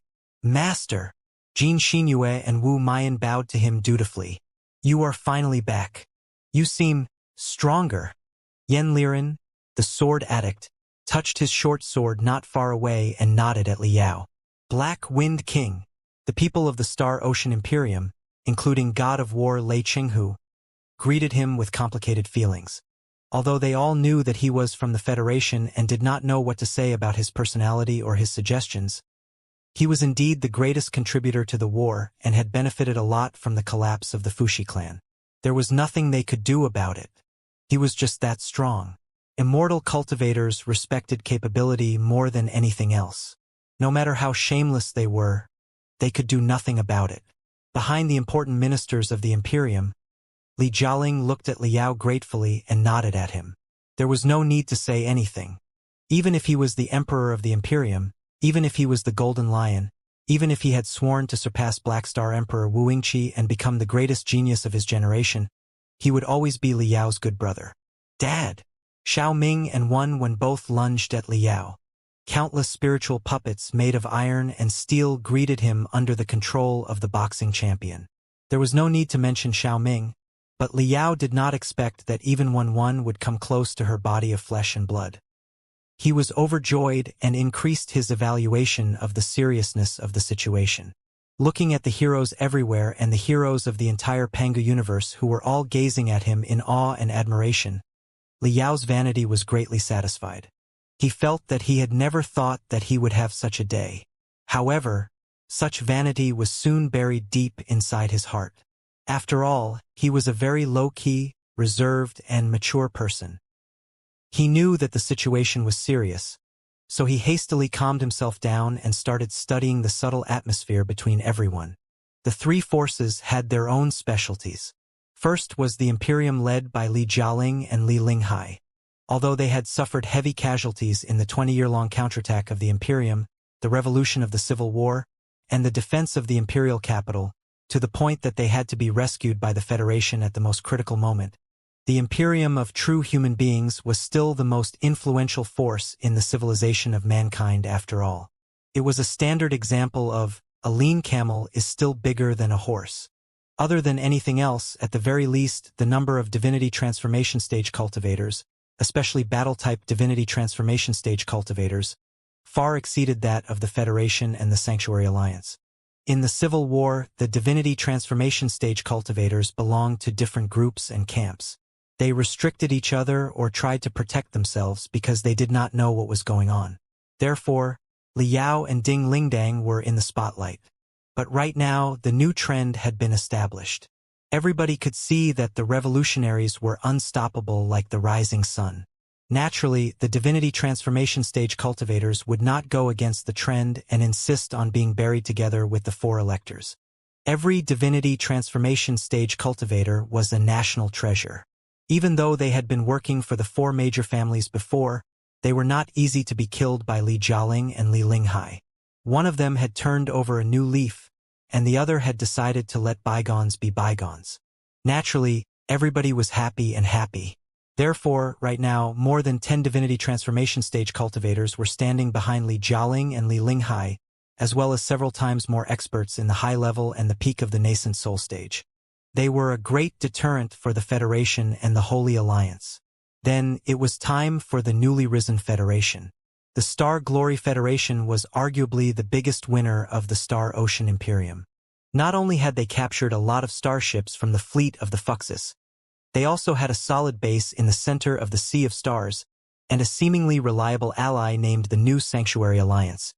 More importantly, in the last battle where the fate of the nation was at stake, the beliefs of countless cultivators had been strengthened and purified by the cannon fire and smoke. As the prudent Gue Shirsho had said, countless cultivators had made a breakthrough to a higher level. Leaving the middle-level and low-level cultivators aside, the Federation was no longer what it used to be. First of all, Meng Qixin and Wu Suiyun, two spectral cultivators in the divinity transformation stage from the ancient sacred world, built their tempered bodies with the primeval technology of the Kunlun mystic realm, thereby restoring their combatability to the divinity transformation stage and making up for the lack of high-end combatability. Then, there was no need to mention Ding Lingdong's breakthrough. She had stepped into the ranks of the strongest experts in the Sea of Stars. Supported by her firm belief, she was on par with any battle divinity transformation stage cultivator of the Imperium. To Li Yao's surprise, a fourth battle divinity transformation stage cultivator appeared in the Federation. It was sword freak Yen Liren. The guy had broken through the barrier of his belief with sharp blades after multiple bloody battles. But it was not strange when he thought about it. The monster and his fourth sword could not be measured by common sense. More importantly, all the cultivators in the Federation carried a strong sense of fearlessness. In the eyes of the immortal cultivators who valued their own interests, they were out-and-out lunatics. Therefore, the experts of the Federation, led by Meng Qixin, Wu Suiyun, Ding Lingdang, and Yen Liren, were as intimidating as the immortal cultivators of the Imperium even though they were outnumbered. As for the Sanctuary Alliance, theoretically speaking, there should be a lot of experts. Not just the nascent soul stage cultivators, even the soldier bees in the divinity transformation stage had not been taken away by Lu Qingqin. However, Xiao Ming and Wen were not willing to leave the impression that they could manipulate the top experts. Most of the experts of the Sanctuary Alliance were still receiving treatment to awaken their emotions and willpower. For the confidential meeting, only Xiao Ming and Wen were taking part. It was enough. Because of the special life forms of Xiao Ming and Wen, it was very difficult for them to be completely destroyed. But when they went on a rampage, they could cause tremendous damage to the internal affairs of the Imperium. They were essentially experts in unrestricted warfare, on another level whose combatability could not be measured by the number of nascent soul stage cultivators or divinity transformation stage cultivators. Besides, in terms of combatability, there was an expert in the Holy Alliance who was definitely the best in the Sea of Stars. He was known as the Punching King. Although the Fist King was from the Star Ocean Imperium, his mysterious origin and unique life form made it impossible for him to submit to Li Jialing or the path of immortality. He was definitely not the same as the Star Ocean Imperium. On the contrary, he was closer to Xiao Ming and Wen. They were natural equals. Therefore, he naturally stood on the side of the Sanctuary Alliance and helped the two kids protect the information civilization that had just been born. In terms of absolute capability, the Imperium still occupied more than 60% to 70%, but the remaining 30% to 40% was enough to reach a temporary balance.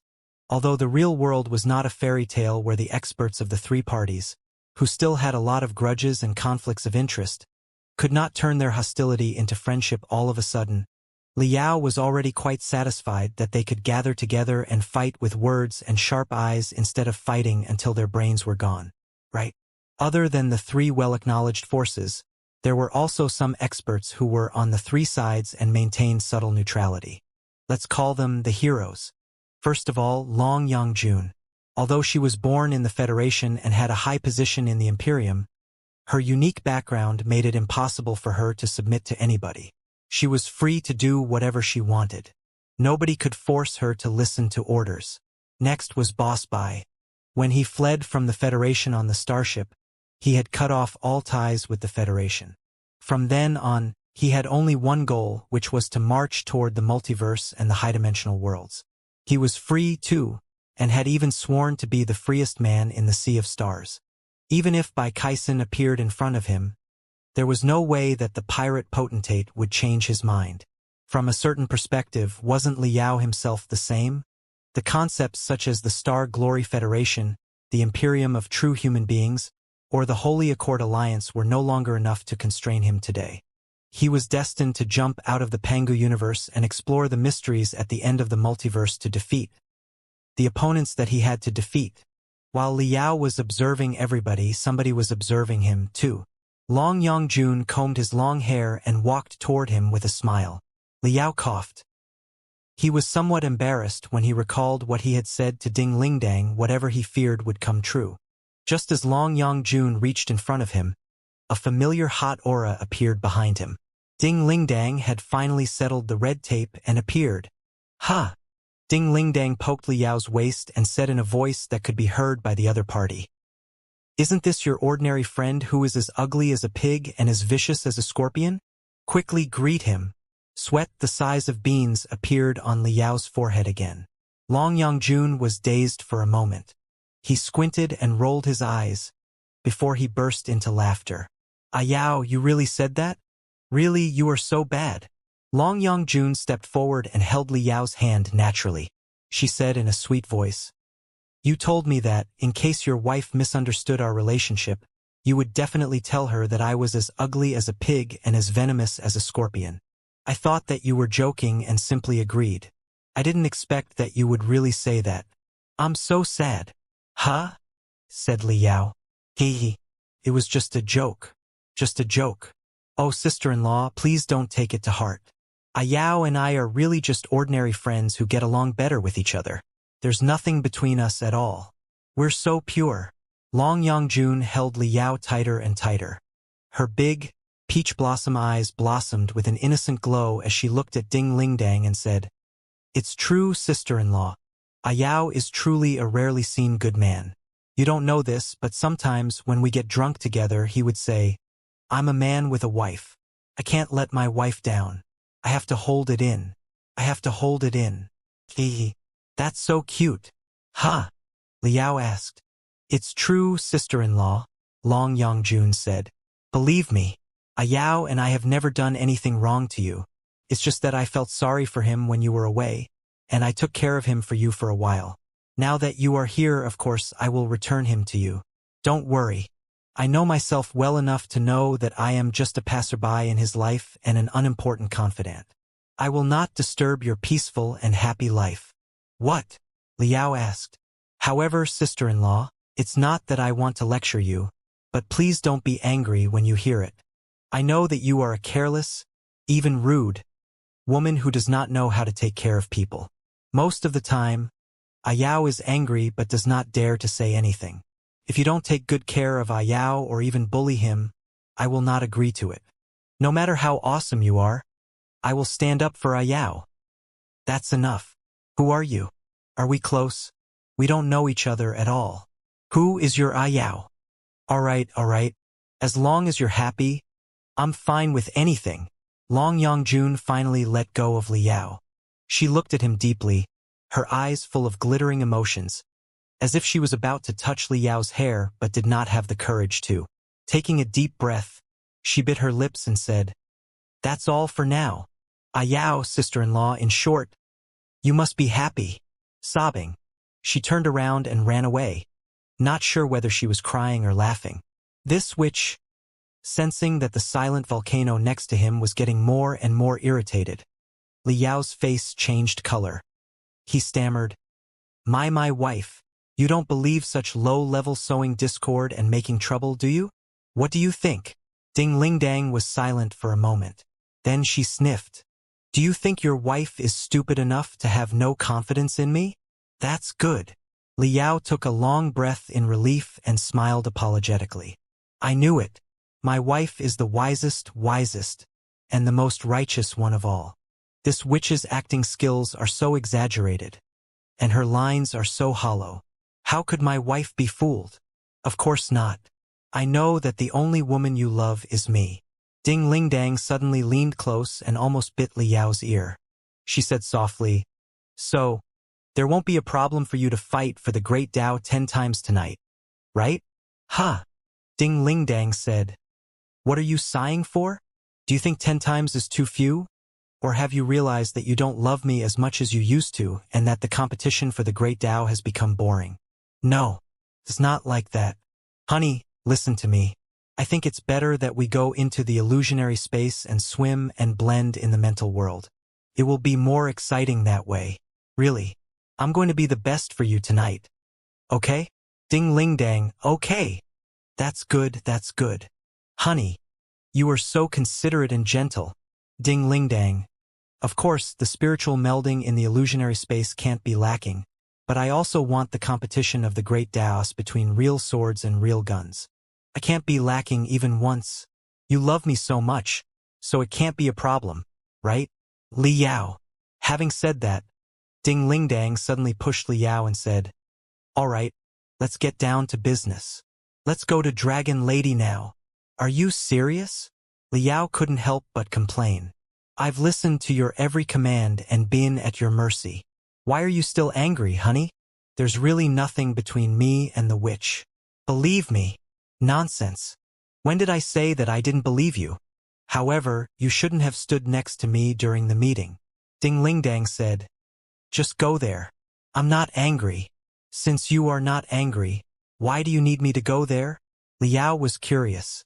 "Didn't I come to the top-secret meeting as the spouse of the Speaker of Parliament and the Mr. First of the Star Glory Federation? Where should I stand if not you?" A few days ago, due to the intense mental communication in the illusion space, I forgot to tell you that the issues regarding how to deal with Vulture Liao during the negotiation of the complicated interests of the Star Glory Federation. The Star Glory Federation and the Star Glory Federation are a very important issue. A special agreement named Vulture Clause has been proposed. Ding Lingdang looked at the confused Liao and explained, "Do you think that you are just the spouse of the Speaker of Parliament of the Star Glory Federation? Don't be silly. Aside from the great achievements such as Black Star Emperor Wuxia and Primeval Artificial Intelligence Fuxi, you are the biggest shareholder of the strongest sect and the military-industrial complex of the Star Glory Federation. You are the master of the controller of the Dark Moon Foundation, one of the two intelligence agencies of the Federation, and the spiritual leader known as the Father of the Federation. You are deeply connected to many experts of the Federation. Then the Imperium. You are the real Black Wind King of the Imperium. Your title is so grand that no one in the entire Imperium can match it. You are the real second only to one and above all. Even the Emperor on the platform was promoted by you. You are a great influence on him. Then, you have the Gold Crystal Tower, a piece of stellar magical equipment embedded in the heart of the Imperium that can trigger a destructive storm at any time. You may not be the pillar of the Imperium, but it will be a piece of cake for you to destroy it. As for the Sanctuary Alliance, which is going through drastic changes right now, there's no need to talk about it. Not only are the two new leaders of the Sanctuary Alliance born because of your enlightenment and regard you as their father, your own soul has been integrated with tremendous data from the Fuxis and can summon billions of experts from the Sanctuary Alliance. It wouldn't be a problem to say that you are the father of the nation of the Sanctuary Alliance. Do you understand now? The Speaker of Parliament calls you husband, the Emperor calls you big brother, and the leader of the Holy Alliance calls you father. You are simply the biggest schemer in the Pangu universe. You are one of the giants of the universe. Xianxia, Lu Zue, and even Wu Yingqi are far worse than you. If I hadn't seen it with my own eyes and experienced it myself, I would have never believed that such an unbelievable thing could happen in the universe. Now that you mention it, it does seem so." Liao scratched his head and said in embarrassment, "However, don't worry, honey. Really. You don't need to think that I'm so great. You don't need to admire me or even revere me. I'm very easygoing. I won't be fooled by the passing clouds. Just treat me like before." "Of course I do. But in the context of the game between the Star Glory Federation, the Star Glory Imperium, and the Sanctuary Alliance, how can I treat them normally?" Ding Lingdang said, "You are too big a Buddha. The temples of the Federation, the Imperium, and the Sanctuary Alliance are too small to accommodate you. For example, in today's meeting, the interests of the three parties were in conflict. Whose side are you on exactly? If you fight for the interests of the Federation from the standpoint of the Federation, with your influence in the Imperium and the Sanctuary Alliance, you can certainly help the Federation get a lot of benefits. But what about the other two parties? How can you be the Black Wind King and the father of the Sanctuary Alliance with a clear conscience? If you want to enjoy the glory of the Black Wind King and the father of the Holy Alliance, and if you want to satisfy the vanity of Little Ming and Wenwen calling you dad, you will have to pay a certain price. You will have to help them fight for their interests from their perspective, but that will only hurt the interests of the Federation. Can you do that?" Liao blinked quickly. It was indeed a big problem. It wasn't that he hadn't thought of this before, but it was just that even an upright official wouldn't be able to resolve a family matter. Now that the leaders of the three families were on his side, what else could he do? He could only hope that he could muddle his way through it. It was tricky, wasn't it? We all felt that it was tricky. Therefore, in the spirit of peace and development, with the principle of setting aside disputes and co-development, we negotiated the Vulture Clause and made a deal that nobody from the Federation, the Imperium, and the Sanctuary Alliance was allowed to use Vulture Liao first, and that nobody was allowed to use Vulture Liao without negotiations. Ding Lingdang further explained, the attitude of the people of the Star Ocean Imperium is very tough. It means that, if you insist on standing on the side of the Federation, of course, they won't force you. But the best they can do is preserve the honor of the Black Wind King. You are not welcome to interfere in any internal affairs of the Imperium, including the ownership of the Gold Crystal Towers. There's no reason for them to always be in the hands of a citizen of the Federation, either. Such an approach will definitely raise the dissatisfaction of most immortal cultivators, which will only exacerbate the conflicts in the future and lead to more problems. Although our attitude is aggressive, we cannot say that the demands of the Imperium are unreasonable. Right now, the Federation does not have the capability to stab a knife in the heart of the Imperium all the time. Threatening an opponent who is too strong will only increase their hatred and hinder our long-term strategy of changing the Imperium. Therefore, many people in the Federation, including me, believe that you can be a real Black Wind King and the father of the Holy Alliance, and exert the influence of cultivators in the two forces. It will be more beneficial for the national interest of the Federation. Of course, the final choice is still in your own hands. If you are only willing to fight for the interests of the Federation, of course, we will raise our hands in approval and warmly welcome you home. Liao pondered for a long time. Then he noticed that the immortal cultivators of the Star Ocean Imperium were staring at him passionately. And he realized what was on everyone's mind. What do you mean?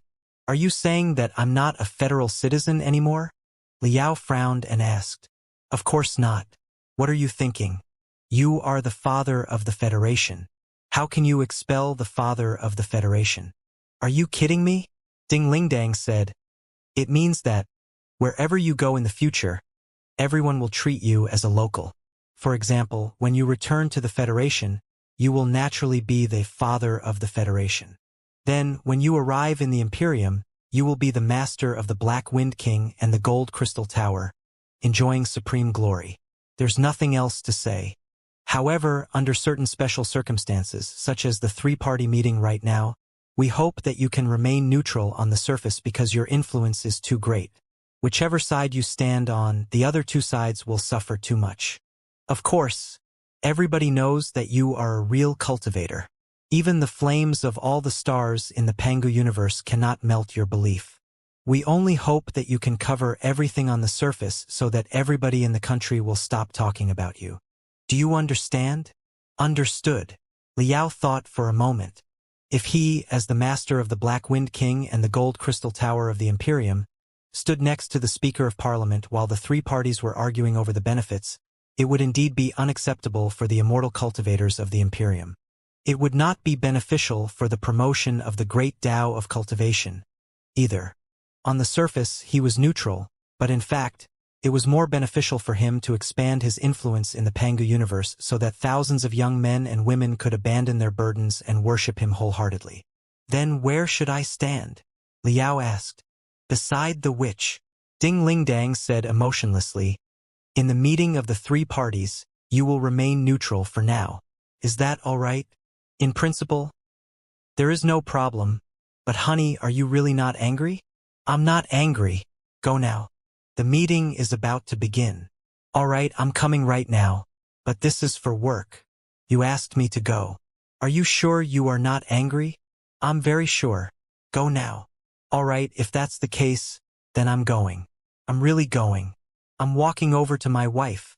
I'm back again. My wife, I've thought about it. I'm not going. No matter what, I'm going to stand by your side and accompany you to the end of time. That's enough. Why are you talking so much nonsense? Just do as I say. If you don't go, I'm really going to suspect that you have a guilty conscience and are about to explode. Liao was not embarrassed at all. He coughed and walked to Boss Bai and Long Yongjun stiffly. He greeted Boss Bai and glared at Long Yongjun. Astonishment and admiration beamed out of Long Yongjun's eyes as he exclaimed, "Huh! You're really here." Liao was dazed and forgot to berate her. He asked subconsciously, "What do you mean? I thought you would rather die than come here." Long Yongjun said casually, "Under such circumstances, shouldn't you stay by your wife's side and comfort her? It seems that becoming the well-deserved best expert of the Pangu universe is indeed different. You are now emboldened and fearless." "What are you talking about?" "Ding Lingdang asked me to come here." Liao said, "Considering the influence of the three parties, I have to remain neutral. Didn't you know?" "I know. But did you come when your wife asked you to?" "Childish. How childish. You don't understand the psychology of women at all. She was clearly testing you." Long Yongjun said, "You came when I asked you to. How can you be someone's husband if you don't have your own opinions and your own masculinity? Although your wife is smiling right now, she must be furious right now. You should have beaten her to death and refused to come. You would rather have a fierce conflict between the Star Glory Federation, and the Holy Alliance. That's more like it. It can't be, right?" Liao was dumbfounded. "Cut the crap. I will never believe you again, you witch." "All right, if you don't believe me, then you don't believe me. I guess I was wrong. In fact, your wife is not angry." Long Yongjun smiled. "Don't worry. Really. She is not angry. I'm not lying." Liao. "However," Long Yongjun said, "do you know which three of the legendary three unsolved mysteries of the universe are? Firstly, how many universes are there? Are there 1,000 or 10,000 mysterious places that are the same as the Pangu universe? Secondly, the so-called high-dimensional worlds have several dimensions in total. Some experts and scholars say that there are 11 dimensions in total, but some believe that the concepts of dimensions are endless. Thirdly, the most difficult question to answer is whether or not a woman is angry. Anyways, my dear ordinary friend Liao, you're on your own now. Don't blame me. You asked for it. Of course, you can call me venomous, but why should you call me ugly like a pig?" "Ha!" Long Yongjun winked and moved closer to Liao. Liao felt that his head was aching. He hurried to hide next to Boss Bai and pushed him away, while he said solemnly, "That's enough. As the leader of the three worlds and the supergiant of the Pangu universe, I'm here to discuss national affairs, universal peace, and the future of mankind. Time is precious. Let's get down to business." With the arrival of Liao and Ding Lingdang, almost all the famous leadership and experts of the Pangu universe had gathered. Everyone was a big shot who had to deal with a lot of affairs every day. They were all related to the future of countless fleets, sects, planets, and forces. Besides, the intelligence about Lu Qingchen was quite urgent. There was indeed no need for pleasantries. In a shabby temporary meeting room, the top-secret meeting hosted by Empress Dowager Li Linghai officially began. "Ladies and gentlemen, today's meeting concerns not only the interests of the Imperium, the Federation, and the Holy Alliance, but also the future of the entire civilization of mankind and all the intelligent creatures in the Pangu universe. Time is of the essence, and the situation is urgent. I am not asking you as the Queen Mother of the Imperium or as an immortal cultivator, but as an ordinary human warrior. I ask you to put aside the conflict of interest for a moment and face an unprecedented catastrophe together." The shocking and solemn expression on Li Linghai's face when he opened his mouth confirmed the speculations of many experts, including Liao. Concepts such as the Pangu universe, the Black Wall, the Floodtide Legion, and so on, as well as the general process of the Primeval War, are well known in our communication a while ago. I won't go into the details here, including the identity and capability of each and every one of you here. I believe that we will be the best comrades to trust and fight side by side in the next phase of the war. Before I tell you the truth of the crisis, I have a piece of good news for you. Fellow cultivator Liao, known as Vulture, has successfully grasped the mysteries of the divinity transformation stage and become a rarely seen expert in the past hundreds of years. I believe that his unparalleled combat ability will be of great help in our hunting and exploration operations. It is also a great omen of our victory. The news that Liao had broken into the divinity transformation stage had been spreading among the three parties through various intelligence channels. However, before Li Linghai announced it, many people still found it hard to believe that such a young man, who was only 100 years old and had hibernated for 100 years, had reached the legendary divinity transformation stage so quickly. Right now, Li Linghai had made it public for Liao. Humming noises were immediately raised, and hundreds of envious, jealous, and awed eyes were fixed on Liao. Naturally, Liao felt that he was on cloud nine. His vanity was greatly satisfied.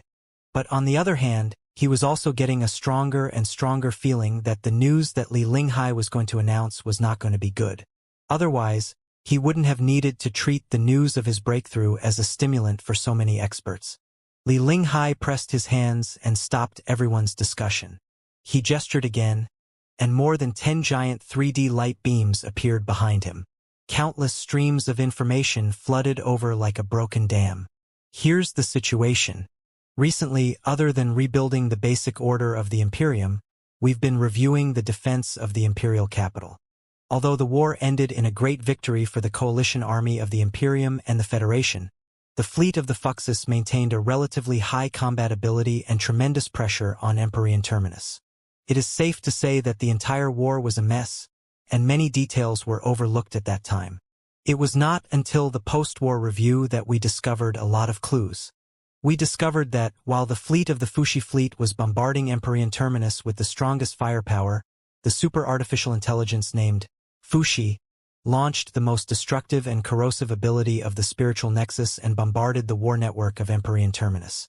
In a confrontation between two armies, the spiritual nexus and information are indispensable.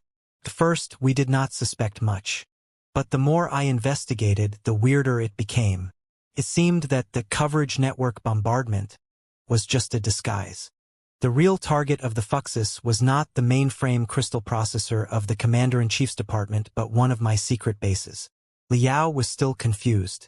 He could not help but ask, "Empress Dowager, is there any difference between the mainframe crystal processor of the Imperium's command center and the one in your secret base?" "There is a crucial difference. A piece of top-secret information is hidden inside my mainframe crystal processor that even the command center does not know about." Li Linghai hesitated for a long time, but in the end, he gritted his teeth and said, "The secret of the Emperor's tomb." Everybody was greatly shocked. It was not a secret that Li Linghai was the first to dig out a bucket of gold from the tomb of the Supreme Emperor. However, in front of so many experts, especially those from the Federation and the Holy Alliance, she had spoken so frankly, which proved that the situation was far beyond her control. There's no need for me to keep it a secret any longer. It's true that the legendary tomb of the Supreme Emperor, the gold throne heaven's horizon, has been excavated by me. Whoever finds it will find endless wealth, endless armies, and the ultimate heritage. Li Linghai sighed and said, "However, the legends are not entirely groundless. It's true that I've received a lot of secret treasures and legacies in the tomb of the Supreme Emperor, but they are not as exaggerated as the legends say that no one dares to disobey the command of the world. If the legends are true, the situation of the entire universe will not be what it is today. In fact, most of the discoveries I made in the tomb of the Supreme Emperor have become the capital of the revolutionaries, which have been presented to you. Of course, this does not mean that the mausoleum of the Supreme Emperor is empty, but rather, I suspect that the mausoleum of the Supreme Emperor is divided into two layers. What I have excavated is just the ordinary secret treasures in the outer layer. Including the corpse of the Supreme Emperor, there are also a lot of secret treasures and legacies. The things that can truly command the world are hidden in the inner layer.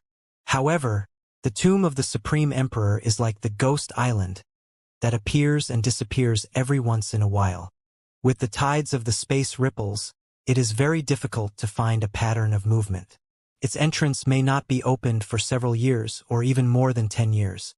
The window for each opening is very short, too. I spent decades studying the patterns of the entrances to the mausoleum of the Supreme Emperor. I managed to find some precious data and coordinates, and I was able to roughly determine when and where the entrances to the mausoleum of the Supreme Emperor would appear. In the battle to protect the capital city, the Fuxi invaded, copied, and stole the important information. Here comes the question. Why did the Fuxes spend their precious computational ability to hack into my mainframe crystal processor to steal the secrets of the Emperor's tomb in such an intense battle? The Supreme Emperor is the strongest expert of the human civilization. Naturally, he is nothing but a lofty mountain for us. But the Fuxi is a super artificial intelligence from the primeval era hundreds of thousands of years ago.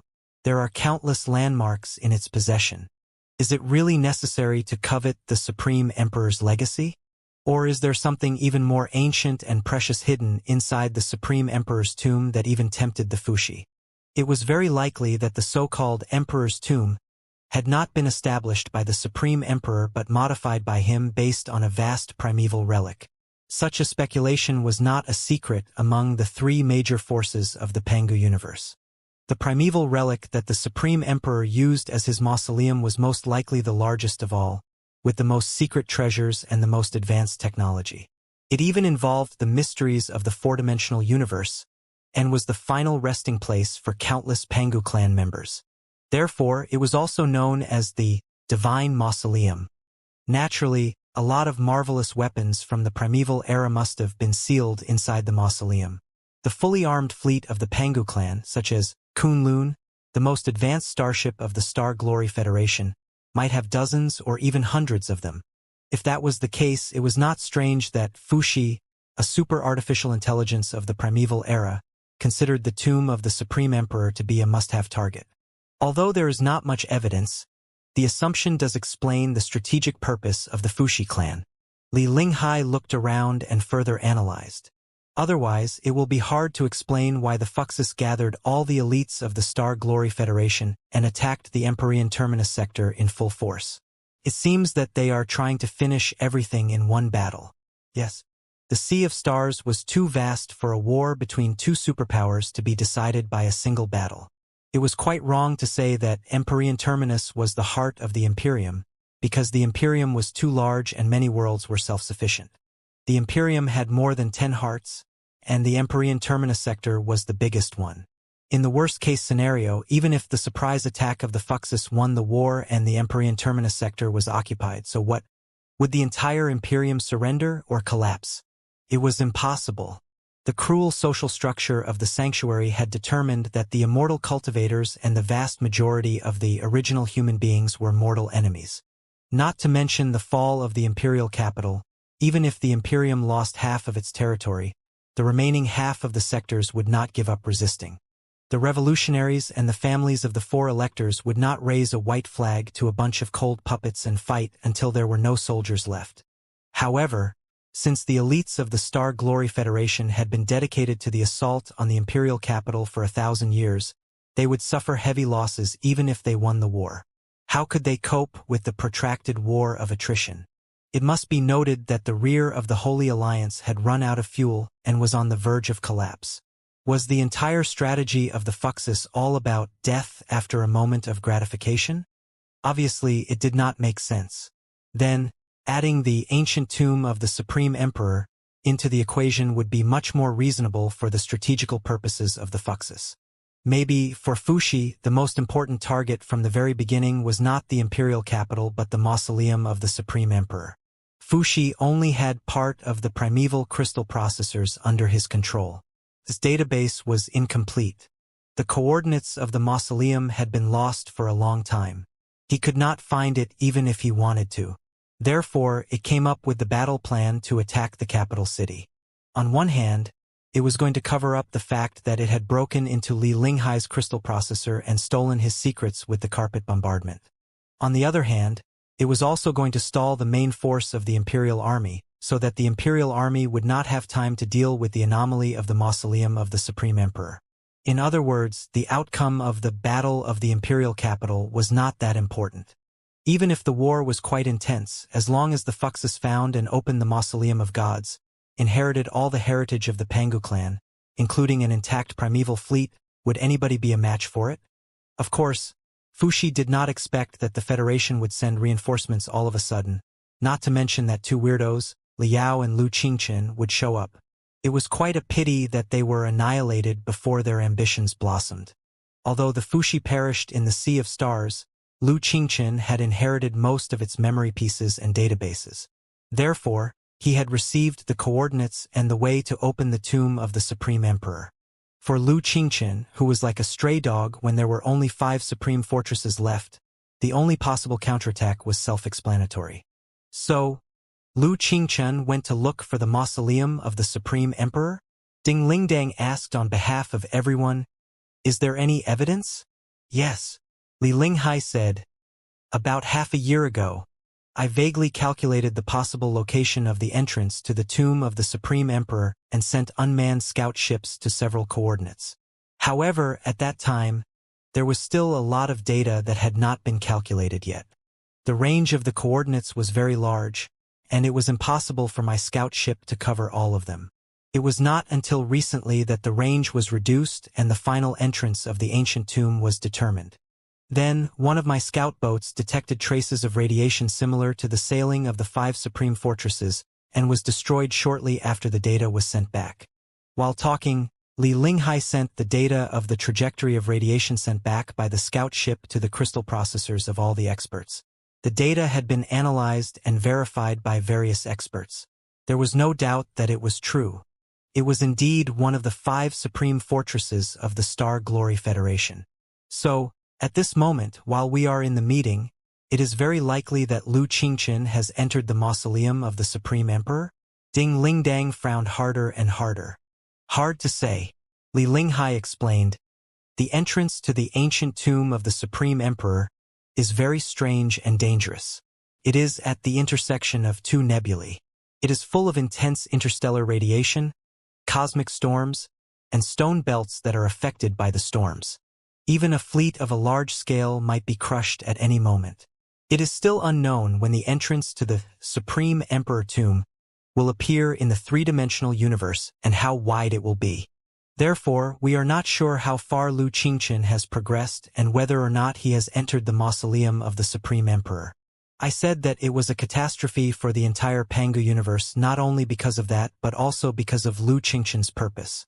Lu Qingchen's purpose? Ding Lingdang was dazed. Isn't he looking for the legacy of the Supreme Emperor or even the fleet of the Pangu clan? That's true, but not entirely true. Li Linghai took a deep breath and calmed himself down. He smiled bitterly. Other than that, it is very likely that he is going to look for a second Fushi. Hearing that, everybody was dazed. What? Li Yao's and Ding Lingdong's pupils constricted at the same time. The two of them said at the same time, "A second Fushi? What do you mean? Isn't there only one super artificial intelligence of the primeval era? Is there a second super artificial intelligence of the same model? Why is it in the mausoleum of the Supreme Emperor?" This time, Li Linghai did not answer. Instead, he looked at Wen. Under everyone's astonished gaze, Wen slowly walked out. Although she still had the appearance of a 7- or 8-year-old doll, her pretty, tender little face had a bit of Wei Qingqing's sacred temperament, which was like a secluded orchid in an empty valley. It even had a bit of an inhuman feeling after staying in the hinterland of the Sanctuary Alliance for half a year. She was more and more like a real goddess. Everyone looked at Wen with a complicated expression. Many cultivators and immortal cultivators found it hard to accept such a new life form. Their eyes were full of wariness. However, in the face of the so-called calamity, they all chose to keep their mouths shut and listen to what the information contained. If you have a detailed understanding about the rise, expedition, civil war, and destruction of the Pangu civilization in the primeval era, you should be very clear that, since the great expedition out of the Pangu universe, there have been 2 super artificial intelligences named Fushi. At that time, the Pangu civilization feared the multiverse and the ultimate flood beyond the Black Wall. They feared that a larger, more advanced starship fleet would be the source of chaos. Therefore, they sealed and castrated themselves on purpose, including the super artificial intelligence Fushi. Some of them are still carrying out their previous missions dutifully and maintaining the operation of the Pangu civilization. As for the other half, they were sent to a special place to study the mysteries of the Black Wall, the multiverse, the Floodtide Legion, and the Floodtide. The place was the base of the builders of the Black Wall, the pivot that controlled the Black Wall. In the classics of the primeval era, it was known as the Black Tomb. Later, the remaining half of the super-artificial intelligence participated in the civil war of the Panga civilization and was bombarded by logic bombs from both sides of the civil war. It further mutated and triggered a certain degree of self-awareness. After tens of thousands of years of fermenting, it awakened and became the Fuxi who established the Sanctuary Alliance. You all know what happened to it. However, half of the Fuxis are still sealed in the Black Tomb. They should not have been jammed by the random logic bombs and special commands. They are still standard, weak artificial intelligence and are quite pure. He paused for a moment and looked around. Then he smiled and tapped his temple with his pink finger. Over the past few months, I've analyzed the remaining data pieces of the Fuxi and found some very interesting information. Wenwen said. As it turned out, the half-Fuxi that stayed outside and awakened their self-awareness desired to swallow the half-Fuxi that was sent into the Black Tomb for research the most. It's not strange at all. They are a whole in the first place and they are man-made. If they can be melded together again and awaken their self-awareness, I'm afraid that they will be the most perfect Fuxi. No wonder the Fuxis would exploit the entire Sanctuary Alliance and wage a final war at any cost. Indeed, the entire Sanctuary Alliance is insignificant compared to the other half of the Fuxis. Although the Fuxi is dead, Lu Qingchen has been reborn and evolved in a certain sense. Of course, he has to carry on his last will and swallow the other half of the Fuxi inside the Black Tomb. Such a conclusion baffled all the experts.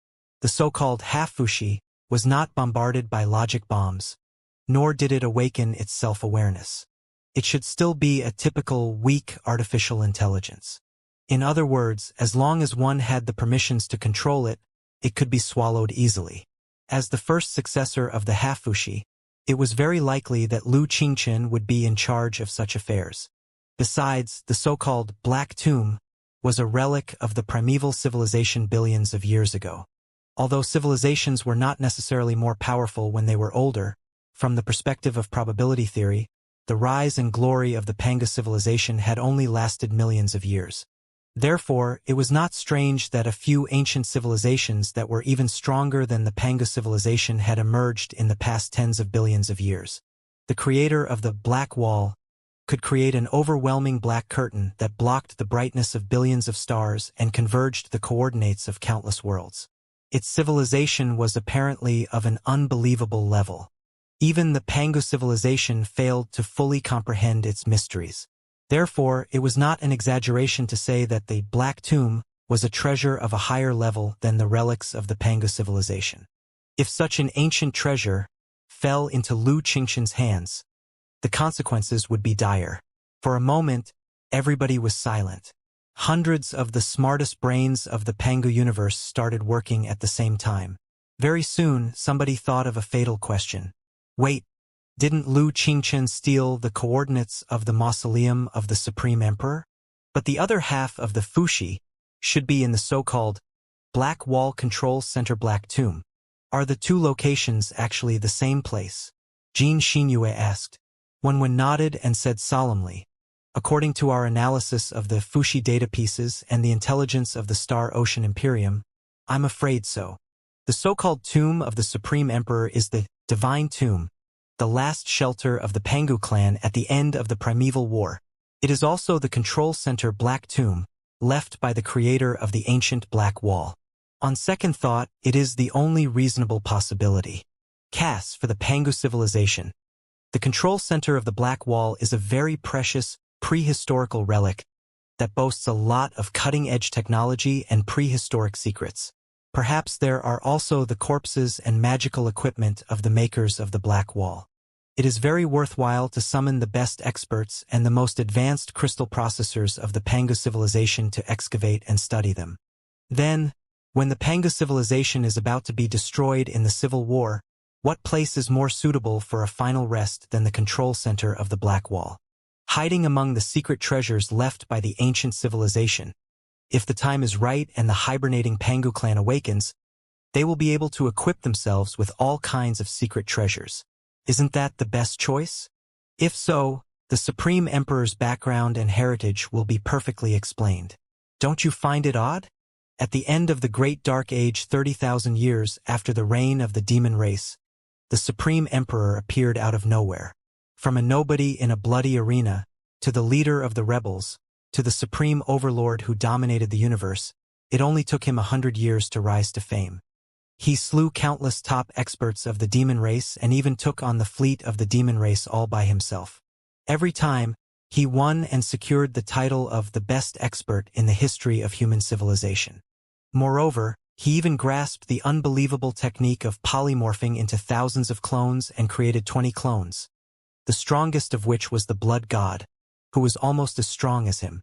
It was not something that could be achieved during the distraction period. It was not even something that human beings, the Pangu clan, or the Nuwa clan could achieve. Here comes the question. Who is the Supreme Emperor exactly? What sect is he from? Who is his master? What kind of cultivation art does he cultivate to be so tyrannical? On the road of his rise, where did his first bucket of gold come from? It's been 10,000 years since the collapse of the Star Ocean Imperium. Such questions are still unsolved. The questions raised by one were often debated and questioned in the world of history. It was true that the Supreme Emperor was the most brilliant star in the 100,000-year history of the human civilization. Countless historians had been studying his life and his master.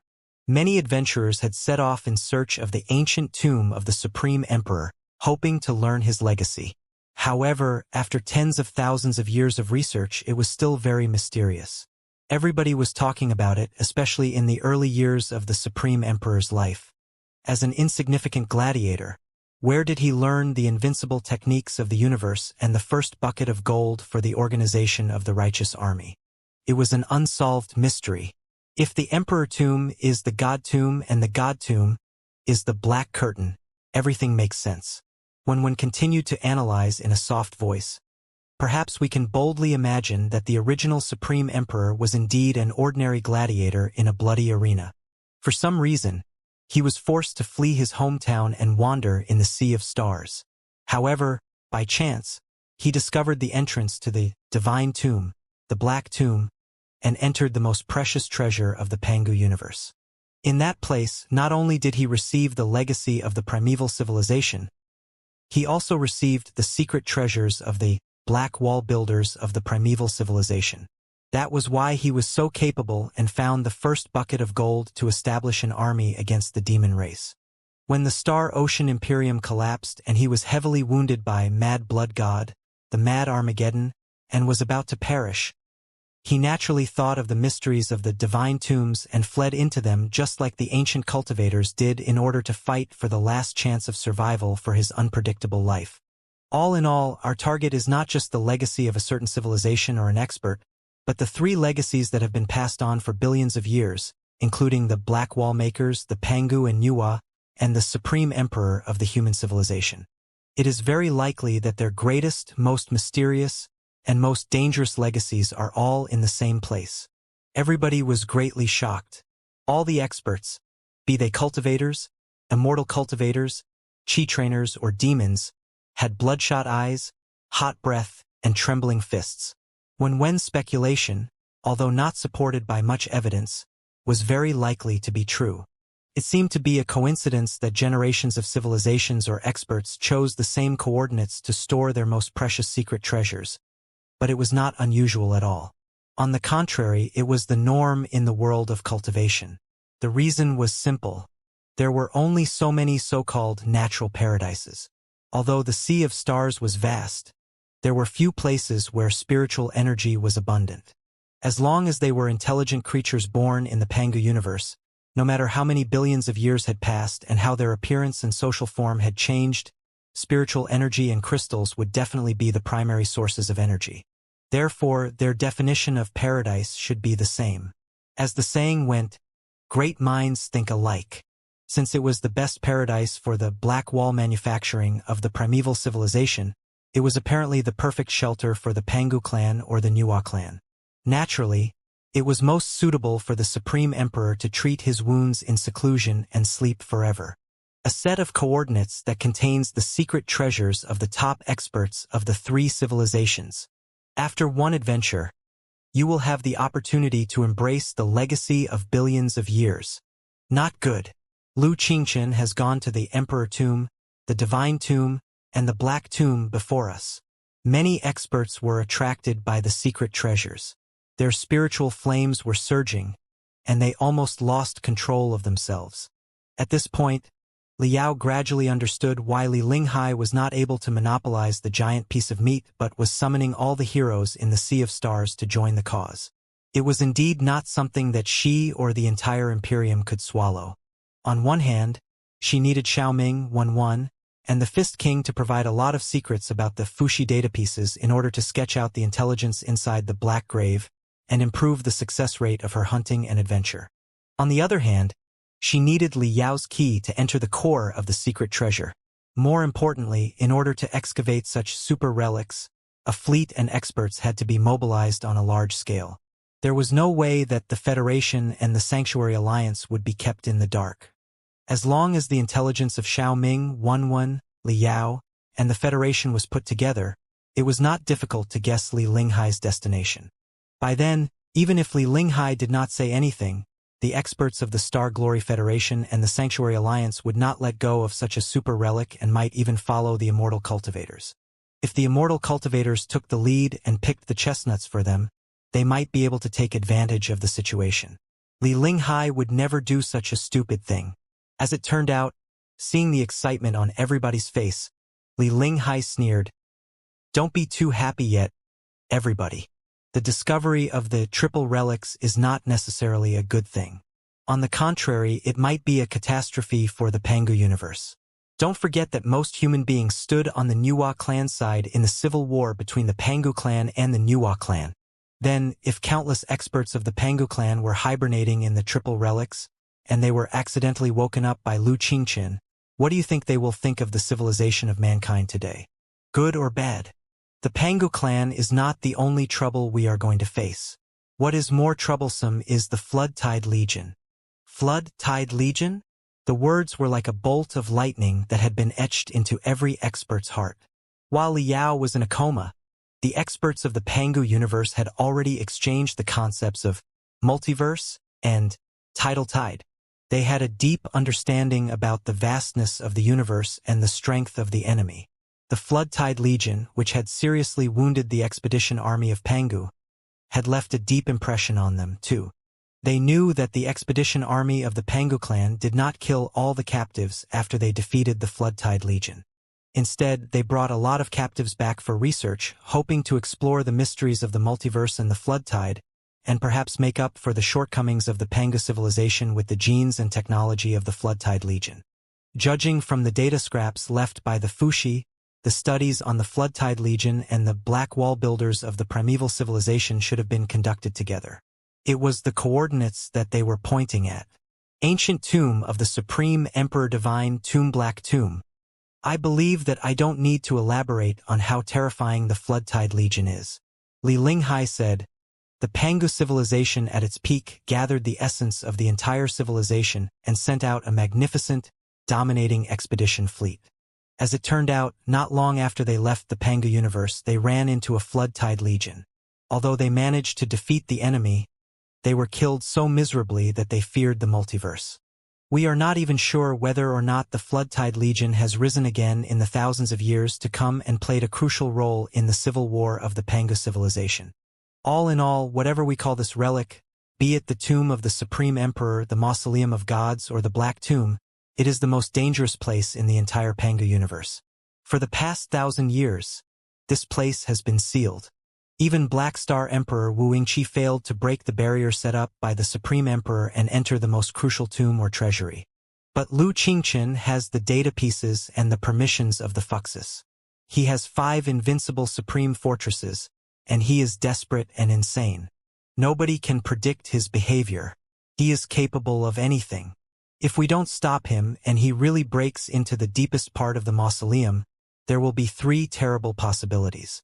Firstly, Lu Qingchen successfully swallowed the other half of Fuxi, his computational ability sword, and he controlled the super-magical equipment and fleet left by the Supreme Emperor, the Pangu civilization, and even the builders of the Black Wall. He broke out of seclusion in the most hideous way and launched the most terrifying revenge against the Imperium, the Federation, and the Sanctuary Alliance. However, the likelihood of him receiving the legacy is not very high. It is more likely that he screwed up and accidentally activated the system that had been sealed for a long time, waking up the Pangu clan that had been hibernating for hundreds of thousands of years. Yes, it is well known that Vulture Liao, the best expert among us, once killed a resurrected member of the Pangu clan in the Kunlun mystic realm.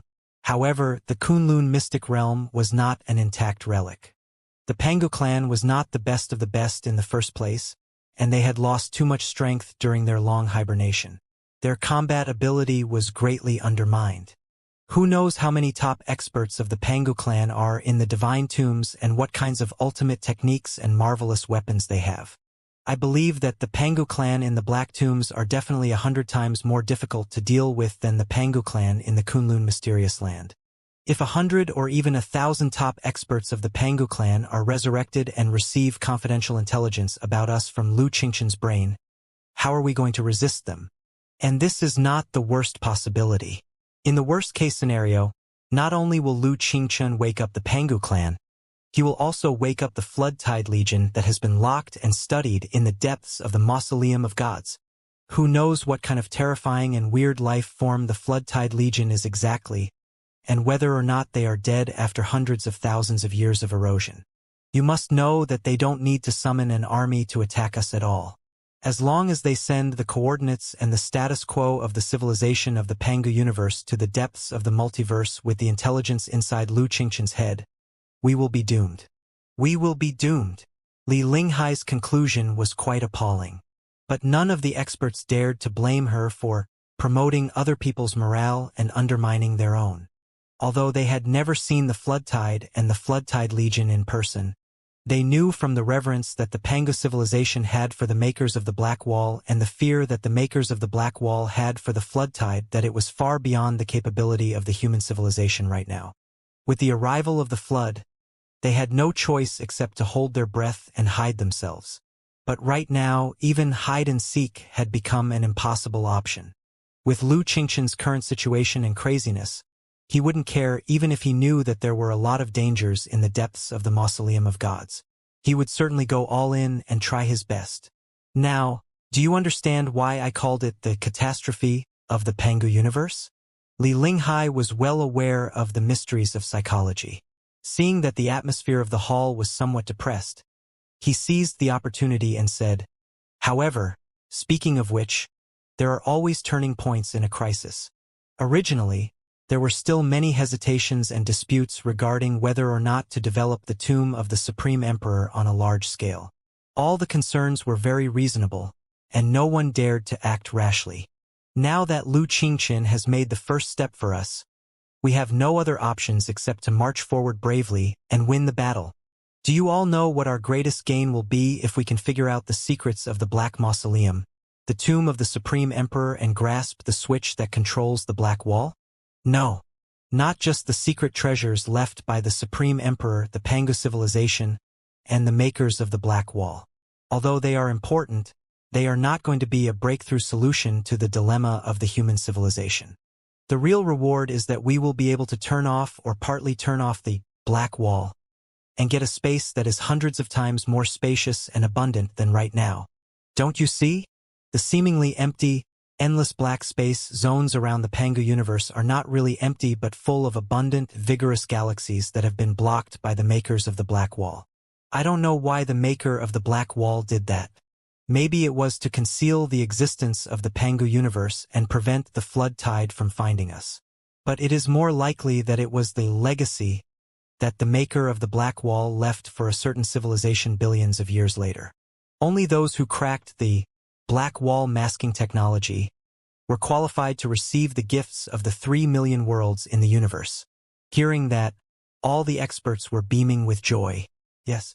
Right now, all the experts knew that the so-called irreachable chasm around the Pangu universe was not really a barren land but blocked by the ancient civilization in a marvelous way so that the intelligent creatures of the Pangu universe would not find it.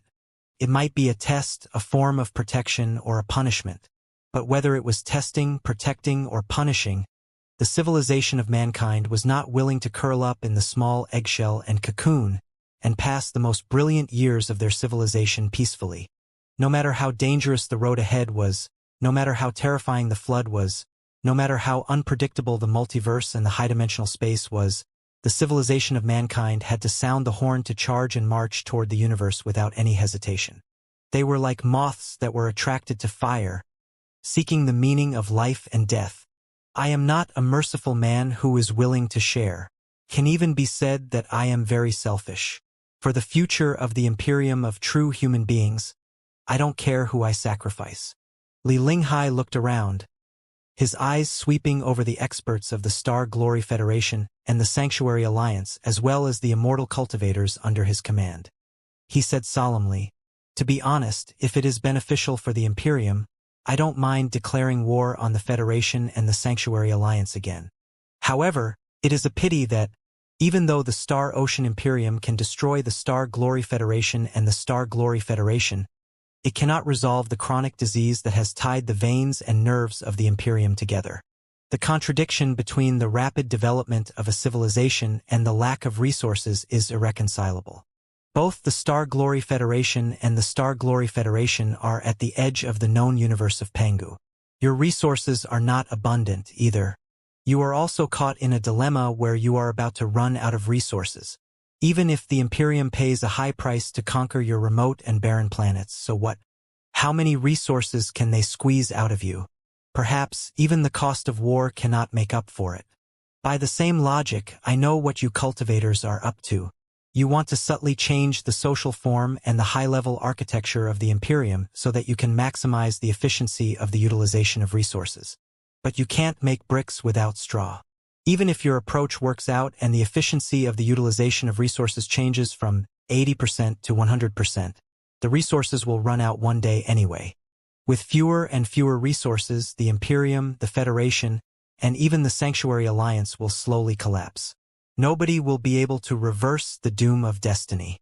Although we can help each other today and cross our differences with the greatest understanding and kindness, I don't believe that the cultivators, the immortal cultivators, and the members of the Sanctuary Alliance will not fight each other for nothing when the total resources of the Panga universe falls to 1/10 of what they are today. Let me repeat myself. I'm not scared to fight anybody face to face. The problem is, even if we annihilate all the cultivators and the members of the Sanctuary, it will only delay our doom by 1 or 2 seconds. What's the point of that?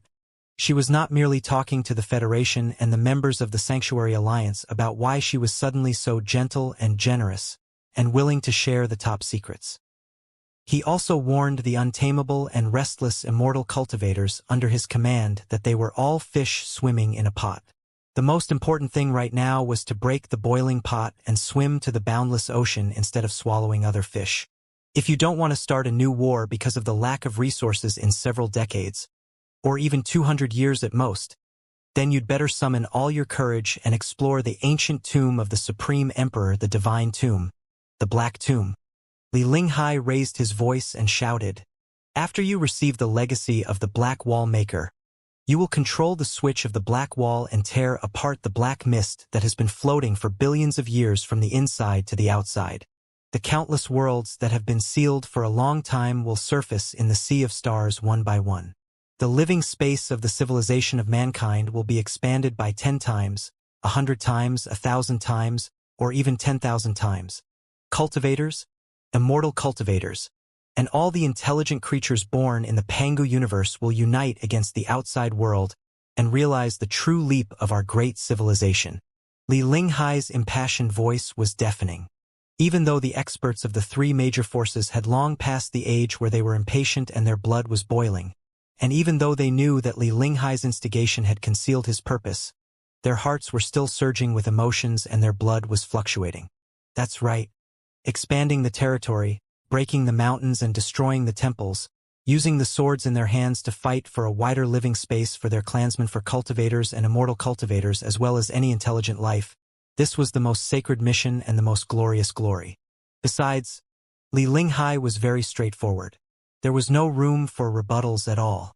Right now, the Imperium, the Federation, and the Sanctuary Alliance were all in the special phase of exhaustion and recovery because of a series of coincidences. That was why they could maintain the fragile peace. But even Liao could not guarantee that the peace would last 1,000 years. The hostility between cultivators and immortal cultivators, the wariness of carbon-based intelligent creatures against information-based creatures, there were too many contradictions. They were like crackling sparks that could ignite an uncontrollable fire at any moment. In order to resolve the contradiction and resolve the problem of limited resources, the only way to unite the civilization of mankind was to march into outer space, crack the mysteries of the Black Wall, and reinforce their friendship with blood and courage during the protracted expedition. It was destined to be a perilous road with little hope. But it was much better than waiting to be killed when all the resources were dwindling. How about it? Lightning seemed to be dancing in the depths of Li Linghai's eyes. He glanced over Liao, Ding Lingdang, and the rest of them and declared resolutely, "Every injustice has its perpetrator, and every debt has its debtor. There is no reason for us to forget the serious damage that the fleet of the Fuxus caused to the capital city. Although the Fuxus have been shattered, Lu Qingchen has absorbed most of their data pieces. He is its heir. The Imperium will certainly capture the culprit and make him pay a high price. In addition, we will certainly unravel the secret of the Emperor's tomb, the divine mausoleum, the Black Curtain. We believe that this is the only way to ensure eternal peace within the civilization of mankind. Let us exert all our anger, callousness, and cruelty on the alien species in the multiverse beyond the Black Wall and fight for the glory that we share, the glory of the Pangu universe. The tomb of the Supreme Emperor contains a lot of mysteries and dangers. The Star Ocean Imperium alone might not be able to explore all of them. That's why I invited the Federation, the Holy Alliance, and all the magnates in the Sea of Stars to join the operation with 120% sincerity. But even if you decide that it is too risky and refuse to take risks with the immortal cultivators, it will not affect our determination. The immortal cultivators will start hunting and exploring on their own. Whatever the consequences are, we can only march forward unstoppably. Li Linghai handed the choice over to the Federation and the Sanctuary Alliance. But in fact, nobody, including Li Linghai, had a choice. If they were left alone, the people of the Star Ocean Imperium would have to go to the tomb of the Supreme Emperor alone to hunt and explore. The outcome would be the same as letting Lu Qingchen fool around. If the operation went well, the Imperium would capture Lu Qingchen and figure out the secret of the Black Wall.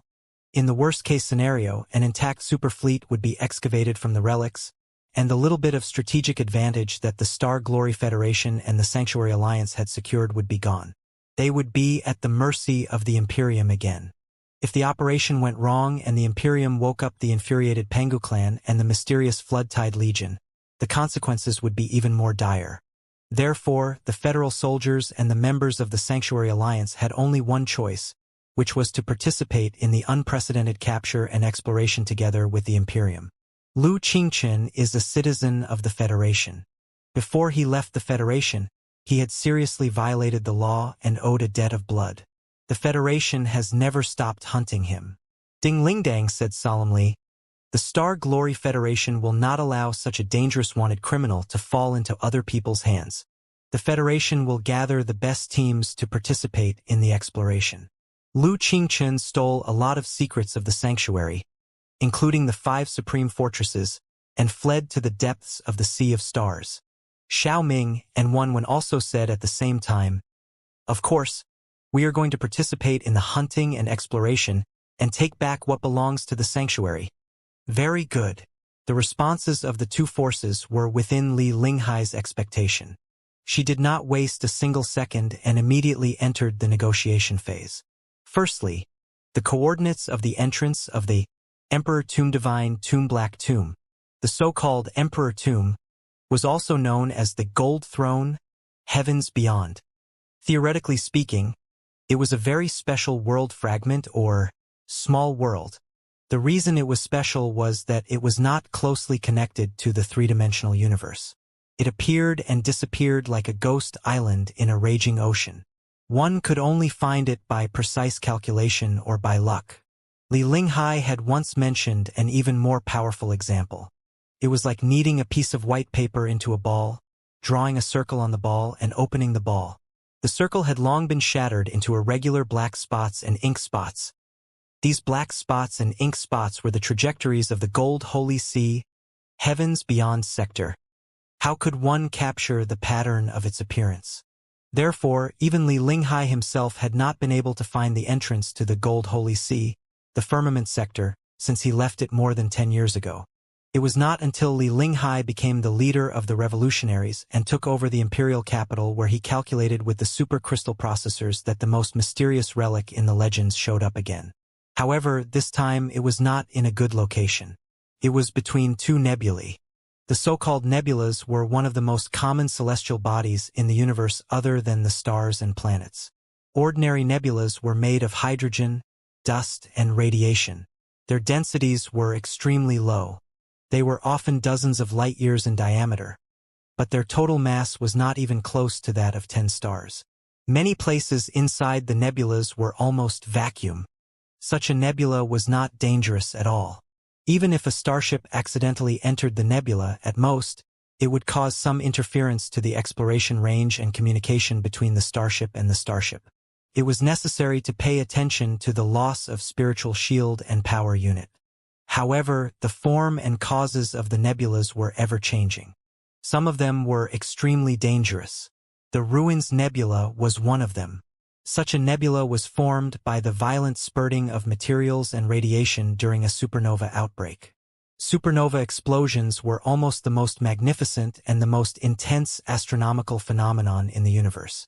Even if the explosion only lasted for a moment, the consequences would still show up billions of years later, which were the Ruins Nebula. Such a nebula was like a rampant flood, a rapid swirl, and filled with the high-energy particles, super radiation, and even stone belts that were spurted out when a supernova exploded. What was worse was that, if the supernova of the explosion was large enough, a neutron star would be left in the center of the nebula.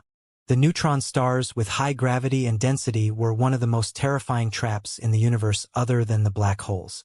It would be quite troublesome if they accidentally jumped into the gravitational ring of the neutron stars. However, the abundant energy and materials contained in the nebula also became the source of nourishment for all living creatures. Many galaxies near the nebula received selfless gifts and became breeding grounds for intelligent creatures. After the intelligent creatures grasped the ability to travel in the sea of stars, they liked to look for the nebula to establish new bases, factories, and laboratories. The first bucket of gold on the road to the rise of the Star Glory Federation, the Kunlun Mystic Realm, was built in a nebula of relics in the shape of a crab and provided endless energy with a pulsating neutron star.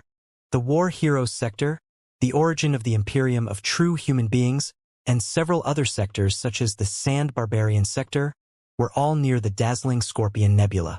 The radiation and materials surging out of the Scorpion Nebula not only nourished the creatures of several sectors, but also became an important opportunity for Li Yao to break into the nascent soul stage and enter the divinity transformation stage.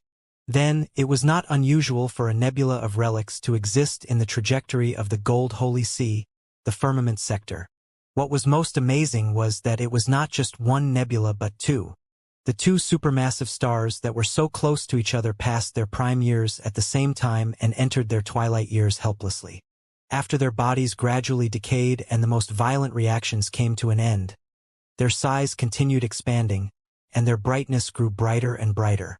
In the end, in the most brilliant explosion, a lot of light, heat, and matter were spurted out, leaving a brilliant stroke, no, two strokes in the dark, boundless universe, turning into two colorful, raging clouds and two neutron stars.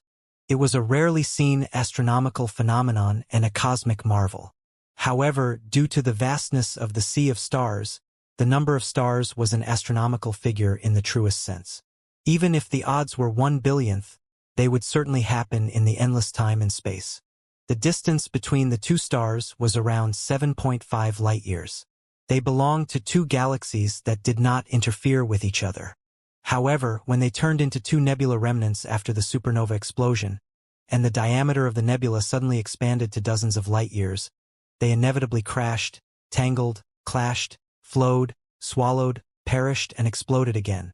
It would be like throwing two crystal bombs that had been embedded with lethal shrapnel into the same room.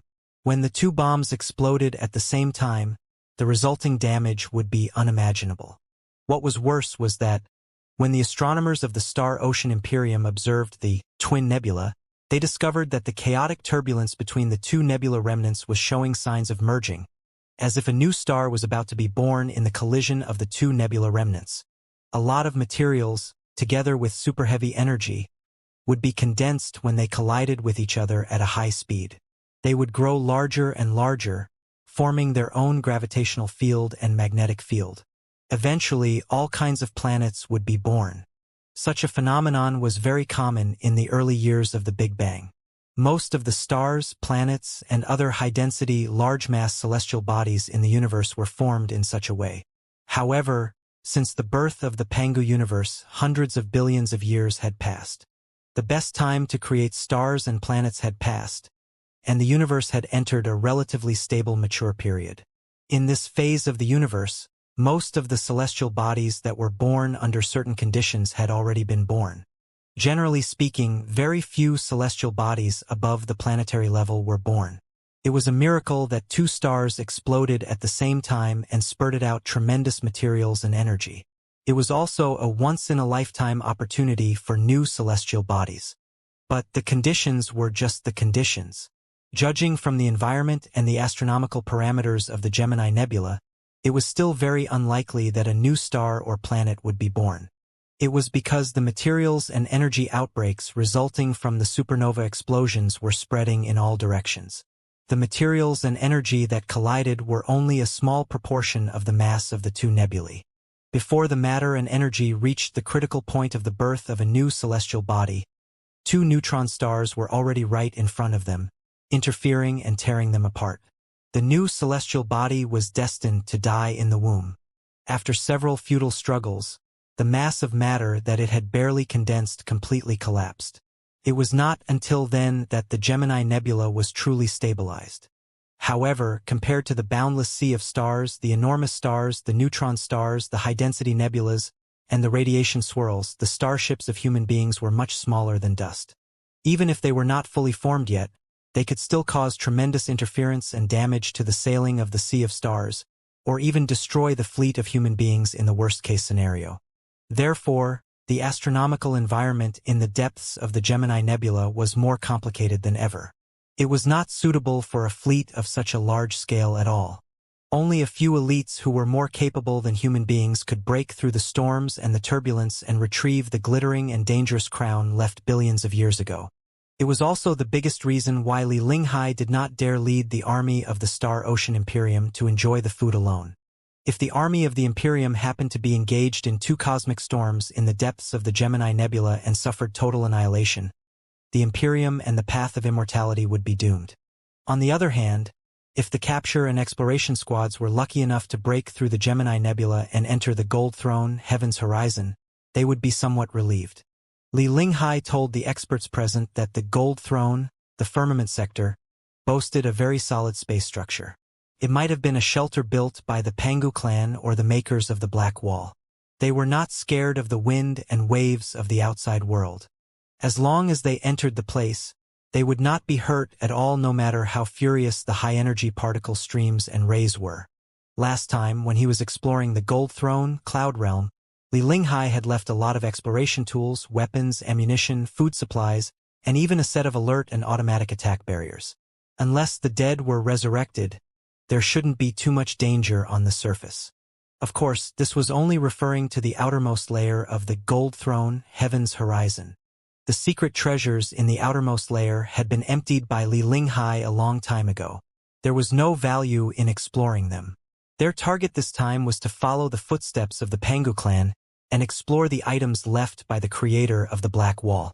In order to enter the second floor, Li Linghai and Liao would each need half of the keys.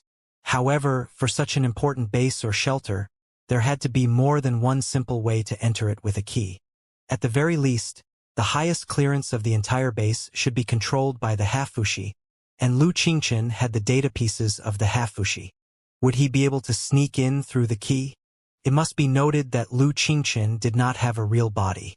He could carry the waves and sneak in. As long as he found an invisible gap, he could sneak in like smoke and open the door from the inside so that his soldiers and puppets could march in. Making the best use of every second, he finalized the preliminary details. Over the next 7 days, the Federation, the Imperium, and the Holy Alliance were all activated like machines that had been fully functioning. The most capable experts, the most advanced starships, the giant god soldiers, and the crystal suits, as well as the most abundant marrow crystals and strengthening drugs, were shipped to the forward bases in the 7 Seas space zone. It was an operation that did not require any discussion or unified ideology. It was a level higher than the Pangu civilization. The legacy and mysteries left by the Black Wall Maker might have enlightened the entire Pangu universe and upgraded the 3,000 sectors into 30,000 sectors or even 3 million sectors. The significance of the operation was beyond everyone's imagination. In the beginning, many cultivators of the older generation were hesitant and suspicious, wondering whether or not they would expose themselves by risking contact with the Pangu civilization, the makers of the Black Wall, and even the Floodtide Legion. Therefore, they were considering whether or not they should take their time and develop in silence for hundreds of years. But right now, even such concerns were gone because Lu Qingchen had gone.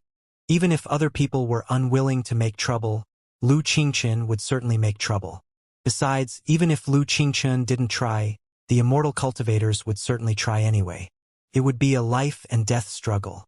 Just like that, after only 7 days, the 3 major forces of the Pangu universe had finished an unbelievable assembly with the highest efficiency. Almost all the experts above the middle level of the nascent soul stage had gathered in the 7 Seas space zone. The battle-type cultivators who were the pillars of the space zone were all present. All the starships, giant soldiers, crystal suits, and other auxiliary exploration magical equipment had been repaired. The last cannonball and the last crystal had been loaded, too. Right now, there was only one thing left.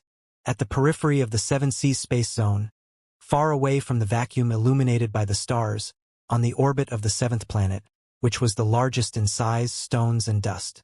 The stones roared and constituted a torrent of destruction at an extremely high speed, which flowed around the enormous brown planet endlessly. When the brightness of the star was completely eclipsed by the No. 7 planet, the temperature would drop below 0, and all the stones would turn into solid ice. When the intense radiation of the star appeared, the temperature would soar again, making the real ice crystals burn furiously. The abrupt change of temperature, the destructive torrent of stones, and the enormous gravitational field of the 7th planet made the seemingly splendid, glittering ring a forbidden area for all life. Even the starships of the Star Ocean Imperium had to be extremely vigilant when they were accelerating with the help of the enormous gravitational field of the planet, lest they were swallowed by the ring and the planet. However, today, an unbelievable scene unfolded in the burning halo. It was a human being. Almost 100 human beings appeared in the middle of the rings. They were rushing like bullets, colliding and exploding among the stones like cannonballs. The human beings, each of them was tall and strong, with colorful, raging flames all over their bodies. Some of them were even wreathed in electric arcs that looked like dragons and thunderbolts. They were changing into various forms, carrying the dust and stones nearby into their own magnetic field and accelerating into fireballs and balls of lightning. Enormous planets, magnificent rings, and stellar radiation that looked like an ocean of flames. Against such a magnificent background, the human beings looked like the legendary deities.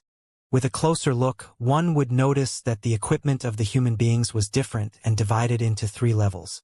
More than half of them were wearing delicate and glamorous crystal suits and carrying marvelous weapons that were embedded with marrow crystals. 1/3 of them were not wearing crystal suits. They were only wearing thin armor and mustard seed suits that had been installed with a fully enclosed life support system. Some of them were not even wearing armor.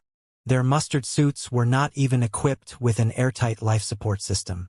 In other words, they did not even carry any compressed oxygen with them and simply showed up in the vacuum where the stars were shooting.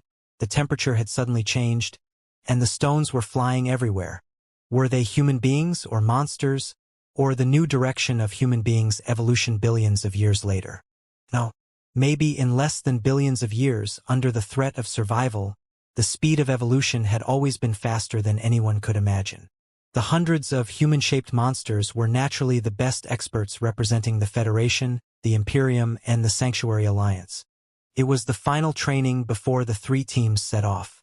The relationship between the three parties was more complicated than ever. Nobody could foresee the changes of the situation when they entered the mysterious ancient tomb. There were major problems in communication, dispatch, and commands. Not to mention that, in the face of the primeval treasures that boasted immeasurable power, the belief of every expert in every organization could be transformed, sublimated, or corrupted instantly, turning them into a different person. 1 second was all it would take for a cultivator to turn into an immortal cultivator. An immortal cultivator could turn into a crazy animal. Even for information lifeforms such as Xiaoming and Wenwen, how could they know that their data would not overflow and that their underlying logic would not collapse? Therefore, in a training session where everyone was trying their best to get to know each other better, it was necessary for them to learn more about each other's capability so that they could better understand who was the boss and who was the boss.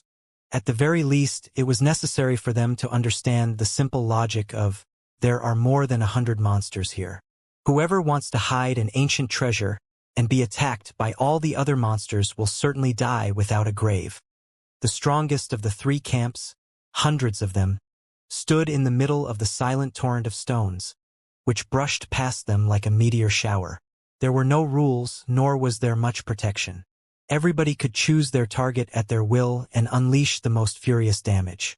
Everybody could see the difference in their combat ability. The more skilled of them could certainly occupy the most advantageous position in the operation. Although the war had not begun yet, there were still different levels according to past achievements, fame, and status, including the equipment on one's body. Among them, the experts who were not wearing any plate armor and only wearing mustard suits that were as thin as a cicada's wing were the well-deserved super experts. Their killing intent was so sharp that it was almost tangible, and yet they could only lock onto their enemy. They did not think highly of the top experts on Nash's side at all. In the previous battle, the fellow cultivators of the Imperium of true human beings did not seem to be determined enough to fight. They did not encounter any exciting, soul-stirring duels. It is indeed regrettable. Ding Lingdang took the lead and faced more than 10 divinity transformation stage cultivators of the Imperium of true human beings alone. Not only was she not scared, she was even rubbing her fists in eagerness. Today, I can finally make up for my regret. They did not carry any communication magical equipment. But now that they had reached the divinity transformation stage, they could communicate with each other simply with their mental power at their will. Inside the planetary ring that was seriously jammed and in a harsh environment, her voice was still so clear that every divinity transformation stage cultivator of the Imperium of true human beings could sense it through the waves of her mental power. The divinity transformation stage cultivators were all shocked, too, and did not dare underestimate the Dragon King of Fire, who had undergone a complete transformation when he just advanced into the divinity transformation stage. Ding Lingdang was a rarely seen genius of martial arts in the past 100 years. Besides, she had made a breakthrough in the cruel battles in the vast sea of stars. Her belief was filled with the desire for battle and victory, which far exceeded that of any divinity transformation stage cultivator of the Imperium. Her fists had been trained to an unbelievable, unreasonable level. More importantly, over the past 14 days, she had been engaged in a mental war with Li Yao for 7 days and 7 nights in the illusion space, tempering and consolidating her soul to the maximum. In the 7 nights that followed, she had been engaged in a great, arduous struggle for the great Tao that almost blew up every cell in her body. In the super collision of cells, flesh, blood, and soul, her body, which had been extremely strong in the first place, was pushed to a terrifying level hundreds of times beyond the limits of human beings. A sparring partner who was in the soul-splitting stage day and night, through the competition of the great Tao, would inject the essence of life into his body and cleanse his veins and nerves. Ding Lingdang was the only one in the entire Panga universe who could enjoy such treatment. The exhaustion and lethargy of a division expert, on the other hand, was met with the rise of an unparalleled fiend. For example, if the immortal cultivators of the Imperium of true human beings were all burning, shining stars, Ding Lingdang would be the white dwarf, the neutron star, and the pulsar.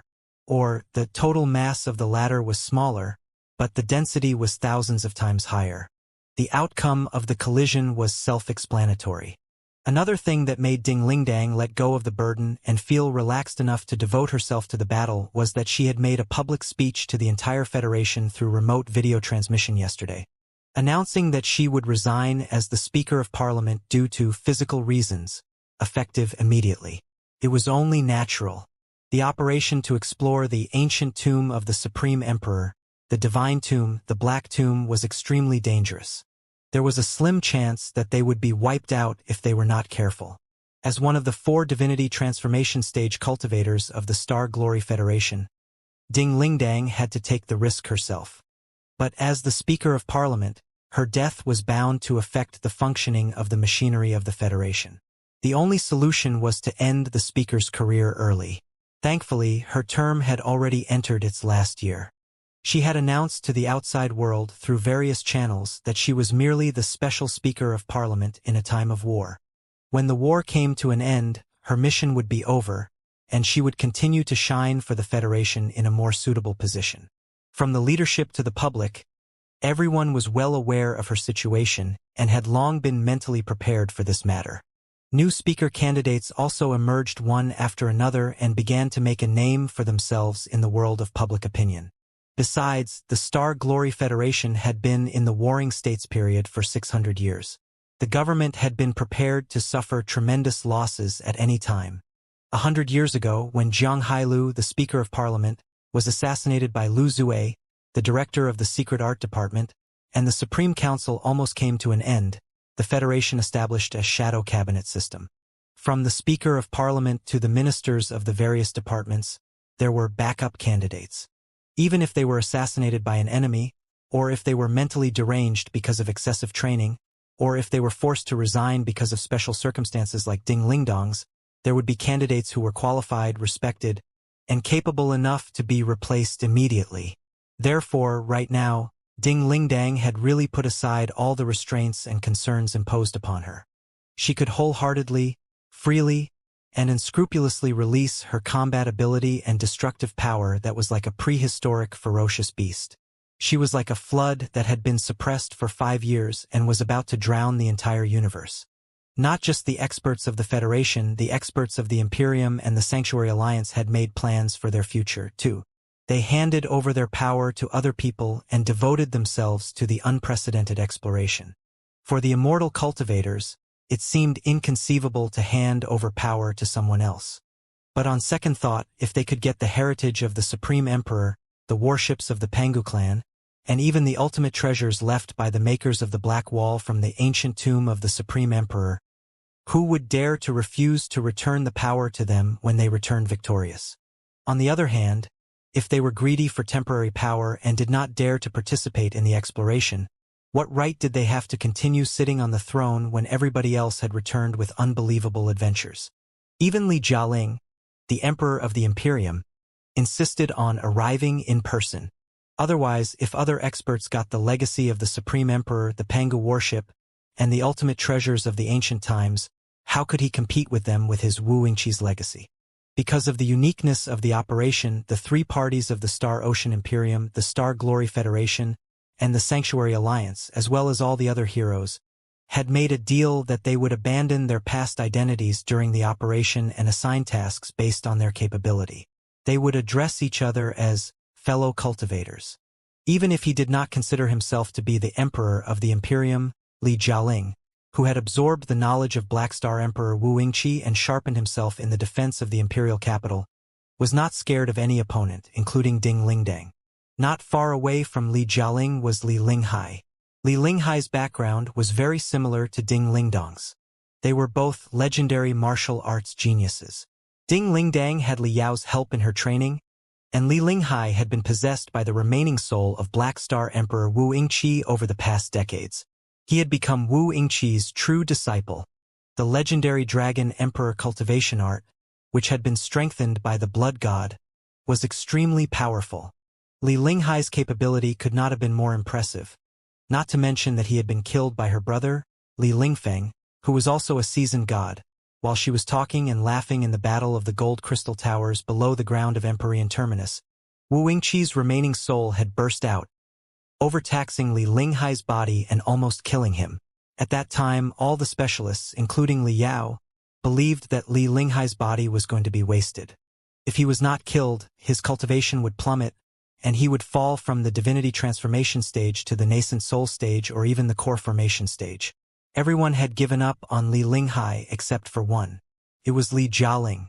Although he was serious about Li Linghai on the surface, Li Jialing, who had lacked motherly love since childhood, valued his own mother more than anybody expected. In the Battle of the Gold Crystal Towers, in order to protect himself, Li Linghai had even gone against Wu Yingqi's will. If it were not for the deep motherly love that Li Linghai had for Li Jialing, Li Yao wouldn't have been able to do anything even if he shouted himself hoarse. Therefore, deep down his heart, Li Jialing loved Li Linghai and swore that he would let his mother walk out of the abyss and regain her former strength. As the saying went, the mother and the son were connected by blood. Li Jialing and Li Linghai's spiritual energy transmission and integration were not hindered at all. They seemed to share the same blood, veins, and nerves. Besides, Li Jialing had absorbed Wu Yingqi's soul pieces, and Li Linghai was Wu Yingqi's true disciple. The two of them had been training in the same system named Dragon Emperor Empyrean Terminus. When Li Jialing poured his spiritual energy into Li Linghai's body to treat his mother's wounds without caring about the cost, the result was even more unbelievable. Not only was Li Linghai's spiritual energy recovered day by day, even Li Jialing's spiritual energy reserve was stronger than ever. As the emperors and empresses of the Imperium of true human beings, who could enjoy more training resources than them. As long as they found a suitable training method, it would be too conservative to describe their progress as rapid. His son had poured in the best heavenly materials and earthly treasures without caring about the cost. With the help of the cutting-edge technology, after countless days and nights of inhuman suffering, Li Linghai finally gritted his teeth and returned to his previous level, if not higher. Those who returned to the peak from the abyss would always see many different things when they looked at the scenery above the peak. Even Li Jialing and Li Linghai might not have been among the top 3 experts in the Panga universe, but the two of them, who both practiced the Dragon Emperor Empyrean and were connected to each other, had unparalleled teamwork. They were definitely one of the strongest pairs in the Panga universe. On one side, the former Speaker of Parliament was confronting the Emperor and the Empress Dowager, and on the other side, some non-human beings were confronting each other calmly on their crystal puppets.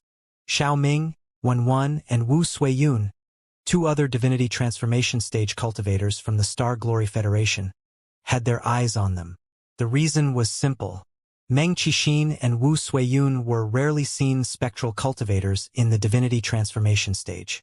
They did not have bodies of flesh and blood, either. Instead, they were controlling battle puppets that were armed to the teeth. At first glance, they were no different from the life forms of Xiao Ming, Wen, and the Fist King. It was the truth. What was the difference between self-organized, upgradable database and soul? Nobody could tell. Maybe the human brain was a crystal processor in the first place. It was a special crystal processor that used cells instead of chips as nodes for calculation. The spectral cultivators and the information lifeforms were the branches of the 2 different landscapes on the path of human evolution. I didn't know that fellow cultivator Wu and I could wait until today. Meng Qi, the spectral cultivator, stood on the ring and observed the endless view of the stars in the distance. He was greatly touched. We came from an era of darkness and ignorance. In our native civilization, the evolution of mankind seemed to be coming to an end. Nobody could escape the desperation of falling and rotting while they killed each other. In pursuit of a slim hope, we ventured into the relics, only to destroy our own bodies. At that time, we thought that all hope had been extinguished and that the 100,000-year-old civilization of the ancient Saint world, as well as us, was about to wither. We did not expect that there would be a silver lining at the end of the tunnel. The universe was vast, the world was splendid, and the civilization of mankind had so many brilliant changes. Walking from ancient to modern, and from the ancient sacred world to the center of the sea of stars, we met Little Ming and Wenwen. You are the representatives of the future, and you heard the news of the multiverse from the Punching King. You know the insignificance of the Pangu universe and the vastness of the outer domain. Fellow cultivator Wu and I have truly broadened our horizons. We are overwhelmed with emotions. Then, Xiaoming, Wenwen, and the Fist King, please tell us about the endless brilliance from the future and the space zones. Shua, shua, shua, shua, shua, shua. Inside and outside of the ring, hundreds of spiritual puppets that looked like meteorites suddenly came to life. This was the unique advantage of the divinity transformation stage ghost cultivators and the information creatures. In terms of individual combat ability, they might not be a match for the super experts such as Ding Lingdang, but whether it was Xiaoming, Wenwen, the Fist King, Meng Qixin, or Wu Suiyun, they could command 5 or even 20 spiritual puppets at their will. One person was equivalent to a small army. The body of Xiaoming and Wenwen came from the essence of the sanctuary's research and development over 1,000 years. Their combat ability far exceeded that of high-end crystal suits. The body of the boxing champion had been personally refined and adjusted by Liao. It was needless to say how formidable his combat ability was.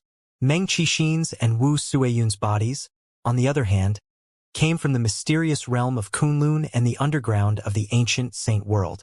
They were filled with a vintage vibe and a dominating aura. Even the vacuum where sound waves could not reach was shaking because of their intimidating aura. Cracking noises were almost echoing non-stop. In a moment, hundreds of experts locked onto their targets. The atmosphere was so solemn and heated that the vacuum almost exploded. Then, let's fight, Ding Lingdang bellowed. The mustard suit, which was made of special materials and boasted high hardness and tenacity that even a single crystal blade might not be able to cut through, was torn apart, revealing the crimson skin on its limbs. The red fire dragon king was the first to bare its fangs and crush a meteorite below its feet into powder before it lunged at Li Jialing and Li Linghai with the counterforce. However, she was fast, but somebody else was faster. A petite and lithe figure, like a bolt of lightning, like a ghost, arrived first. She actually leapt to the left of Liao after a few leaps and turns while stepping on the broken stones. She even shot a stream of sword aura at Liao very stealthily.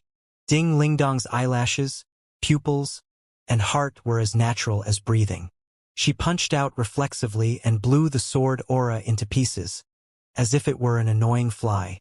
But as it turned out, this was exactly their purpose. The enemy had never thought that he could hurt Ding Lingdang with the sword aura. He was merely trying to lure Ding Lingdang into punching him and send him off with the waves. The shattered sword aura did not vanish in the vacuum. Instead, it woven into a soft net under the amazing control of his opponent and blocked Ding Lingdong's overwhelming punch. As if Ding Lingdong's fist was the engine under his feet, his speed soared to the maximum. He crashed through more than 10 stones and reached the heads of Li Jialing and Li Linghai. All the stones that were smashed into pieces turned into powder, too. Surrounded by the surging electric arcs, they condensed into a long sword dozens of meters long that was both hard and soft. Boom! Crack! The vacuum could not transmit sound waves, but it could not block the fighting will and sword aura that were hundreds of times larger than the body of the man. Seeing the giant sword made of thunder and meteoroids, Li Jialing and Li Linghai both felt that they were struck by lightning. Even their firm belief in the divinity transformation stage was shaking slightly. It was a strike that could even cut a starship in half. The sword-bearer, on the other hand, did not pilot the giant god soldier. He did not even put on his crystal suit, nor did he unsheath the magical equipment that he was most familiar with. He simply summoned his spiritual energy, crushed the meteoroids, and retrieved the materials on the spot. Such a sword of aura was already so powerful. Sword addict Yan Liren.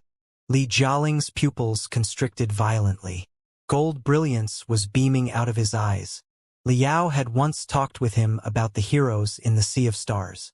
He had praised sword freak Yan Liren's capability and thought that Yan Liren was one of the few real sword immortals who could ignore the gap between their cultivation and kill the strongest experts. As long as Yen Liren has a sword, no crystal suit or giant soldier will be able to stop him. Even the deities might be slain by him. This was Li Yao's evaluation of Yen Liren. Li Jialing was too young to believe that such a sword immortal existed. It was a common disease in the human world. He had thought that even Li Yao was no exception. Did he really think that a nascent soul-stage swordsman in the closed and ignorant ancient saint world was a sword immortal? It was not until this moment, when Yen Liren's sword aura was shining in front of his eyes, that he finally understood what a breakthrough meant. The sword was Yen Liren's life, his universe, and the devil in his heart. Little Emperor, everything inside the tomb, including the legacy of the Supreme Emperor, the worship of Pangu, and the ultimate treasures of the primeval era, are all yours. I don't want anything. Li Jialing sensed Yen Liren's determination from the unstoppable sword aura. I only want the Supreme Emperor. I want the Pangu clan. I want the makers of the Black Wall. I want the Floodtide Legion. I want the real Floodtide to be slashed down by my sword one by one. Such boldness, such madness, such a sword immortal. Li Jialing was both surprised and excited. While he admired Yen Liren, he also maximized his fighting will. Instead of hesitating and dodging, he charged at Yen Liren's sword aura. I am the child of the universe. No force can make me retreat and stop me. Boom! Surging purple flames were surging around Li Jialing like a volcanic eruption. In the middle of the purple flames, a golden lion soared into the sky and lunged at Yen Lily's sword aura. Ultimate Purple Dragon, Torrential Emperor Flames. The two terrifying forces collided brutally, resulting in 99 dazzling ripples. All the meteoroids within several square kilometers were shattered, and the dust was all burnt into a colorful fireball. A golden lion seemed to be fighting against countless electric arcs inside the fireball. The mustard suits of the two super experts were immediately riddled with holes. The two of them retreated at the same time. It was not because of the blast, but because they were preparing for an even more intense collision. While they were retreating, Ding Lingdang and Li Linghai rushed close, too. The Empress Dowager and the former Speaker of Parliament dashed into the fireball that had not been extinguished yet without any hesitation. The fireball was shattered in the blink of an eye and turned into the shadows of swords and sabers between them. The Red Dragon King versus the Ultimate Purple Dragon, and the Red Dragon versus the True Dragon. In the senses of the experts nearby, two awe-inspiring, world-swallowing dragons seemed to have appeared and were about to tear apart the aura of the number 7 planet. For a moment, before the two of them were able to determine the winner, the experts nearby were already sweating in fear. Wasn't it said that Ding Lingdang had just broken through to the divinity transformation stage on the battlefield not long ago? She should be a newcomer in the circle of divinity transformation stage cultivators, and her experience and spiritual energy reserve are both lacking. How could she possess such appalling destructive power? Even those veteran divinity transformation stage cultivators were blown up by her with a single punch. Also, what's wrong with Her Majesty? Wasn't it said that she was overexhausted in the Battle of the Gold Crystal Tower and her cultivation fell to the nascent soul stage, with no hope of returning to the divinity transformation stage in her life? How long has it been? Her capability has been fully restored, if not improved. Countless experts were greatly shocked. This was also the effect of the so-called coordinating training. In short, he was going to let the disobedient people know who the real boss was and listen to his command obediently, in case they hurt themselves and others when they entered the relics. In terms of combat ability, Li Linghai, who had just recovered to the divinity transformation stage, was naturally no match for Ding Lingdang, who was in the prime of her life. But now that he had returned to the peak from the dark abyss, his abundant experience and unwavering determination allowed him to deal with Ding Lingdang until Li Jialing took a breath and lunged at him again. The four experts triggered their respective fields at the same time. Like four supermassive and dense planets, they formed their own gravity rings and magnetic fields and absorbed all the cosmic scraps nearby, igniting the heavenly fire of prairie fire in the high-speed friction. Under the burning flames of spiritual energy, the shadow that was less than 2 meters tall had expanded to dozens of meters or even hundreds of meters tall. It was baring its fangs and brandishing its claws. Ding Lingdang had really turned into a furious tyrannosaur. She stomped on the rings, tore apart the stars, and roared at the universe. Yen Liren, on the other hand, turned into a shadow of a sword and split into hundreds, thousands, and tens of thousands of sword nets that eclipsed the entire ring. Li Linghai, on the other hand, turned into a 9-headed purple dragon that was wagging its tail, like a giant sea demon that had jumped out of an abyss. Needless to say about Li Jialing, the golden lion had a pair of wings on its ribs, which had been fully grown and was roaring ear-splittingly. The 4 experts were engaged in a fierce battle. For a moment, sand and stones were flying everywhere. The sun and the moon were eclipsed. Ripples spread out in the vacuum unbelievably like surging tides. In terms of combat ability, Li Jialing was no match for Ding Lingdang, and neither was Li Linghai. However, the territory of the Emperor and the Empress had a shocking resonance. The cooperation of the 9-headed purple dragon and the golden lion was flawless, and the territory was gradually melding into one. It was like a fire that was burning more furiously than ever. Ding Lingdang and Yen Liren, on the other hand, were the kind of people who liked to fight alone. When they were engaged in a fierce battle, they did not even care about their companions.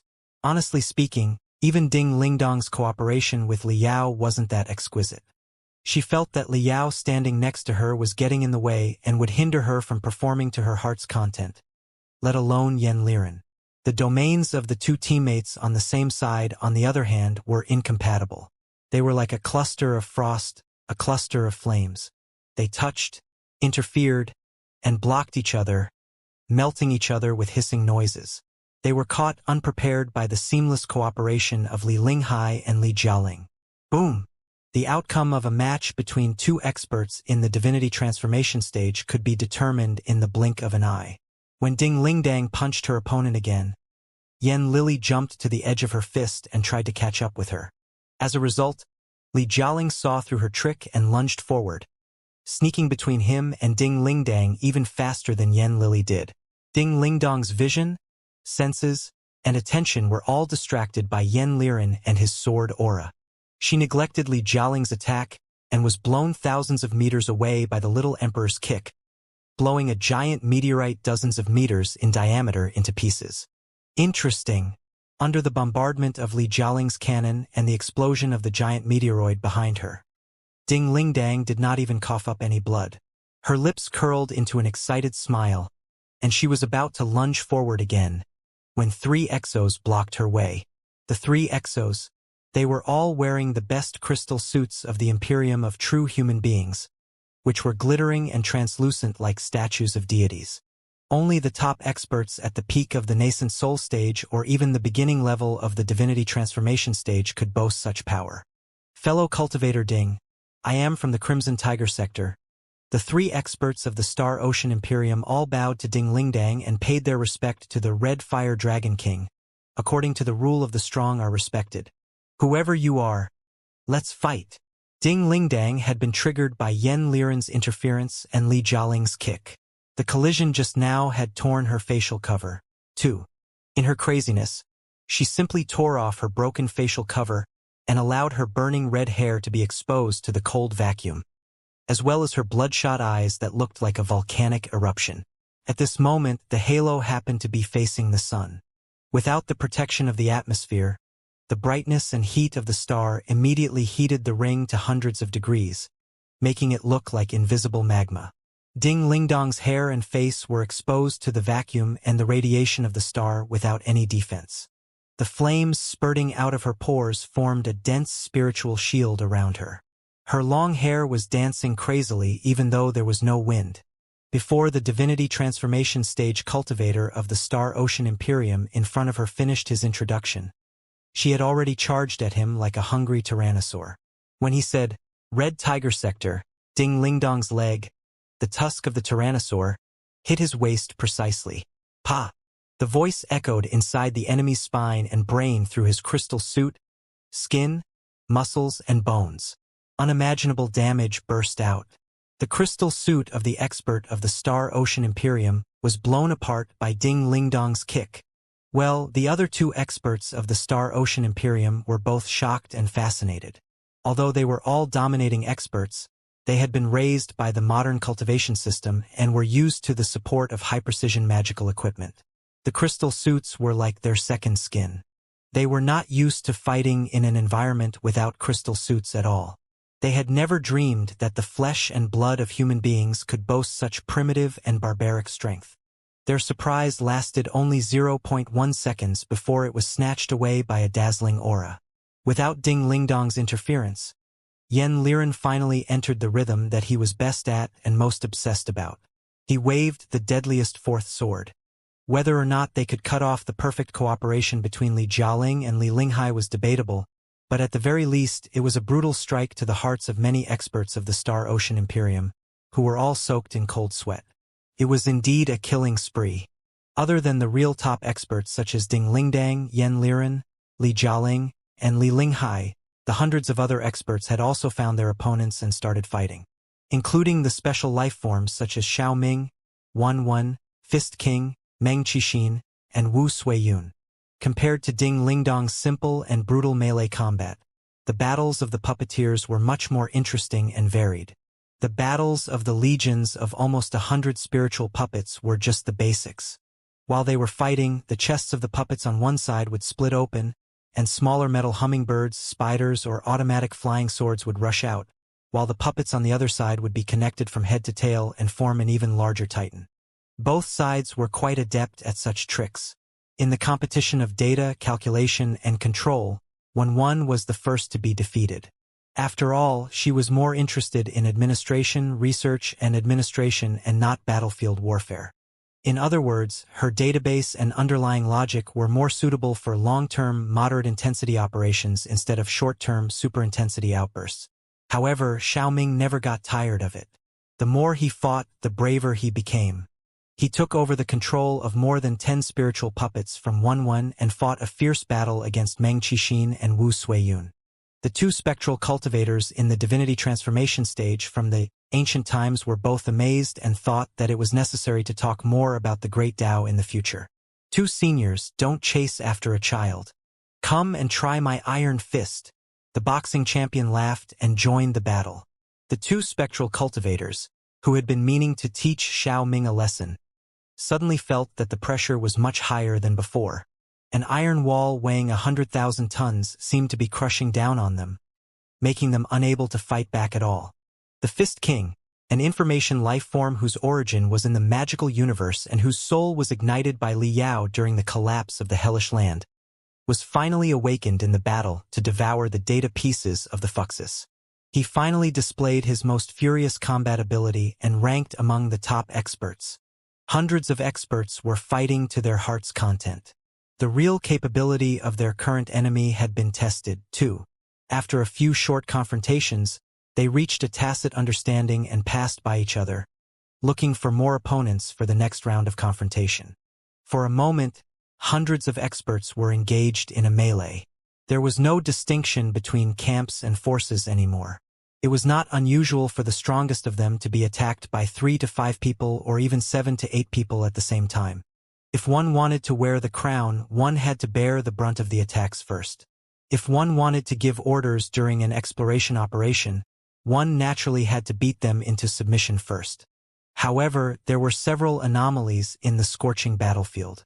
For example, Boss Bai and Long Yangjun, who were known as heroes in their own sect, had been concealing their scent and traces carefully. They had been lurking in the shadows of the meteoroids and patrolling. There had been no battle at all.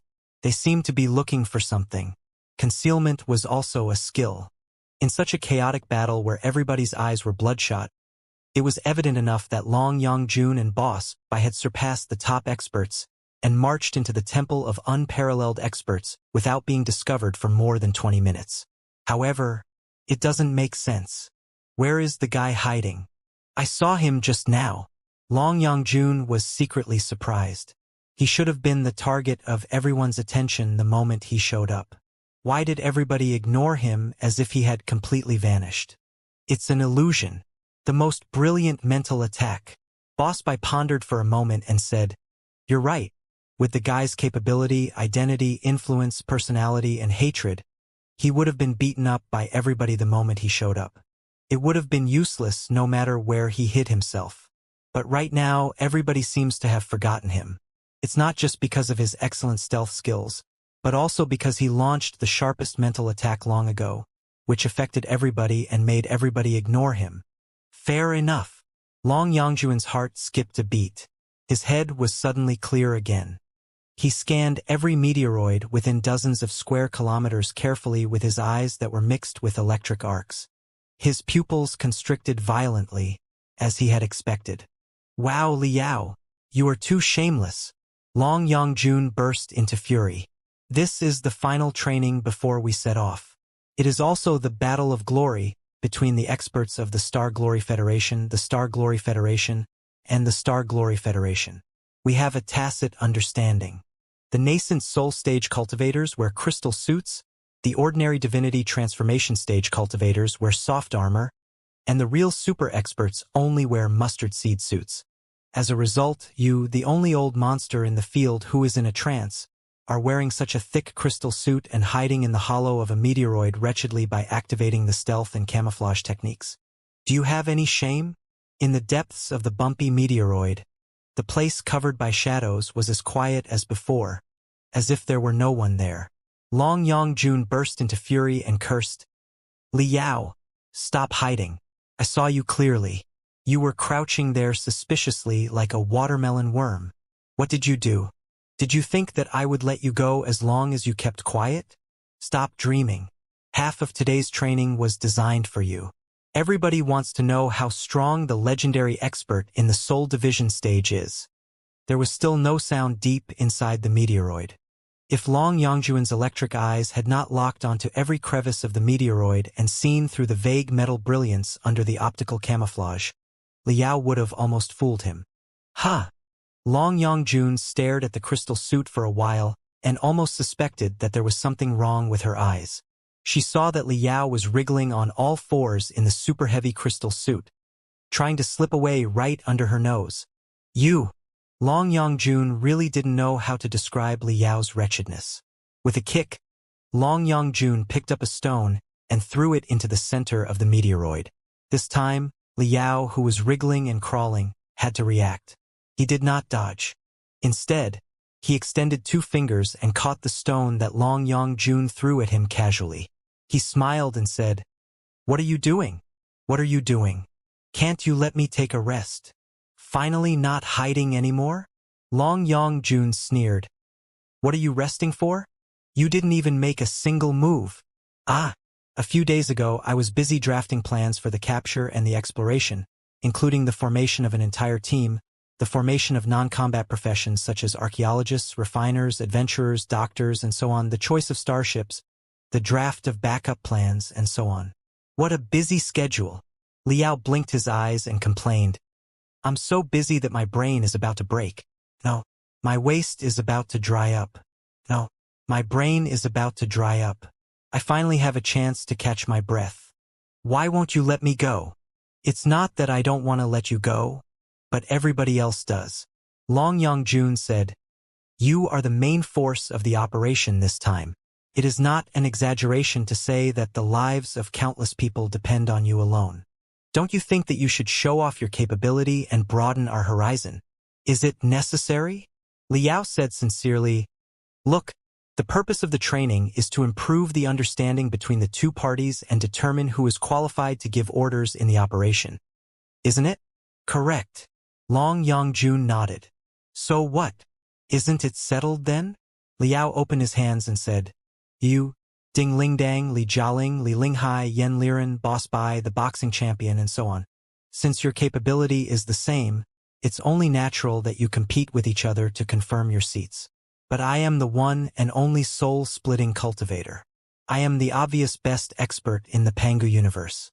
Besides, after so many attempts to save the world, I believe that you must have been convinced by my invincibility and obeyed my every command. Haven't you? Therefore, is there any need for me to join the chaotic battle?" Long Yangjun, you don't have anything to say, do you? I think the logic is perfect. Maybe you are in a higher level than us right now, but I think that many fellow cultivators here have the capability and interest to kill super experts beyond their level without worrying about their level. In fact, we are all the kind of cultivators who will become stronger when they meet a strong opponent. A battle against an old monster in the divinity transformation stage might be the perfect opportunity to stimulate us to break our limits. Long Yangjun smiled. As you said just now, Ding Lingdang, Li Jialing, Li Linghai, Yan Liren, Boss Bai, the boxing champion, and, of course, me. We are both curious and unwilling. Is the so-called distraction really so awesome? Before Long Yangjun finished his sentence, he extended his hand and snatched a meteoroid the size of a fist into his palm. He crushed it into powder. In the high-speed friction, a glittering arrowhead was formed and pointed at Li Yao. Li Yao is here. Long Yangjuan's telepathic thoughts spread to dozens of kilometers nearby through the spiritual waves. For a moment, the melee of the experts came to an abrupt end. It was not a life-and-death battle in the first place. They were merely trying to understand each other and improve their cooperation. Besides, either side was most interested in Li Yao. After being woken up by Long Yangjun, the experts all felt that something was not right. Why did they forget Li Yao's existence just now? It was quite odd. Right now, everybody was staring at the meteoroid that the flashing arrowhead pointed at. Almost 100 experts crowded around Li Yao simultaneously. Sensing the overwhelming killing intent and the raging flames, Li Yao grimaced. Are you serious? Even you are joining the fun. Li Yao looked at Li Jialing. What grudge do we have? Of course not. It's just that you are the best expert in the Pangu universe and the main force of the operation to capture and explore. If we are engaged in a fierce battle, we will have to count on you to uphold the dignity of the civilization of mankind. Excitement beamed out of Li Jialing's eyes. I really admire you.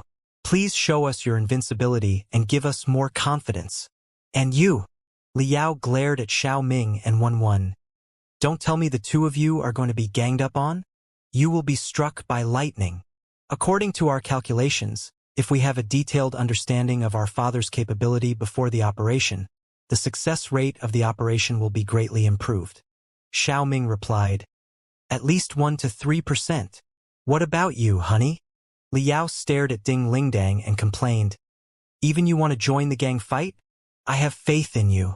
I believe that my husband is the strongest man in the entire universe. Even if all the deities and devils in the universe are resurrected, they will still be no match for you. Arisu. Ayu Ding Lingdang waved her fists and shouted. You haven't reached your limits yet. Your potential hasn't been exhausted yet. You can do it. Li Yao. Unleash your greatest damage and knock us all down. Li Yao. Well, I'll be honest with you. I don't have any good intentions. I don't expect anything from you either. I just want to beat you up with pure ill intentions. That's all. I'm not asking you. It doesn't matter. Are you ready? You have 3 seconds. We are coming. All right, in that case? Li Yao mumbled in a cynical tone, but the expression on his face gradually turned bloodthirsty. Ripples of fighting will were spreading out of his eyes. 2. Let me show you the fruits of my training in the 3,000 sectors. Boom! For a moment, the indestructible super-heavy crystal suit did not seem to be made of Li Yao's flesh and blood, but a ton of crystal bombs that had been detonated. Ah! Li Yao roared ear-splittingly. His voice was mixed with spiritual waves and stung the ears of every expert present despite the vacuum. Crack! Crack! Crack! Crack! The super-heavy crystal suit suddenly expanded. The joints of all the moving parts could not withstand the terrifying explosive force and spurted out. Then, even the composite plate armor was torn apart like paper and leather, turning into scrap iron and copper. In less than 0.1 seconds, the super-heavy crystal suit was blown apart by Li Yao's soaring spiritual flames. It was as if the super-heavy crystal suit that could resist the frontal bombardment of the main gun of a starship did not improve Li Yao's defense but became his shackles and burdens instead, a barrier that sealed his monstrous strength. Right now, the barrier had been broken, and the seal had been broken. Li Yao's terrifying capability in the divinity transformation stage was unstoppable like a volcanic eruption. His hunched and lazy body continued expanding until he was almost 2 meters tall. His muscles, veins, and nerves were gathered in the most perfect way.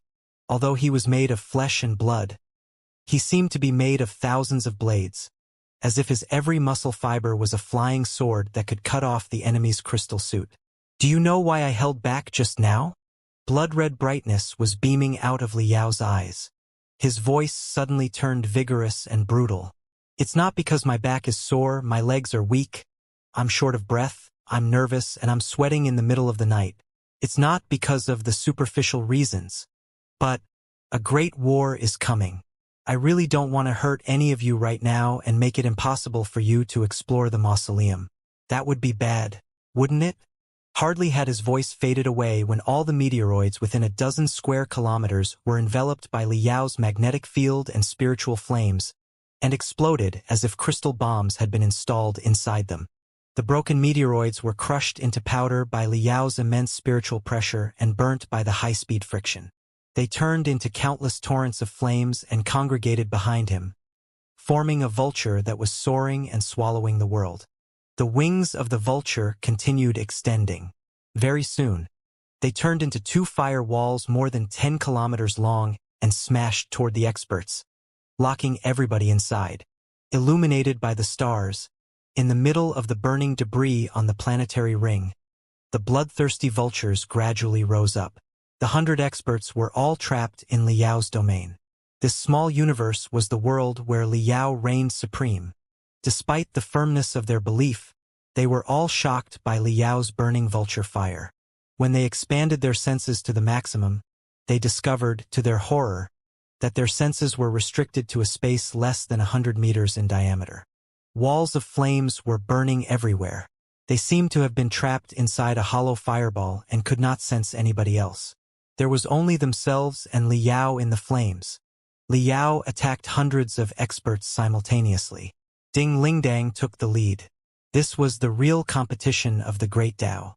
Every punch hit the flesh, and blood and flesh flew everywhere. Liao's and Ding Lingdang's eyes collided in the vacuum. The two of them were deeply intertwined with each other and transmitted their passionate will. I love you. Liao's heavy punch was accompanied by an extremely deep murmur. Our love is not the kind of mundane, petty, superficial love, but far more than that. It is the most intense trust, the most enjoyable blending, and the deepest exploration. I'm willing to work with you, and I'm only willing to march into the peak of evolution together with you. Break through the limits of the human body. Explore the mysteries of every cell in the body of flesh and blood. Explore all the possibilities and impossibilities, and break through the frontier of the universe in a way that no one has ever done before. I'm willing to be the first pair of fish to leap ashore with you. I'm willing to be the first pair of monkeys to walk upright. If this ape is the first to discover the mysteries of using fire, I'm also willing to be the first to share it with you.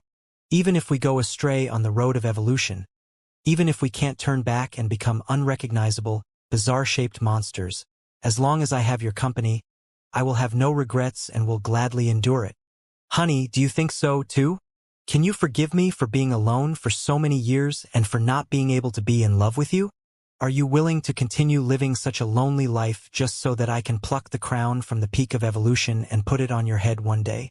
Can you even accept my spectacular collapse in the battlefield at the end of the universe? Yes, I think so, too. Stimulated by Liao's overwhelming spiritual pressure, Ding Lingdong's unyielding and scorching flames soared even higher. Crystal tears flowed out of the corners of her eyes, which evaporated into 2 streaks of redness within 0.1 seconds. She punched Liao's chest hard and replied enthusiastically, I can forgive you. I can accept you. But I don't need you to pluck the crown from the peak of evolution for me, because I will pluck it myself.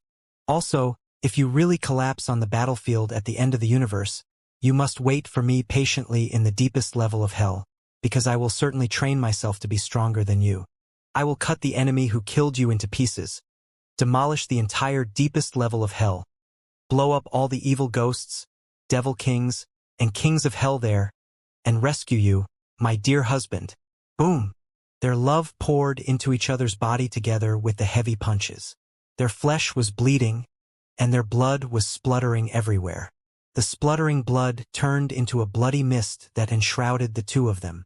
Blood and flesh, flesh and flesh, bone and bone, soul and soul. They fused together almost perfectly. At the same time, in another fiery battlefield, Li Jialing's black hair had almost turned gold. There was no black or white in his eyes. He clenched his fists and stared at the expanding shadow in front of him. Brother Yao. He tried to send out a ripple. Of course, it was Li Yao. But it was completely different from the Li Yao in his memory. There was a drastic change. How should he put it? In the past, Li Yao was a very easygoing man to the point that he was somewhat sleazy. But even when Li Yao's spiritual flames were burning furiously and he was unleashing the aura of Vulture and Black Wind King, he was merely tyrannical and tyrannical, unlike today, when he was filled with the air of the supreme ruler of the universe. In a trance, Li Jialing even had the illusion that he was not facing Li Yao but Black Star Emperor Wu Yingqi. No, it was not Wu Yingqi. Although there was also a hint of true destiny's child in him, Li Yao's aura was even more primitive, barbaric, and wild. He was like an overlord of the time when human beings were cutting and burning, a primordial prince. Little Emperor, your performance recently was really good. Even Brother Yao could not help but applaud you. Although you were forced to do it, you have become a qualified emperor with your courage, sweat, and courage. Li Yao smiled, revealing his white teeth. Endless dominance was bursting out of his nostrils and every pore on his body. On his skin that was exposed to the air, vintage blood stripes that looked like abstract pictures of countless ferocious animals were appearing. They were even wriggling vividly. Very soon, they melded together and turned into a dragon that soared into the sky. However, if your dream is not just to be a qualified emperor but to be an emperor for all eternity and to be far more powerful than the Black Star Emperor or even the Supreme Emperor, the strongest king of the human civilization for 100,000 years, you are still far from it. Li Yao burst into laughter. In the virtual world, in the illusionary world, I experienced the taste of the emperor once in the primordial world where the universe was just divided. No. At that time, my family members, who ate raw meat and drank blood and were no different from animals, did not have the concept of emperor at all. It was me who led them to work together, to build blades, to practice formations, to cut down forests, to burn the wilderness, to build the most splendid cities, to resist and hunt the most violent primordial beasts, to eliminate the possibility of the evolution of billions of species, and to make humanity rise up and become the spirit of all creatures, and to become the first emperor of that world. If you are ambitious, you should really experience the feeling. Maybe only after you create a civilization from scratch can you understand the true meaning of leader of civilization. Only then will you know where to lead the imperium of true human beings and even the civilization of mankind. Talk is cheap. Come on. Let's see if you can pass the test of the primeval emperor. Li Yao extended one of his fingers and stabbed at Li Jialing's forehead. Li Jialing had thousands of ways to resist his attacks, but the golden brilliance in the little emperor's eyes had been snatched by the rainbow swirl in Li Yao's eyes. He forgot to dodge and simply allowed Li Yao's finger to touch his forehead. Boom! The bloody dragon that had tied up Li Yao turned into a streak of redness along his arm and fingers and flooded into Li Jialing's brain. In front of the little emperor's eyes, all kinds of illusions were popping up. A magnificent river of time seemed to have taken away his soul and brought him to the beginning of civilization, the boundless primeval world. The third battlefield. Holding the short sword in his arms, Yen Liren lowered his head, half asleep. In front of him was Li Yao, whose temperament was completely different from that of Ding Lingdang and Li Jialing. It was like he had 1,000 different personalities and could choose the most suitable one to deal with different opponents instantly. I once, Li Yao said casually, but before he had the chance to finish his sentence, a sharp aura appeared in front of his eyes and cut him in half. However, there was not the slightest joy on Yen Liren's face when he performed the perfect attack. Instead, there was confusion. As it turned out, Li Yao, who had been divided into two halves, split into two different figures after flashes of brightness. It was not Li Yao, but two ancient swordsmen in neat clothes with long swords on their waists. The two ancient swordsmen, on the other hand, were emotionless. They continued what Liao did not finish just now. I've seen countless of the sharpest swordsmen, the most brutal sabersmen, and the most obsessed martial arts maniacs in the world of mortals. Even I've played such roles countless times. I have a little understanding about the peak of martial arts that I can share with fellow cultivator Yen. The ripples in Yen Liren's eyes and his eyelashes did not move at all. The aura of his sword flashed again, and the two ancient swordsmen were cut in half. However, after they were divided into 4 parts, they turned into 4 different-looking, equally intimidating warriors. Interesting. Yen Liren licked his lips. This time, the aura of the sword turned into a glamorous rain of light that enveloped the 4 warriors and cut them into pieces. However, when the rain of light came to an end, the pieces of the 4 warriors turned into almost 100 experts who were holding sabers, spears, swords, halberds, axes, and forks. Some of them were glaring at him angrily, some were laughing weirdly, and some were glaring at him maliciously. So that's how it is. You've cast an illusion on me. Yen Liren smiled. He was not panicked at all. On the contrary, the fighting will in his eyes was even more excited. That's true. The combat ability of a body made of flesh and blood is almost the maximum when it reaches the peak of the nascent soul stage. Any higher than that, it will be a competition of mental power, soul power, life force, and even the essence of life. Even though you are an expert in the soul-splitting stage, it is still impossible for you to deal with dozens of divinity transformation stage cultivators and hundreds of cultivators in the peak of the nascent soul stage who have reached the limits of the human body. However, it is not impossible for you to release your unparalleled, unpredictable mental power and drag us into an illusionary swirl. Therefore, we have all been fooled by your illusions. This is not a real vacuum of the universe or a battlefield of auras, but an illusionary space created by you. It's a pity that mental attacks are a double-edged sword.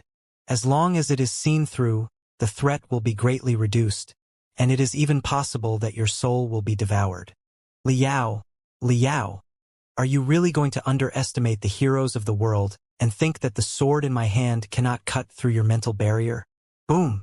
It was cosmic vacuum, but there was an ear-splitting noise. The toy-like short sword in Yen Liren's arms suddenly came to life and expanded to almost 10 meters long, with complicated runes carved on it. It was a marvelous weapon that looked like dragon scales and phoenix tails. Since this is a spiritual world, let me use this spiritual sword to experience the legendary soul division. Taking a deep breath, Yen Liren seemed to be sucking the brightness of the entire star into his stomach. Together with his spiritual sword, he turned into a streak of brightness and charged at the hundreds of super warriors that Liao had summoned. In the 4th battlefield, Xiao Ming and Wen were standing next to each other. They were eyeing the vivid vacuum, the stone belts, and Liao on the opposite side suspiciously. This is an illusionary space. After observing for a while, Xiao Ming and Wen were both surprised and delighted. They said at the same time, I didn't know that my father's mental power was so strong that he could launch a group mental attack against almost 100 experts at the same time. How awesome! That's right. Liao smiled. Now that you've seen through my moves, can you get away from my mental maze? Liao extended his hand and touched the air softly.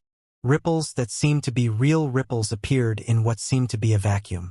When the ripples dispersed, they turned into transparent walls that were interconnecting and blocking each other, forming an invisible, 3-dimensional maze that surrounded Xiao Ming and Wen at the center.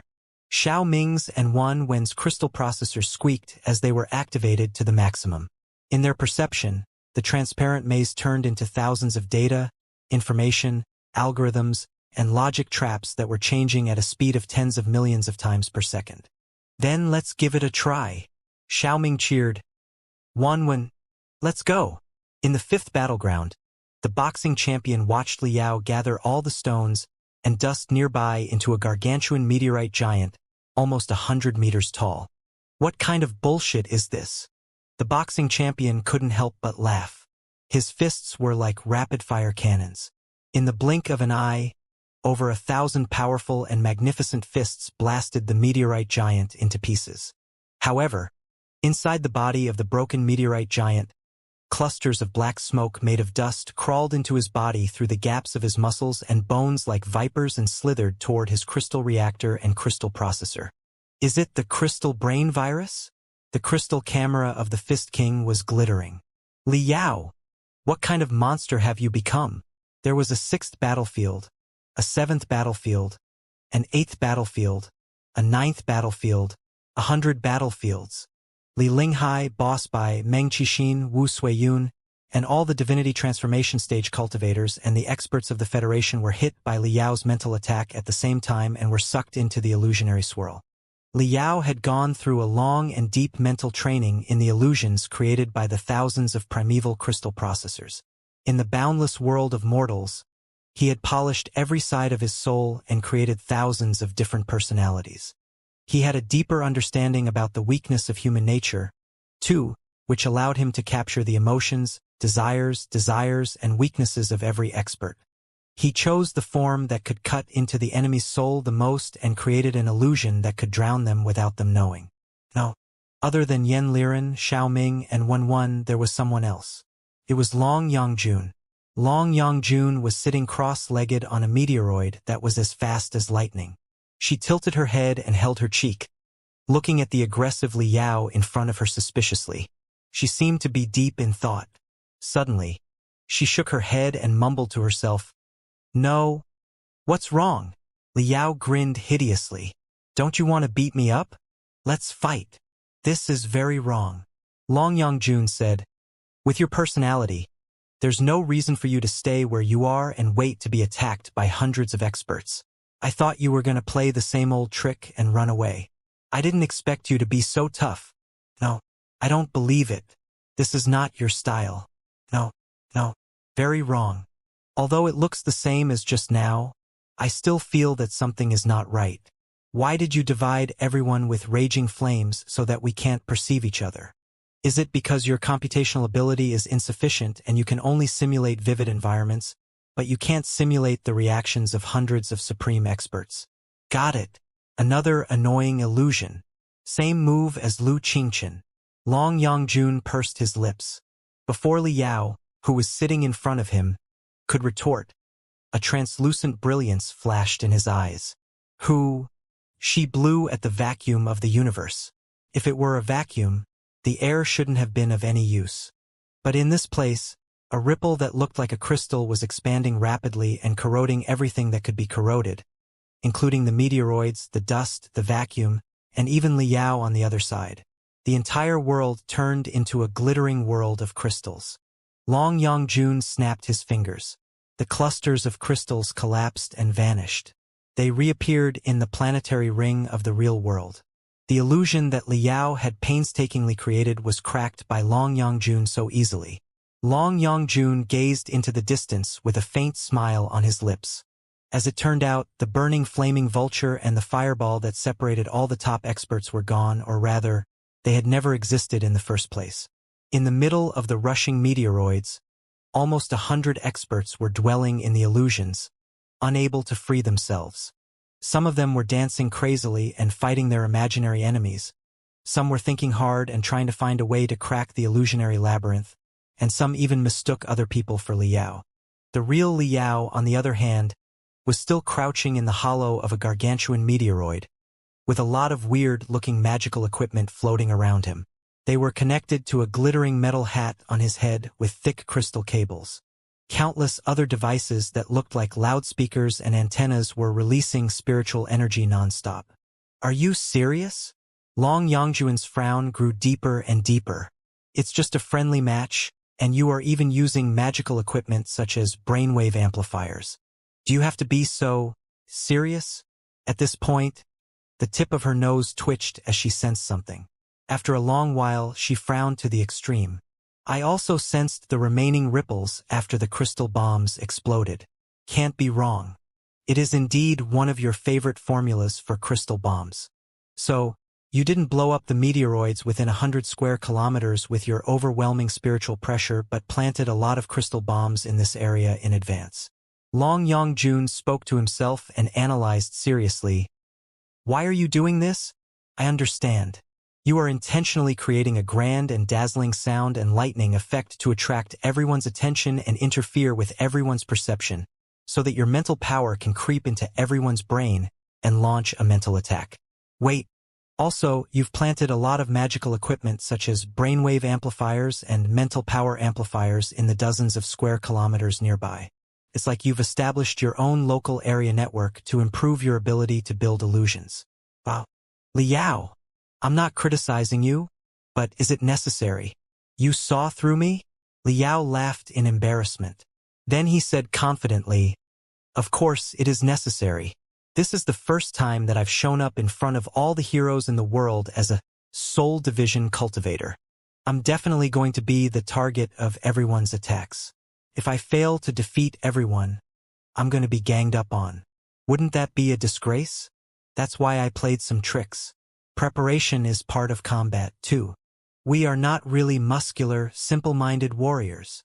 "All right," Long Yongjun sighed and admitted, "at the very least, the fact that you are willing to resort to such sordid tricks is already much better than the illusion that you ran away with your tail between your legs under the cover of sound and electricity.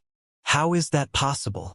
This is a crucial exploration operation that concerns the future of the civilization of mankind. Don't be fooled by my naivety. When have I ever failed such an important operation?" Liao said solemnly. "I did it in order to boast a little bit about my capability and intimidate the disobedient experts so that they would listen to orders and commands during the exploration operation. They should never act recklessly. Without the assistance of a large-scale magical equipment array, how could I trap hundreds of experts in illusions at the same time even if I drained all my brain cells? Hey, I am the best expert of the Pangu universe after all. For such a noble purpose, and for your old friend, please do me a favor and cover up for me." While they were talking, Liao had stored all the scraps, the brainwave amplifiers, the mental power amplifiers, etc., into his cosmos ring and blew up the meteorite below his feet, destroying all the evidence. Then, a thunderous noise echoed from Liao's chest to his throat. The explosion echoed inside the heads of almost 100 intoxicated experts at the same time, startling them out of their trance. "Ah!" The experts looked at each other in bewilderment. It was not until a long time later that they realized what was going on. Their internal organs constricted uncontrollably, and they felt cold all over their body. Their spine was freezing as if it had been soaked in cold water. "It's a mental attack. We are all trapped in an illusion. What a terrifying illusion-making ability. Infiltrating the brains of almost 100 nascent soul stage cultivators and divinity transformation stage cultivators at the same time and releasing serious interference and interference. Is this the horror of the divinity transformation stage? He didn't use his full strength at all, did he? He didn't make any preparations or perform any techniques. He simply watched us casually and made us fall into his trap without us knowing? It was too terrifying, too awesome, and too unbelievable. Soul Division. The legendary Soul Division is indeed immeasurable and unstoppable. The experts, especially the immortal cultivators of the Star Ocean Imperium who had been suspicious about Liao's divinity transformation stage, looked at Liao in awe and fear. However, they were greatly surprised by Liao's glittering appearance, which made him look like a devil. All the scraps of the stars nearby were attracted by Liao's vitality. They were even dyed into colorful rainbows by him. They interweaved and tangled with each other like colorful streams and formed a magnificent lotus platform below Liao's feet. Liao's face was solemn, too. He looked more like a sage than Master Bitter Cicada, who had come from the ancient sacred world. Liao sat cross-legged on the lotus platform and looked at everyone with a smile. There was indescribable tranquility and mystery in his eyes. All the experts knew that the expert in the Soul Division stage was going to share his experience in training with them. It was an opportunity that could not be bought with money. They held their breath and listened attentively, not even daring to drop a drop of sweat. Long Yongjun was the only one who held his forehead. He thought for a moment and was rendered speechless. In fact, as you all know, after you reach the peak of the nascent soul stage, you will almost reach the limits of the strength and speed of the human body. Therefore, in regard to combat ability, There is no unbridgeable gap between the peak of the nascent soul stage and the divinity transformation stage. Liao's voice was transmitted to the auditory nerves of every expert with the help of invisible waves. The limits we are talking about here are not just the limits of human beings but also the limits of the Pangu clan, the Nuwa clan, and even all the carbon-based intelligent creatures. The reason is simple. Although the growing environment of carbon-based intelligent life and the origin of civilization are different, every element that constitutes our flesh and blood, carbon, iron, oxygen, and so on, are of the same nature. It is decided then that carbon-based intelligent life is unlikely to be born on planets whose environments are too harsh and whose parameters are too extreme, such as cold planets that are too far away from the stars and live in -100°C year-round, desolate planets that have no atmosphere and are plagued by meteoroids year-round, or unstable planets where the stars have entered the senile stage and are ready for supernovas at any moment. The socialized, intelligent carbon-based creatures that can create a civilization can only be born on the planets that are similar to us in terms of standard gravity, standard atmosphere, and standard air. Even if there are some exceptions, such as the scorching planets where the Hui clan was born, the difference will not be huge. It is decided then that our limits are their limits, the limits of the Pangu civilization and all the carbon-based intelligent creatures in the Pangu universe, the limits of Pangu, Nuwa, Hui, Kwafu, Gonggong, Zhurong, and so on. Moreover, I dare to say that, although the prehistoric species may boast techniques beyond the grasp of human beings in certain fields, considering all the fields from the perspective of universality and energy consumption ratio, human beings have evolved into the most perfect form of carbon-based intelligent life. Not only are we perfect in the Pangu universe, we are perfect even in the multiverse. It is also the reason why the carbon-based intelligent life in the magical universe adopted the human form as their fundamental form. What I'm trying to say is that I hope that you will not underestimate yourselves or be intimidated by the fame of the Pangu clan. I can promise you solemnly that, even if the Pangu clan inside the ancient tomb is resurrected, their combatability will not be much higher than ours, at least not to the extent of a world of difference. Liao's declaration was so resolute that it seemed to have blown the horn of glory in everyone's heart. No one had expected that he would say such a thing. But when they realized that it was the final conclusion of the division of the strongest cultivators, they were more or less convinced and emboldened. But Liao changed the topic and said solemnly, after we break into the divinity transformation stage or even the dividing soul stage, the importance of the physical body and the material world will gradually diminish. The importance of the field of will and the mental power will gradually increase. Or rather, the intelligent creatures who call themselves the best of all creatures must learn to see through the truth that binds our body of flesh and blood, and even the material world, to pursue the truth of a higher level. You all think that I cast an illusion just now and dragged you into an illusion space, but can you really tell what is an illusion, what is a virtual illusion space, and what is the real universe? You think that you are living in the real universe and that every cell that constitutes your body is real. It is perfectly justified and unquestionable. Such an understanding gives you a great sense of security, but it is also a barrier that limits your potential. Cells, what are cells? Molecules, atoms, and atoms? What is there to divide atoms other than energy? Nothing. Then, here comes the question. Since the tiniest atoms that make up our bodies are transformed from energy, why can't the illusionary space that I created by interfering with your vision, hearing, and thinking cells with my mental power be a reality? Of course, I haven't been in the soul division for long, and I don't have the ability to maintain the illusionary space inside your brain for a long time. But if there is someone thousands of times stronger than me who can extend the duration of the mental attack to the point that you will be trapped in the illusionary space for the rest of your life, is such an attack an illusion or reality? Everybody was confused by Liao's mysterious words and did not understand what he meant. Please consider the question carefully. What I'm trying to say is that dozens of divinity transformation stage cultivators and almost 100 nascent soul stage cultivators with giant god soldiers are participating in our operation to explore the mausoleum of the ancients. It is the largest adventure team in the history of human civilization with the highest average combat ability. I'm not worried that you will encounter material attacks. Even if you do, no one will be able to stop us as long as we are united. Liao said, however, it's hard to say when it comes to mental attacks. After all, our team is not very cohesive. There are quite a few gaps between us and we have our own plans. Be careful. Be very careful. Whether it is Lu Qingchen, the Pangu clan, or the Floodtide Legion, it is very likely that they are all weird existences who are adept at mental attacks. One moment of carelessness and you will fall into their trap.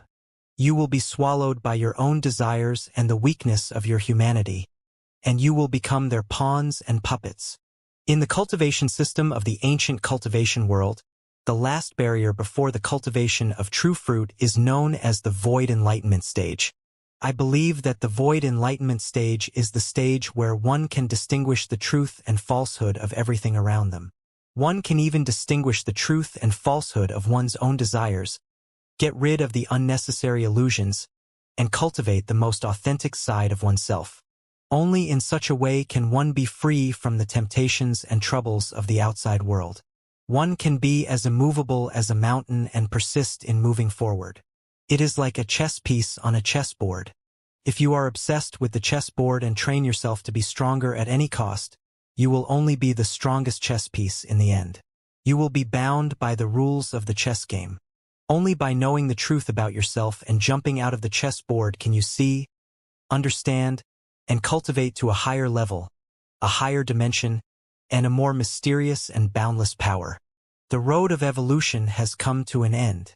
There is no road ahead. Let's hope that we can find the wings of the soul and soar beyond the limits of evolution in the adventure of the mausoleum of ancient gods. On the third day after the training, all the preparations had been completed. The experts who had been injured and exhausted during the training had recovered to their peak state with the nourishment of heavenly materials and earthly treasures and strengthening drugs. Their crystal suits and giant soldiers had undergone the final modification and security checks, too. On average, each of them was carrying 3 to 4 crystal suits, as well as countless crystals and ammunitions. They were all wearing cosmos rings that were more than enough for a space jump. The names of the assistants from various universities and research centers had been carefully selected, too. In the end, they were all the top experts in archaeology, history, biology, runology, medicine, and so on. Many of them were old men with white hair and a ruddy complexion. They had high prestige in the circle and had disciples all over the world. For such authoritative experts, it was naturally impossible to force them to take part in the risky adventure. Therefore, they were only invited to the 7 Seas Space Zone as advisors for a period of closed training and guidance. It was not until the last moment that the truth of the Emperor Tomb God's tomb, Black Tomb, was revealed to them. They were told that the adventure was extremely dangerous and that they would not be forced to join it if they were unwilling.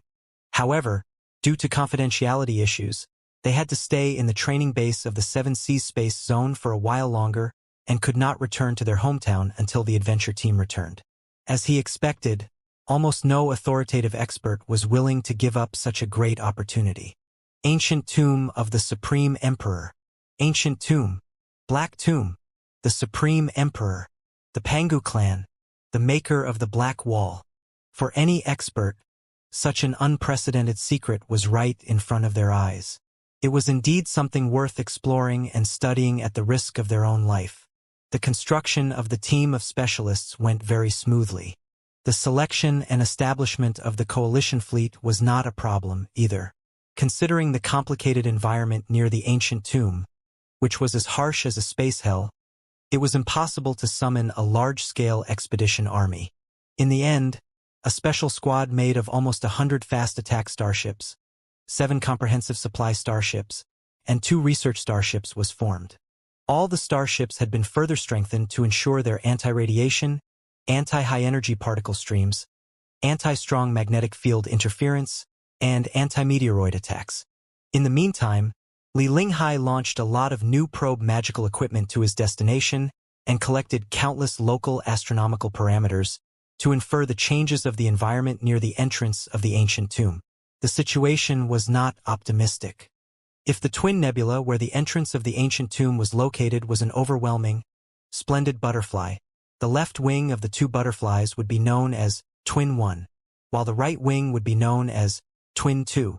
Of the 2 galaxies, the one with the largest size and the most mass was the 5th planet, which was 1,724 times the diameter of Empyrean Terminus and 445 times the mass of Empyrean Terminus. It was like a giant among planets and close to the limit of the planetary stability structure. It was an out-and-out giant planet. Since the Gemini Nebula was very far away from the star Ocean Imperium, even if the astronomers of the past had observed the spectacular scene of the supernova outbreak, they had not done much research on the chaotic space zone, nor had they named all the planets that were enveloped by the Gemini Nebula. Therefore, in the original astronomical database of the star Ocean Imperium, the giant planet was simply known as Twin Left 5, which meant the fifth planet of the Gemini number 1 galaxy. But right now, the cosmologists were paying much more attention to the planet, because the entrance to the tomb of the Supreme Emperor was probably in the orbit of the planet. In other words, the entrance to the tomb of the Supreme Emperor had been captured by the gravity of the planet and seemed to have become one of its satellites. Therefore, the cosmologists named it Giant Star. Ancient giants were very typical planets. The giant of the family of planets was a gas-liquid planet that was mainly made of hydrogen and helium and occupied more than 50% of its total mass. The cosmologists suspected that a solid core made of various heavy elements was inside the planet, but the time was too short for detailed exploration. They could only infer from the data of other planets. According to the deduction of ordinary planets, the outer layer of such planets was often made of carbon, ethane, hydrogen sulfide, mercury, and frozen crystals. If abundant resources of crystals were stored inside the planets, superintensity radiation and high-energy particle streams would be released under the stimulation of the stars and the enormous internal stresses. Generally speaking, such planets were the reserves of the stars, or quasi-stellar stars that could not be turned into stars without reaching the critical point. The energy that a planet could release to the outside world was even greater than the energy it absorbed from the stars. The energy, together with the high rotation speed, turned the outer layer of the planet into a chaotic, furious ocean of energy. It was as if the entire planet was enveloped in an ocean of lightning and thunder. Even the most dense and solid meteoroids would be torn apart by the furious teeth of the planet if they tried to invade its territory recklessly. A planet in the stable period of a galaxy was already so terrifying. In the meantime, the supernova outbreak of the Gemini Nebula had shattered the stability of the two galaxies. When the two stars burst out, they would spurt out overloaded energy and mass. When they hit the stability of the ancient giant, they would break the shackles that the stars imposed on them and make them look like wild horses that had run out of their reins or ambitious barbarians when they were leaderless. The reason was simple. It was by relying on a gravitational field hundreds of times more than its mass that the disobedient planet was captured and bound to its orbit. But right now, due to the loss of mass and energy in the supernova outbreak, the newly born neutron stars were no longer able to drag the ancient giant star. When a supernova broke out, the blast of tremendous energy and mass broke through the outer layer of the ancient giant and the middle layer of the liquid state. It was very likely that it would invade the core of the solid state and trigger an immeasurable, unbelievable reaction with the heavy elements inside, triggering the crazy evolution. On one hand, since the ancient giants were no longer bound by the stars, their orbits had become twisted and irregular. Maybe after a short moment, in the scale of the universe, they would be freed from the seals of the Gemini Nebula and fly to the edge of the universe, turning into a wandering planet. On the other hand, all the materials that constituted the ancient giants were being compressed and heated by gravity, trying to raise the core temperature to more than 10 million degrees in order to trigger a fusion reaction and replace the two aging neutron stars as new stars. Ancient giants were the most massive celestial bodies in the two galaxies other than stars. It was like the strongest child in the family was always yearning to replace the father. Once it successfully awakened the heart of the star and ignited a raging fire of millions of degrees, it would be possible to engulf the entire Gemini Nebula and create a new, stable stellar system. But it was a pity that its experiment was going to fail, because its mass was still too small to reach the threshold of the birth of a star. Another important reason was that the supernova outbreaks of the two stars had spurted out a lot of materials and energy. At the intersection, another experiment of star birth was taking away 50% of its hope. The only outcome would be mutual destruction, Neither of the two celestial bodies would turn into stars and return to silence. However, before they died down, their struggles and efforts would release the most furious radiation, ripples, high-energy particle streams, and strong magnetic fields. For stars and planets, it was just a blink of an eye or a sneeze. But for human beings and starships, it was a catastrophe. Even for an expert in the division of soul such as Liao, it was still unknown whether or not his vitality could be fully utilized in the most intense magnetic field. Other than that, like most planets, the ancient giants boasted almost 100 satellites. As the entire galaxy and their home planets mutated, the stable orbits of the satellites were shattered, too. Some satellites were attracted by the attraction force of the ancient stars and dived into the embrace of the main star, triggering furious torrents of energy and mass hundreds of thousands of meters high that looked like volcanic eruptions.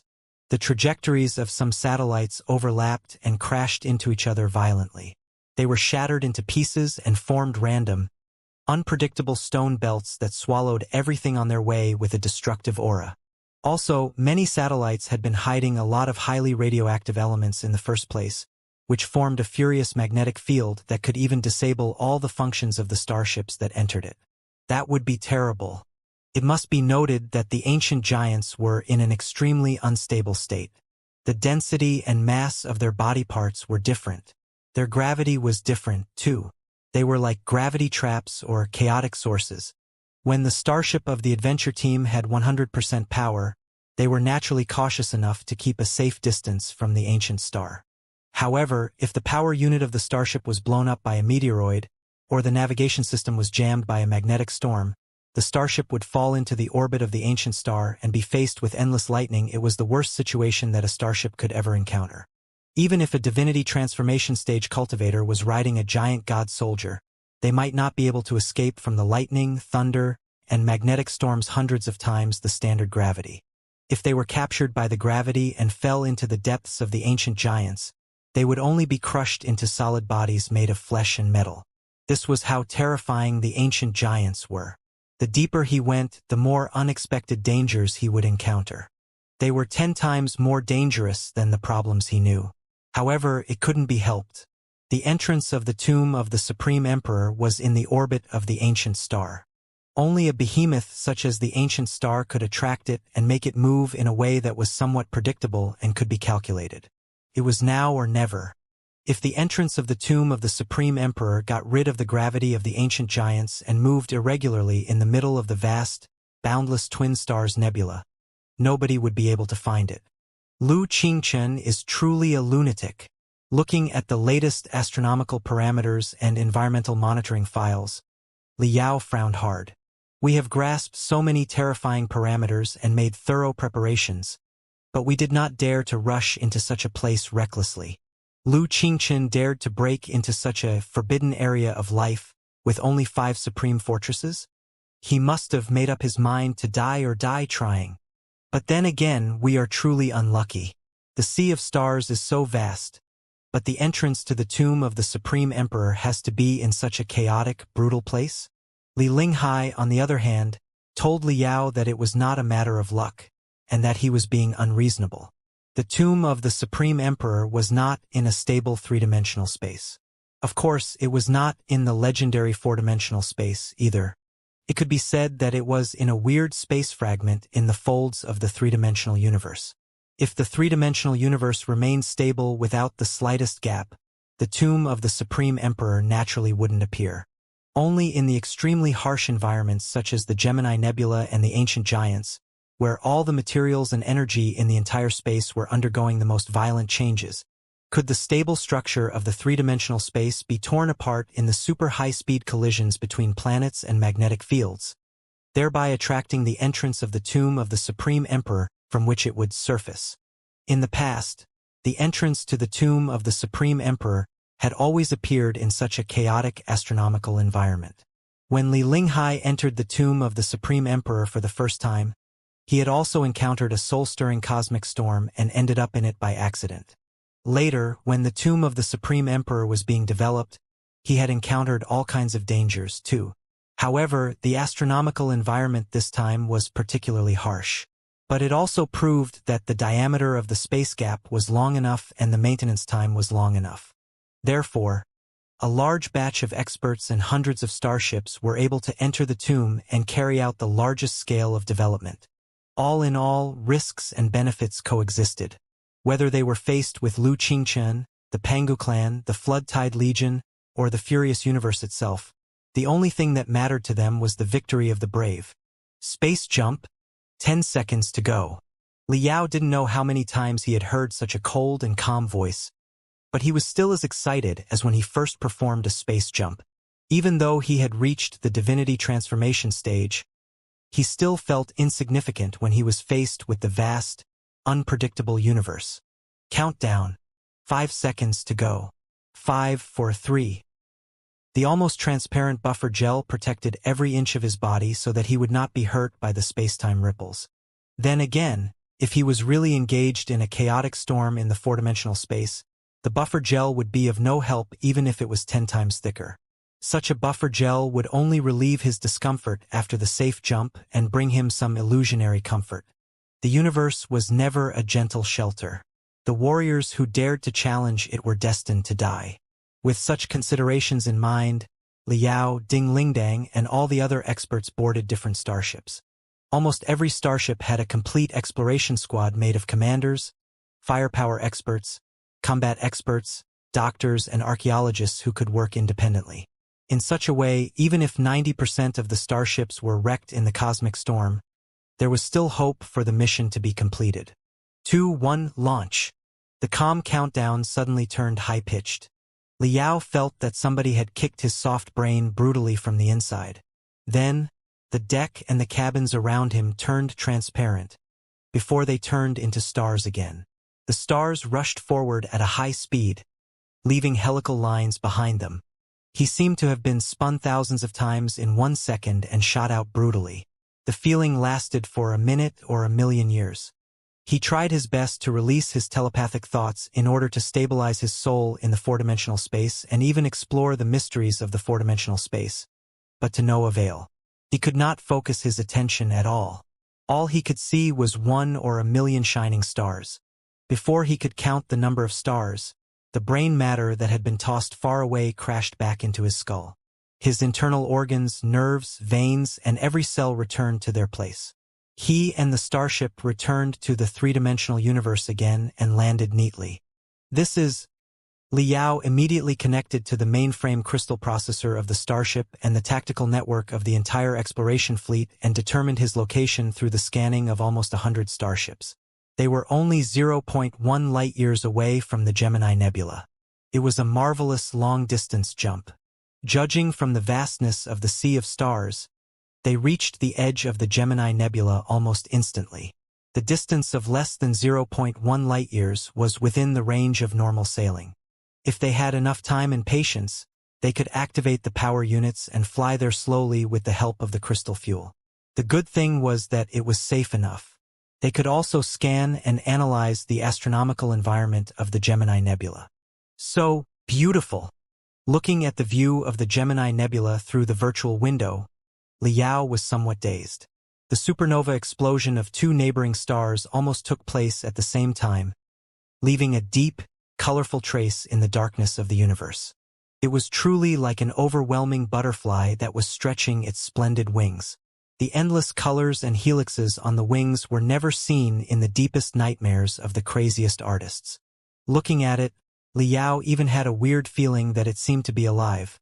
Not a life defined by the intelligent carbon-based creatures, but a life of a higher level. Who said it was impossible?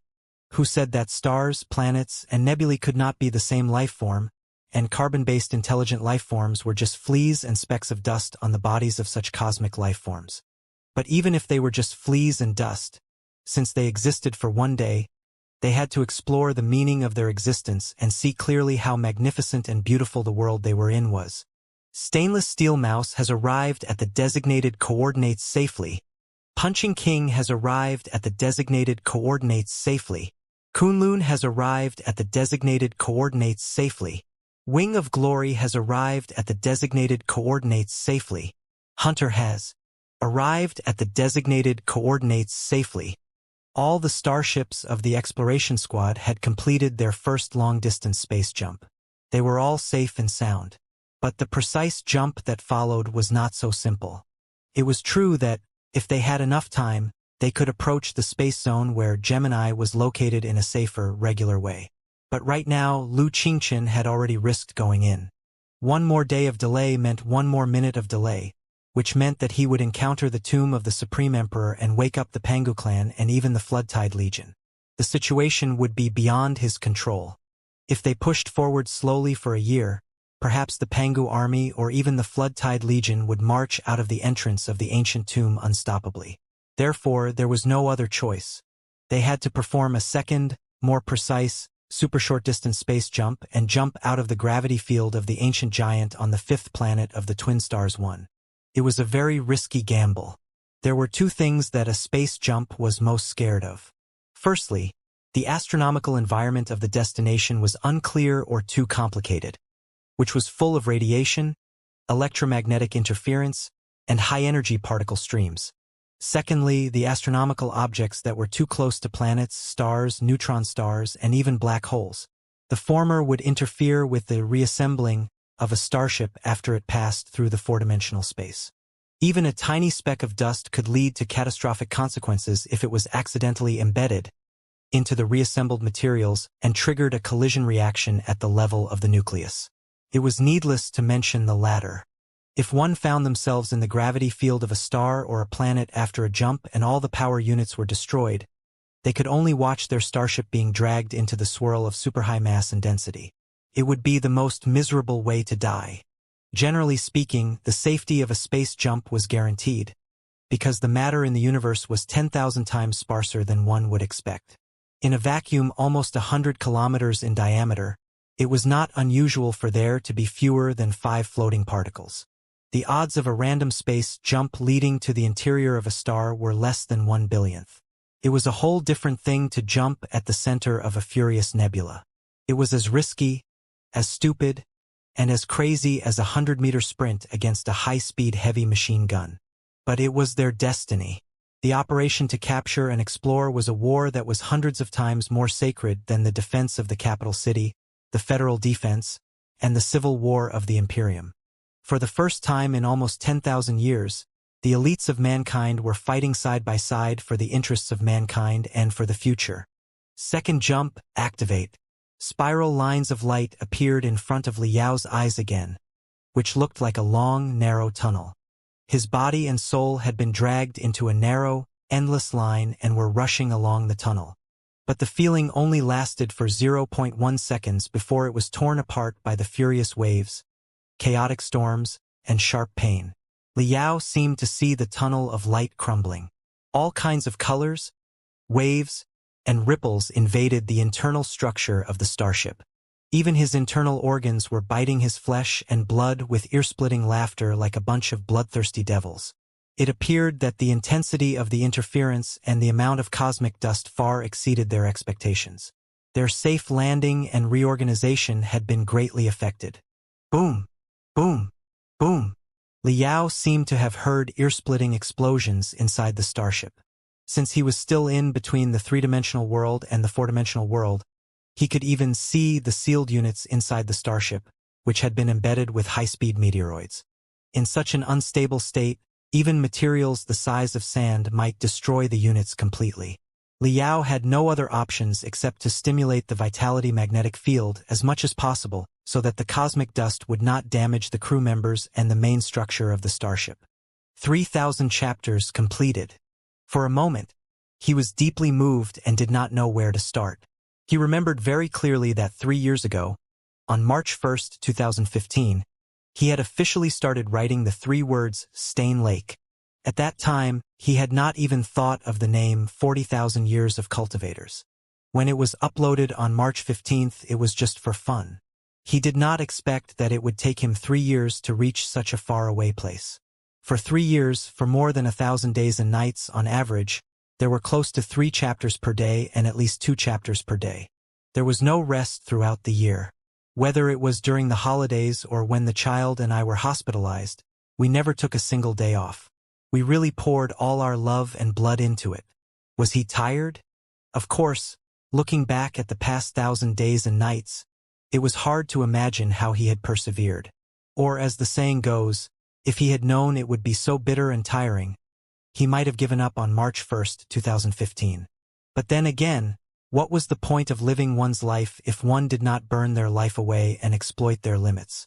At the very least, with the stories that were full of sincerity and enthusiasm despite their immaturity, with the support of so many brothers and sisters, and with a world that belonged to all of us, it was worth it no matter how hard and tiring it was. As for Old Cow, through the continuous improvement of the world of 40,000 years of cultivation, he had also received a truth. After 3 years of hard training, he was exhausted both physically and mentally. But in the final phase, he could not be discouraged or careless. He hoped that his brothers and sisters would continue to support him and fight the battles of the mausoleum of gods and earth together in order to usher in a new future. It was an extremely dangerous approach. It was because Liao had to absorb all the cosmic dust to himself without invading his body. If a cosmic dust invaded his body and combined with the atoms that constituted his body of flesh and blood, it would be equivalent to a nuclear explosion inside his body. The consequences would be unimaginable. Only an expert in the soul division stage and a crazy gambler such as Liao would dare to do such a thing. Swish. Swish. Swish. Swish. Countless cosmic dusts crawled into the starships that had just emerged from the four-dimensional space and were still unfolding, or rather, the scraps and ripples of the starship had crawled into the dust of the universe. The intense collision of the magnetic field resulted in countless invisible rings. The dust that was stirring the universe accelerated and burst out dazzling electric arcs, as if they were bullets. Attracted by Liao's vitality, the shining bullets drew a graceful curve and darted toward him, circling him in a soul-stirring, yet magnificent, circular movement. He was illuminated by the light and looked like a devil that had arrived. However, the density of the cosmic dust was too high, and its trajectory was too complicated. When the starship was about to break free from the ripples of the four-dimensional space, two cosmic dusts suddenly collided, and one of them deviated and hit Liao's chest. Boom! Boom, boom, boom, boom. Liao suddenly felt that 108,000 crystal bombs were exploding inside his chest at the same time, triggering a chain reaction that detonated all the cells inside his body. For a moment, his heart was aching. He gnashed his teeth and bellowed. The spiritual energy all over his body surged toward his wounds, pushing out the flesh and blood together with the cosmic dust. Then he activated his vitality and split his cells, allowing his flesh to grow and heal the shocking wounds. The spurting pus and blood vanished into smoke before they hit the ground. That was close. Cold sweat was trickling down Liao's back. If the cosmic dust had been a bit larger in diameter, even if it was only 230% of its original size, he might not have been able to force it out of his body and would have exploded.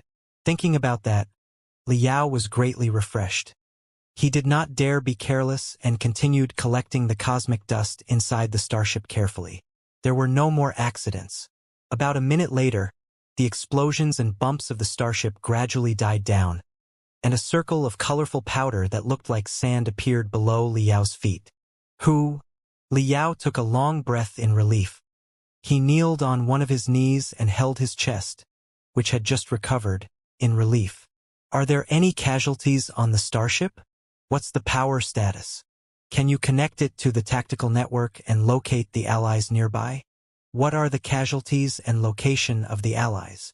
3 seconds later, Liao jumped up and opened the monitoring and communication interface of the starship. On the 3D light beams floating in midair, tremendous data poured down like a storm and was scanned into his brain by his sharp eyes. Thankfully, since he had absorbed a lot of cosmic dust, there were no casualties on Hunting Falcon. The main structure of the starship was intact, too, but 2 power units had malfunctioned and were being repaired urgently. The starships that participated in the capture and exploration operation had all been specially modified. About 50% of the power units had been added to each starship, which was more than enough for the purpose. If their luck was not too bad, they could maintain their combat state even if they lost half of their impetus. Knowing that the crew members and the starship were safe and sound, Liao was greatly relieved. He focused his attention on the outside of the starship through the monitoring crystal cameras and scanning magical equipment. The tactical network is unfolding and scanning, searching for allies nearby automatically. Li Yao's telepathic thoughts spread out along the spiritual nexus and explored the splendid, unpredictable, and furious world. Beautiful, too beautiful. Observing this cosmic butterfly from the inside is 10,000 times more beautiful than observing from the outside. When Li Yao's telepathic thoughts were connected to the universe around him, he was caught in a trance for 10 seconds. There were no words, not even the language of the Pangu clan, that could describe the magnificence of the world around him and his astonishment. The torrents of the two supernovas were still savaging the universe and leaving surging energy ripples. However, the leader of all the planets on the ancient giant planet was not easy to deal with either. He released torrents of radiation and high-energy particles that crashed into the energy ripples of the supernova explosion brutally. It was as if three torrents had collided at the same place, resulting in a surging tide and deafening thunder. The cosmic dust dispersed inside the gravitational field of the ancient star was thousands of times denser than the vacuum of the universe. The tiny particles that were barely visible to the naked eye had been injected with three energies of entirely different attributes. While they were rubbing and spurting at a high speed, they were burning themselves and releasing dazzling colors that were visible to the naked eye. They were red, orange, red, green, blue, and purple, multiplied by millions of times, as if countless rainbow-colored boas were entangling and swallowing each other. As for Hunting Falcon, which Li Yao was on, the most cutting-edge starship that the civilization of mankind had built up with all their wisdom, courage, and sweat, was nothing more than a tiny worm on the body of the rainbow boa, which was bouncing up and down and drifting with the current. Li Yao knew that the cosmic dust that constituted the rainbow boa almost killed him. Even so, he could not help but palpitate when he was faced with such a splendid universe. From the depths of every cell, he roared in the most primitive and wild way. Universe, such a splendid universe, such a magnificent and soul-stirring universe. Mankind, we are here. We will witness and conquer. Li Yao's eyes, which were even hotter than the explosion of a star, pierced through the rainbow and looked at the depths of the ancient star. It was the stone belt. Countless meteorites the size of fingers and fists were roaring, forming a shining halo that looked like a planetary warrior waving a saber. Li Yao knew that, according to the ancient astronomical database of the Imperium of True Human Beings, ancient giants did not have planetary rings in the first place. The rings must have been formed not long ago when several satellites crashed into each other. The newly formed rings were unstable in form, structure, speed, and trajectory. They were the most dangerous stone belts. Thankfully, they did not jump into the halo of the ancient star directly. Otherwise, it would have been hopeless even if all the experts turned into immortals. Looking through the rainbow dust belt and the planetary ring, Li Yao saw it, one of the largest planets in the universe, the reserve of stars, and a giant planet thousands of times larger than solid planets. The ancient star occupied almost all of Li Yao's vision.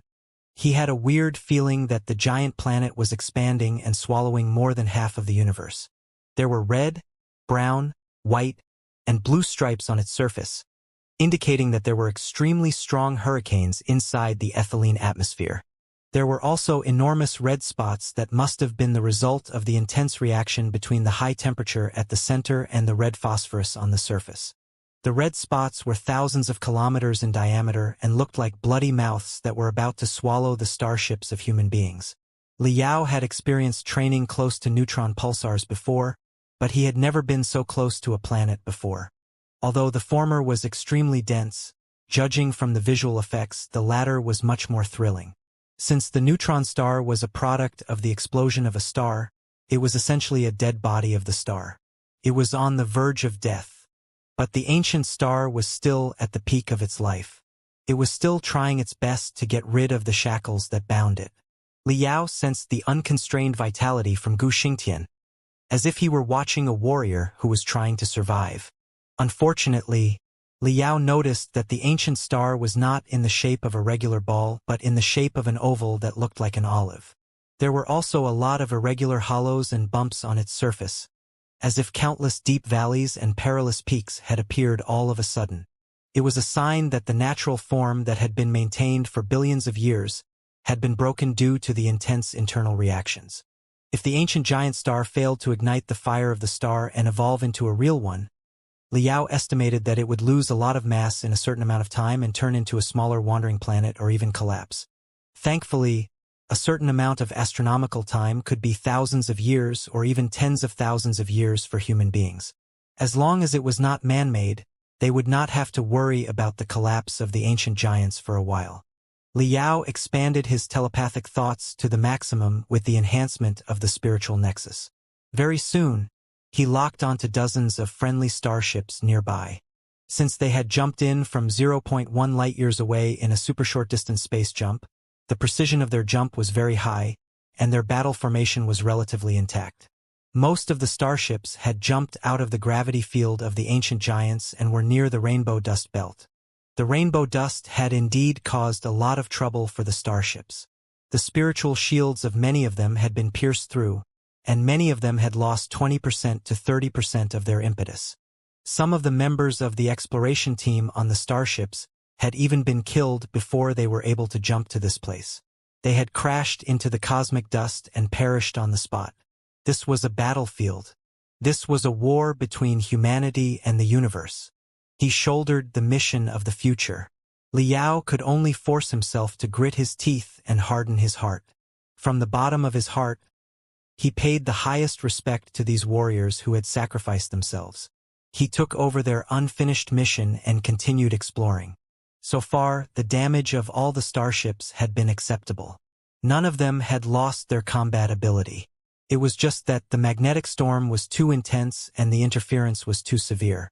The communication on the spiritual nexus was intermittent, making it difficult for them to communicate with their allies effectively. Right when Liao ordered the crew members to increase the output and build a more stable battle net, Hunting Falcon received a distress signal. The signal came from the gravity circle of the ancient giants deep inside the ring.